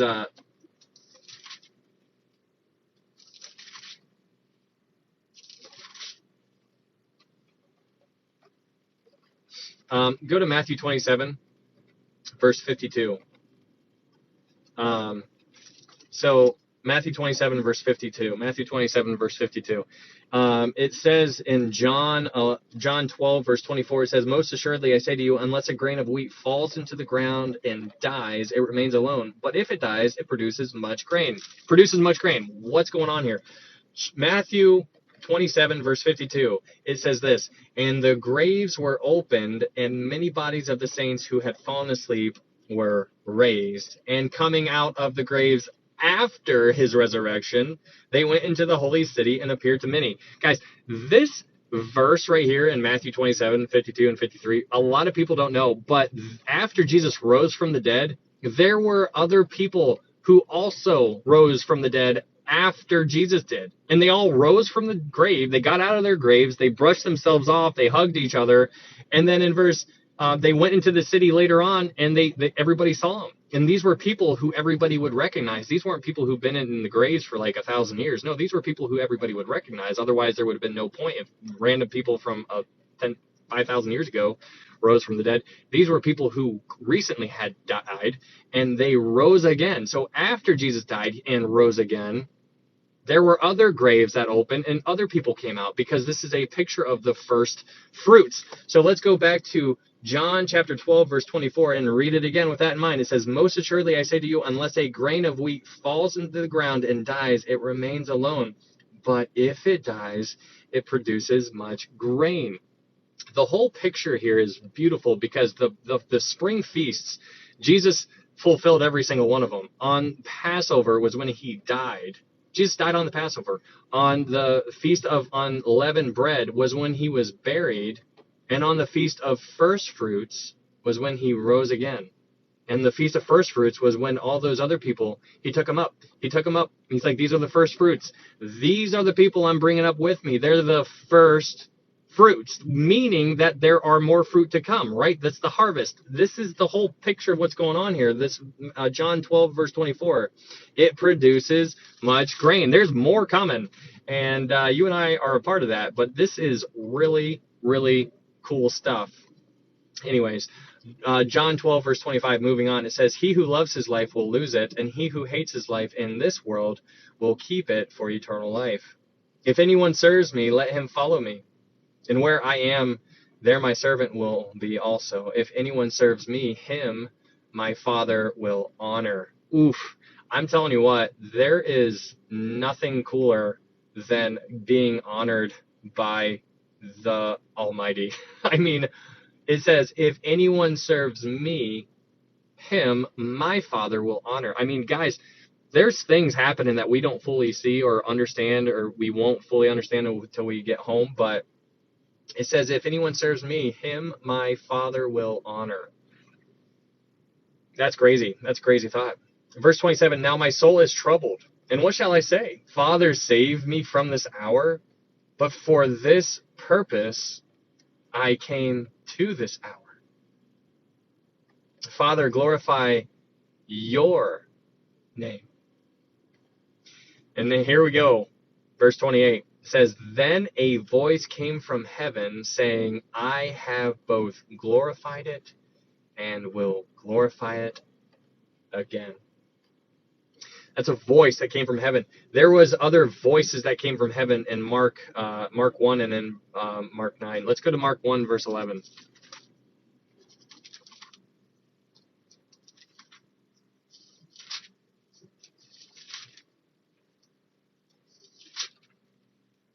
Mark 1, verse 11. It says, "Then a voice came from heaven, 'You are my beloved Son, in whom I am well pleased.'" Now let's go to Mark 9, verse 7. Mark 9, verse 7.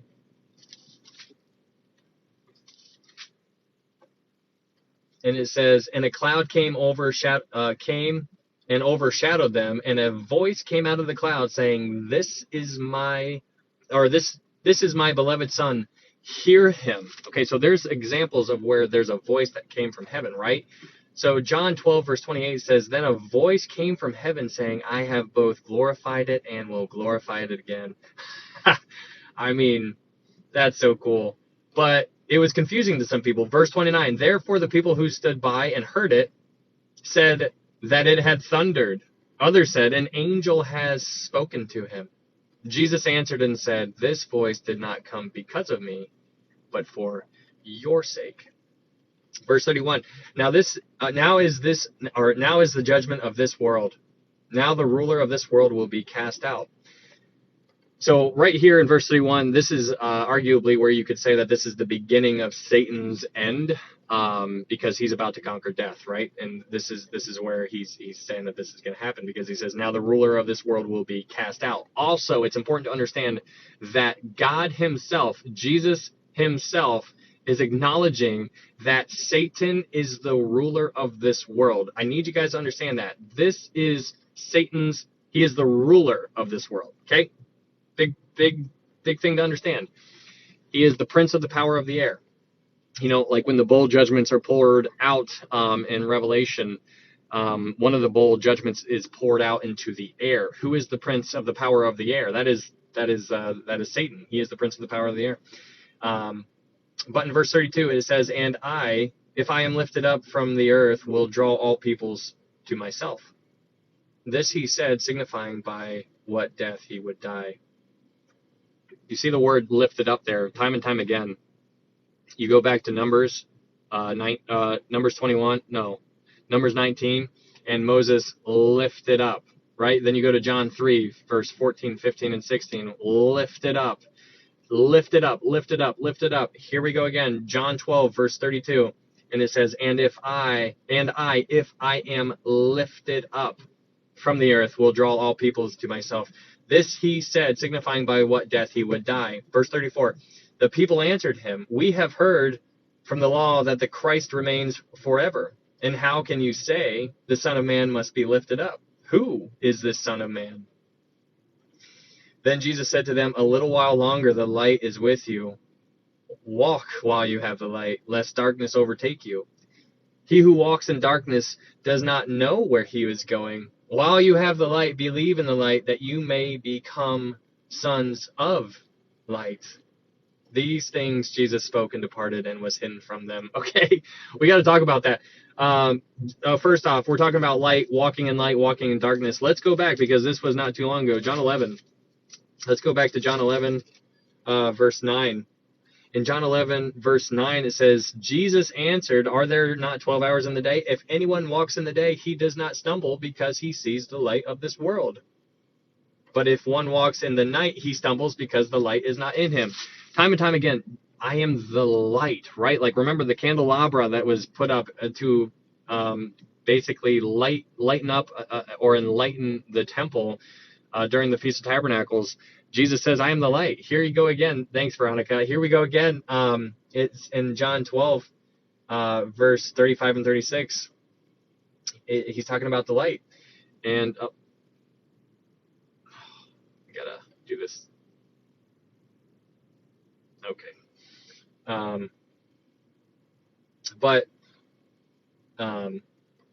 Sorry, there was something that popped up on my phone. But it's interesting in verse 36, John 12, verse 36, it says, it says, "While you have the light, believe in the light, that you may become Sons of the light. And if you know anything about me, you know where we're going with this, because I love going back to it because I love the picture. Become sons of light. Good night, Wendy. Have a good night. Become sons of light. Let's go to John 1. John 1, verse 11, 12, and 13. John 1, verse 11. It says this: He came to his own, and his own did not receive him. The Jewish people did not receive him. First John 1, verse 12. But as many as received him, to them he gave the right to become children of God. Children of God. To become children of God. In John 12, verse 36, it says that you may become sons of light. Sons of light. I am the light. Sons of God. to become sons of God. Children of God, to those who believe in his name, who were born not of blood, nor of the will of the flesh, nor of the will of man, but of God. Guys, I'm telling you what, when you become a Christian, there's something amazing that happens. And the connections are all over the place. But John 12, verse 36, finishing up verse 36, it says, These things Jesus spoke and departed and was hidden from them. So he just disappeared here. It's an interesting thing. Jesus spoke, departed, and was hidden from them. He just disappeared. But in verse 37, it says, But although he had done so many signs before them, they did not believe in him. Okay, so this goes back to what we talked about in Luke 19. Luke 16:19, Luke 19:16, one of those. But it was basically goes back to the rich man and Lazarus, if you were here for that story. But the rich man dies, he goes to Hades. Lazarus dies, he goes to Abraham's bosom. But it's interesting here because the rich man asked or was begging Abraham to say, hey, go tell my family. And Abraham says, even if one were to raise themselves from the dead, they would not believe. So with that in mind, John 12:37 hits differently, because it says, But although he had done so many signs before them, they did not believe in him. And that's interesting. And there are people, thanks for giving, there are people who are never going to come to know Christ. God knows who those people are. He knows the end from the beginning. But it's an interesting thing. But in verse 38, John 12:38, it says that the word of Isaiah the prophet might be fulfilled, which he spoke. Lord, who has believed our report? And to whom has the arm of the Lord been revealed? This is quoting here Isaiah 53, verse 1. Remember Isaiah 53, that's the chapter that is forbidden. Isaiah 53, 6. So let's go back to Isaiah real fast just so you can see it. Isaiah 53.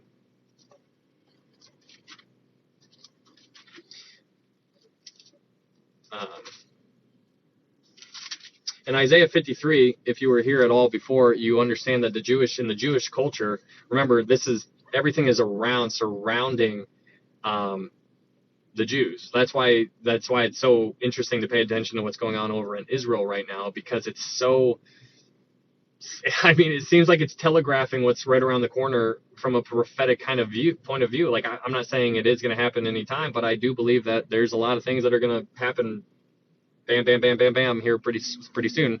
I could be wrong, just a guess.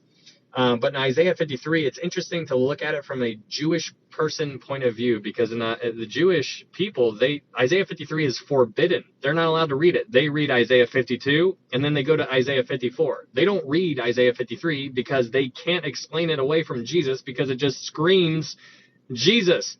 But anyways, Isaiah 53:1, it says this: Who has believed our report? And to whom has the arm of the Lord been revealed? That is what is talking about in John 12, verse 38. That is what is being quoted there in John 12, verse 38. Lord, who has believed our report, and to whom has the arm of the Lord been revealed? Thanks, Travis. I appreciate that. It says in verse 39, therefore they could not believe, because Isaiah said again, he has blinded their eyes and hardened their hearts, lest they should see with their eyes, lest they should understand with their hearts and turn, so that I should heal them. It's an interesting thing here, because in John chapter 12, verse 37, you could put brackets around the words did not. So, did not. So in verse 37, it says, but although he had done so many signs before them, they did not believe in him. But then when you go down to verse 39, you could put brackets around could not, because it says, therefore they could not believe, because Isaiah said again in what we just read in verse 40. There are people who do not, and there are people who will not, because they could not. Like, they could not. People harden their hearts, and it doesn't matter what you do. Like, you could pray, and like, these people saw everything that you and I will never see, like, here on this earth. Like, we're not going to see those miracles. We're not going to see Jesus raise people from the dead. We're not going to see that kind of stuff like how they did back then. But those people saw it, and they still did not believe. And so it's just such an interesting thing. Just so you guys are aware, there are people out there who teach that there are different Isaiahs. Like, there's not only one Isaiah, but there's two, or maybe there's three Isaiahs who wrote the book of Isaiah. Don't listen to that. That's not right. There's only one Isaiah, and they do that just to muddy the waters a little bit, because now that creates the confusion. But the whole point of me bringing that up there is to be very, very careful. You could go to many different scholars, and they can say all kinds of things, and just because they have the title scholar or they have a PhD, intelligence doesn't mean that they know what the heck they're talking about, right? They might use a lot of fanciful words, but be very, very careful. But there's a lot of people who teach that there are multiple Isaiahs. But in the King James Version, this is why, it's important to go back to the original text, because it allows you to see things. But in the King James, it doesn't have it in my New King James. But in verse 39, it says this, therefore they could not believe, because Isaiah said again. That's what mine says. It says, because Isaiah said again. In the King James Version, it says, because that Isaiah said again. And that word, the word that in the King James, is very, very important, because it allows you to know that it is the same Isaiah that was referenced earlier. Like, it is the same Isaiah. There's one Isaiah. I say all that just to let you be mindful of certain, there's different wordings, but pay attention to the word. But regardless of what Bible you use, thanks for giving, regardless of what Bible you use, go back to the original language, because we're reading an English version of it, right? And so that's like, they did the best they could to give us this Bible, the King James, New King James, whatever you use. They did the best they could. But when you go back to the Greek or the Hebrew or the Aramaic or the Latin, whatever, you get a different idea than what you would if you read the English translation. And so it's a good thing to do, to be like, oh, I wonder what that word means. Click on it, and it gives you a lot more insight, which is why I love the Good Shepherd analogy, because it's such a simple way of letting you see it. And what I mean by that is, go back to John 10, in John 10 verse 11, if you missed it. In John 10:11, John chapter 10 verse 11, it says, I am the good shepherd. The good shepherd gives his life for the sheep. The word for there is in place of. So what it means is, I am the good shepherd. The good shepherd gives his life in place of the sheep. And it is very, very important to understand that, that the words have meaning, but always go back to the original text, because you'll get better insight. And I digress. But moving on, John chapter 12, verse 41, it says, these things Isaiah said when he saw his glory and spoke of him. And nevertheless, even among the rulers, many believed in him, but because of the Pharisees, they did not confess him, lest they should be put out of the synagogue. These people were fearful of what they would face. It's an interesting thing. It says, if you confess my name, like, I will confess your name in front of my Father. I'm butchering that, but you get the idea. Being a closet Christian Is it, like when you're only a Christian when it's convenient for you? Is that what you are? Is that what we're called to be? Or do we need to be bold? Do we need to always be willing to provide a defense for the gospel? Can you provide a defense for the gospel? That is a very sobering question right there. It's like, hey, you might know how to go to heaven. You might be saved right now, but can you defend it? And that is what we're called to do. We are called to always be willing to provide a defense. But here in verse 42, it says, nevertheless, even among the rulers, many believed in him. But because of the Pharisees, they did not confess him, lest they should be excommunicated, is the picture here. And so it's a fearful thing. It's hard to stand up. And so that's why I admire the blind man that we talked about in John, I don't know, like a couple chapters ago, 5, I don't know. But there was, no, it's not 5.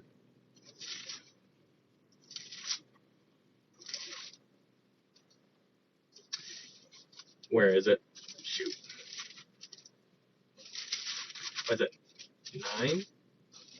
9? Yeah, John 9. In John 9, the blind man, he didn't know much. But if you imagine the picture that the blind man had, the blind man, he was blind, right? Born blind. He didn't know what he didn't have. He just knew that he couldn't see, and everybody else could. Woe is me, I am undone, right? Like, that's how he was probably feeling. But then one day everything changed when Jesus showed up, just how it normally happens in what should happen in your life. You should change when you become a Christian. Everything changed for this blind man. So everything changed from this blind man. He was now able to see. And after he was able to see, what happened was amazing. You had the religious leaders of the town, the scholars, if you will, all surround this guy. So picture like a horseshoe formation around this one dude who just is like, I'm just glad I can see. And they're all questioning him and like saying, you're a liar and this and this and this. And now he questions them back. And then they excommunicate him. They throw him out because he was pushing back because he wasn't budging. He wasn't going with the program. And that's why I love that blind man, that picture there, because he didn't budge. And I'm like, man, the bravery to hold your ground, because there's so many people who care about what they think. Like, I care about what you think about me. Like, that's why, like, I do. Like, I wish I didn't. I wish I was one of those people who are like, oh, I could care less. Like, no, like I want to be friends with everybody, right? Like that's kind of how I am, which is good in a lot of cases, but bad in some cases. But it's an interesting thing here for that guy to stand his ground, because when you go back to John 12 verse 42, it says that these many of the rulers believed in Jesus, but they didn't speak up because of the Pharisees. They didn't want to be excommunicated. It's an interesting thing. Verse 43, it says, for they love the praise of men more than the praise of God. Oof. Same. Oh, man. Then Jesus cried out and said, he who believes in me believes not in me, but in him who sent me. And he who sees me sees him who sent me. I have come as a light into the world, that whoever believes in me should not abide in darkness. And if anyone hears my words and does not believe, I do not judge him, for I did not come to the world to judge the world, but to save the world. He who rejects me and does not receive my words has that which judges him. The word that I have spoken will judge him in the last day. For I have not spoken on my own authority, but the Father who sent me gave me a command, what I should say and what I should speak. And I know that his command is everlasting life. Therefore, whatever I speak, just as the Father has told me, so I speak. So, he's here to, he's not willing that any should perish. He wasn't here at this time to judge everybody and do all of those things that they wanted him to do, take him away to be a king, to, he did what he needed to do. He had a mission, and he did everything he had to do. He fulfilled it all. Or not, he didn't fulfill all of the prophecies. All of them will be fulfilled in the future. He fulfilled a great many, But the judgment will come on the last day at the great white throne judgment. The reason why people are in Hades in torment right now, Hades or hell is a temporary waiting place where people are in torment. It's temporary though.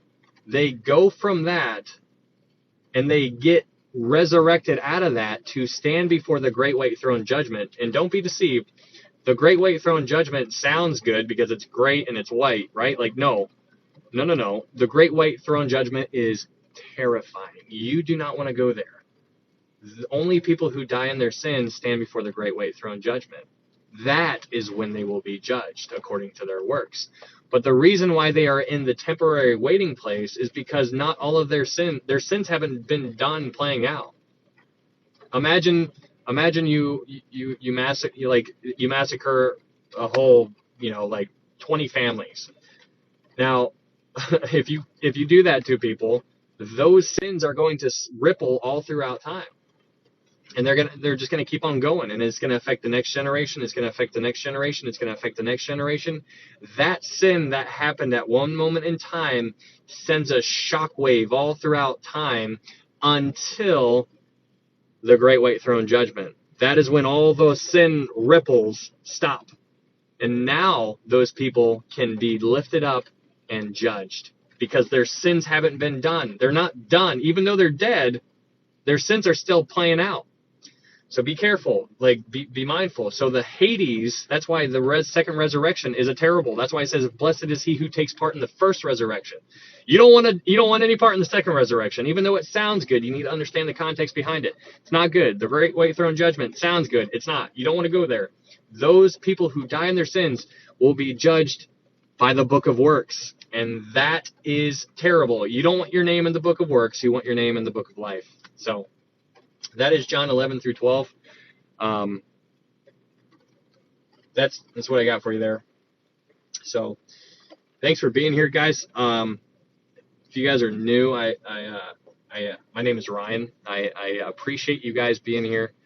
If you guys have any questions about any of this stuff, feel free to shoot me a direct message on TikTok here. My messages are wide open. You don't have to follow me. But if you have any questions, you can hit me up on if you have any questions about salvation or what does this verse mean. Or, I don't know everything. I'm never going to say I know everything because I never will. But I'm a resource. You can use me if you want. But what I want you to know more than anything is how to know for sure you can get to heaven. That's everything. I like to use the baseball analogy. I like to use, first base, second base, third base, home plate. I use that because that's something that a lot of people can relate to because everybody knows that first base, second base, third base, home plate, right? Like that's easy to understand. But first base is Christ and Christ alone. It's not Christ and baptism. It's not Christ and good works. It's not Christ and going to church. No, it is literally understanding and believing that Jesus is God's son, that he died on the cross for your sins, and that he is the only way to get to heaven. For by grace are you saved through faith, and that not of yourselves. It is the gift of God, not of works, lest any man should boast, right? Like it's all about him, what he did. The gift was Jesus Christ, that he died on the cross, asking Jesus to save you. That is first base. We could stop there. That's how you get to heaven. But if you want to continue, second base would be baptism. Baptism does not save you. Baptism just lets everybody know that you are now following Christ. It's just letting people know. Because now if I go to your church and I see you get baptized and I see you out in the world and you're, sleeping around or you're doing stuff that you shouldn't be doing, I'm going to come to you as a brother and I'm going to be like, what are you doing? Like, we shouldn't be doing this kind of stuff. You know. And it's not my job to really, get on you every single day, but I'm going to bring it to your attention just so you know that I kind of know. The Holy Spirit should be in there convicting you to kind of turn you away. But that's what baptism does. Baptism doesn't save you. Third base would be good works. Good works do not save you. The Bible says in Matthew, it says, let your light so shine before men that they may see your good works and glorify your Father who is in heaven. Do you see that your good works, once you become a Christian, it's not for you. It's not for you to look at me and be like, oh, Ryan's so cool, look at him. No. You're supposed to see me and glorify God. That's what the whole point of it is. It's not about me. Like less of me, more of him. So that's what third base is. And then fourth base or home plate would be sharing the gospel. That's how I break it down. That's what I would say. So that's what I want you to know more than anything else. Good stuff. Thanks, TL. I appreciate it. Great Bible study. Yeah. Where can I read about the book of works? That's in Revelation, I want to say 20.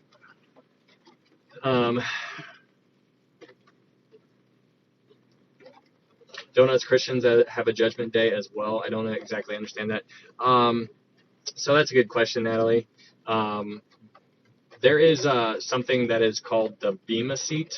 And it's an interesting conversation. We'll have to talk about it someday. But basically what it means, the Bema seat it's a good thing. So like when you, like let's say me, you, and your dad, we're all running the same race. And then at the end of the race, you know, they put us on a podium, like first place, second place, third place. And then you get your medal for finishing the race. That's what that is. That's the idea behind a Christian point of view. So it's not a judgment. It's more of a good, like, kind of situation, kind of like you're being judged for the good things, the righteous things that you've done, whereas the people who die in their sins are judged by their works. Whereas in contrast, you know, you and I, or Christians, would be judged by their the righteous things that they are done, like, and be given crowns and whatnot in that kind of context. Those are the crowns that we will cast before the Lord, which is in Revelation 4, I think it is. But yeah, Michelle, thanks for yeah, absolutely, thanks for being here. Ooh, Willie, Trinity hates Jesus, Trinity burns. What do you mean, man?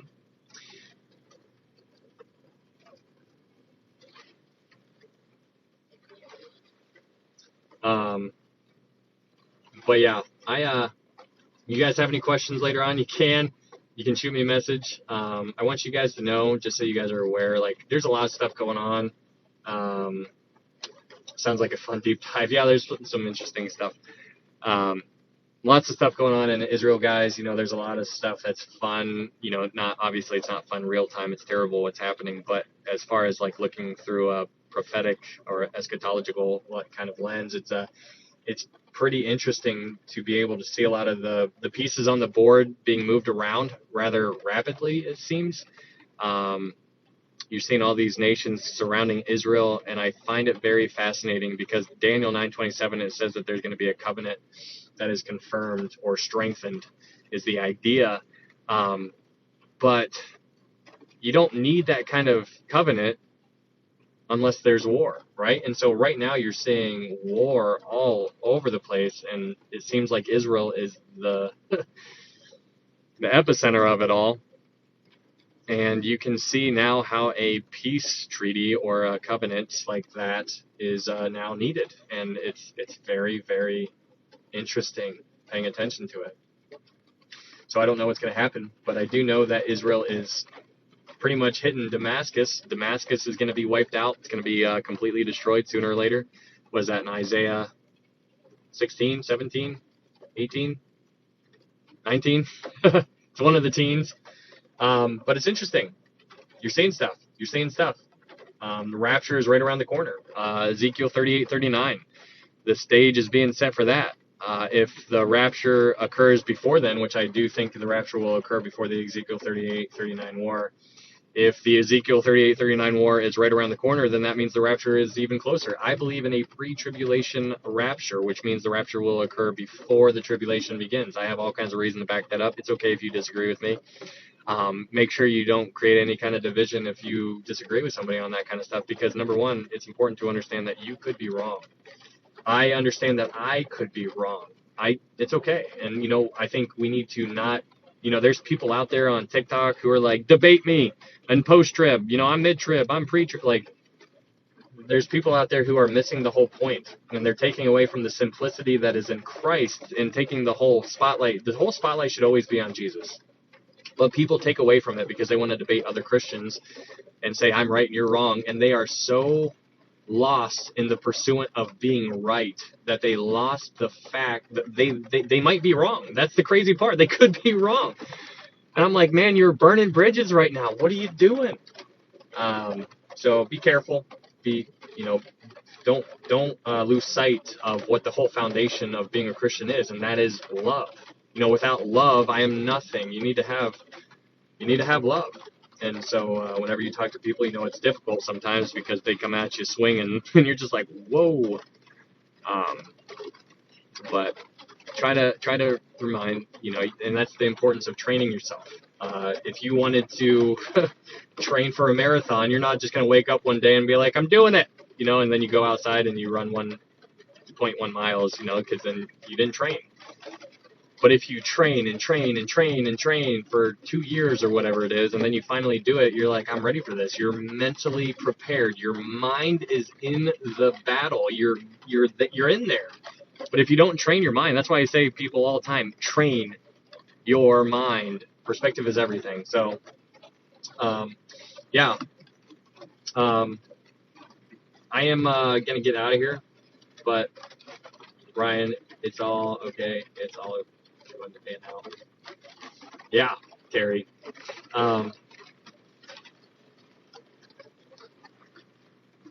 But I believe in post-trib. Yeah, Vicky. Yeah, thanks for being here, guys. I think I need a third cup of coffee. Hi, Michelle. I didn't see it here. I'm assuming you're at work. That's awesome. But, Tim, the rapture isn't going to happen until the very moment before the end. I see it differently, Tim.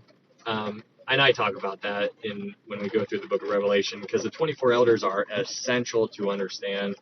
When you understand the 24 elders, everything kind of clears up. At least for me, it did. And at the same time, it's okay as long as you are telling people about Jesus. And that's why, like, it's always interesting because when there are, I'm not one of those people who I'm like, I'm going to fight you on this, because it doesn't matter.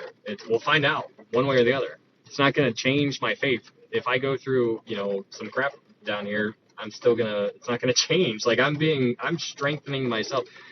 But what is interesting is that, people will die on that hill and forget the whole point of what we're here for.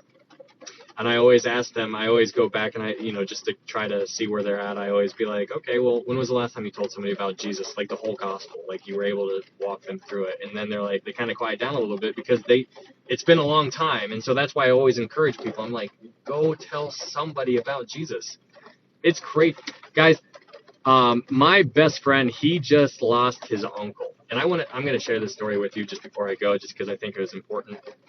I actually meant to do this but I just forgot until just now. But my best friend, he just lost his uncle, and his uncle was a pillar in the community and in the family. There was over 2,000 people that showed up to the calling hours. And I was like, when I heard 2,000, I was like, I'd probably have like 200. I mean, this guy that's a lot of people from where I'm at. 2,000.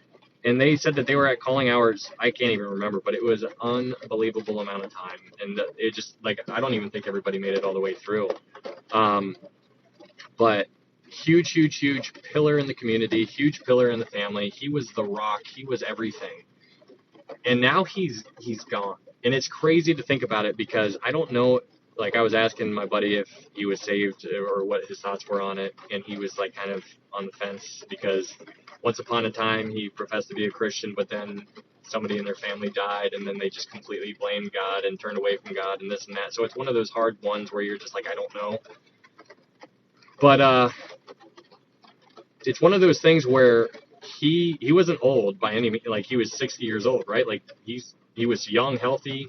He worked all the time, was a nonstop Energizer Bunny type guy. But it's always very, very sobering to think I could literally stand in the presence of God within 5 seconds. And that's where his uncle is right now. And I guarantee you, just like the rich man, if he could go back to when he was alive and redo things, he would do it. And so that's why I'm trying to tell you guys, like, you have time. You have time. You're here right now. You're still breathing. And every breath you have is an absolute gift. When was the last time you thanked God for the breath that you just took? I mean, I do that with my kids sometimes just so that they get the idea of how thankful for everything we need to have, like everything we have. It's just a breath of life. Like, we just do it when we're like, oh, it's not even that big of a deal. I just took another breath, whatever. No. Wow. Guys, do you understand the amazingness that goes behind every single breath? The heartbeat that goes on, the blood that's circulating, all the cells that are doing all their jobs. Everything we have is absolutely wonderful. And at any second, we could be standing before the Lord. And I'm just like, I'm a hot mess, you know, like I'm looking at myself and I'm like, man, I got to change. I got to do better,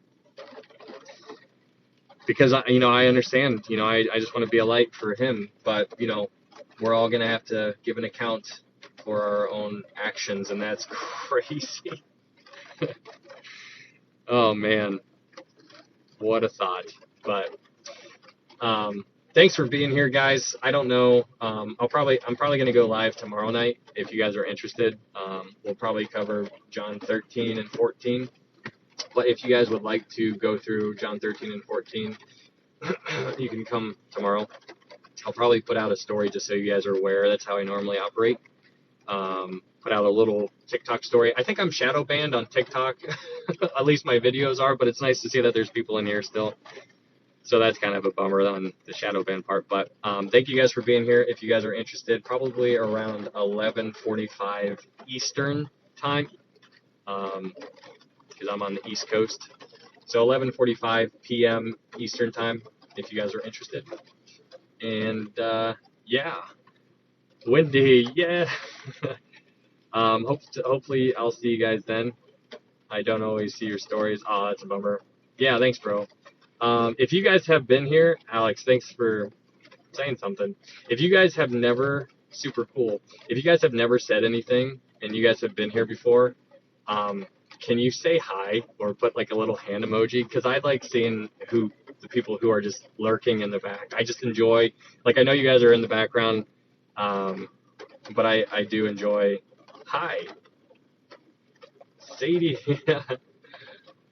user, hello, Angela, Fred, what's up, man? Yeah, thanks. Yeah, God's girl. Hi, Jacqueline, Coco, Genji, Kimike, Karen. Love you, Charlie. Hi from Oklahoma. Lori, hi. Diane, that's cool to see. Hi, Jason. Yeah, it is cool to see. I know you guys are here, and I appreciate you guys just hanging out. That's probably what I would do too, if I was just listening. But I enjoy people interacting. It's nice. There's people here who enjoy seeing friendly faces, and it's kind of cool. So thanks for saying hi. But yeah, guys, tomorrow around 11:45 p.m. Eastern time if you're interested. But hopefully I'll see you guys then. And until then, tell somebody about Jesus.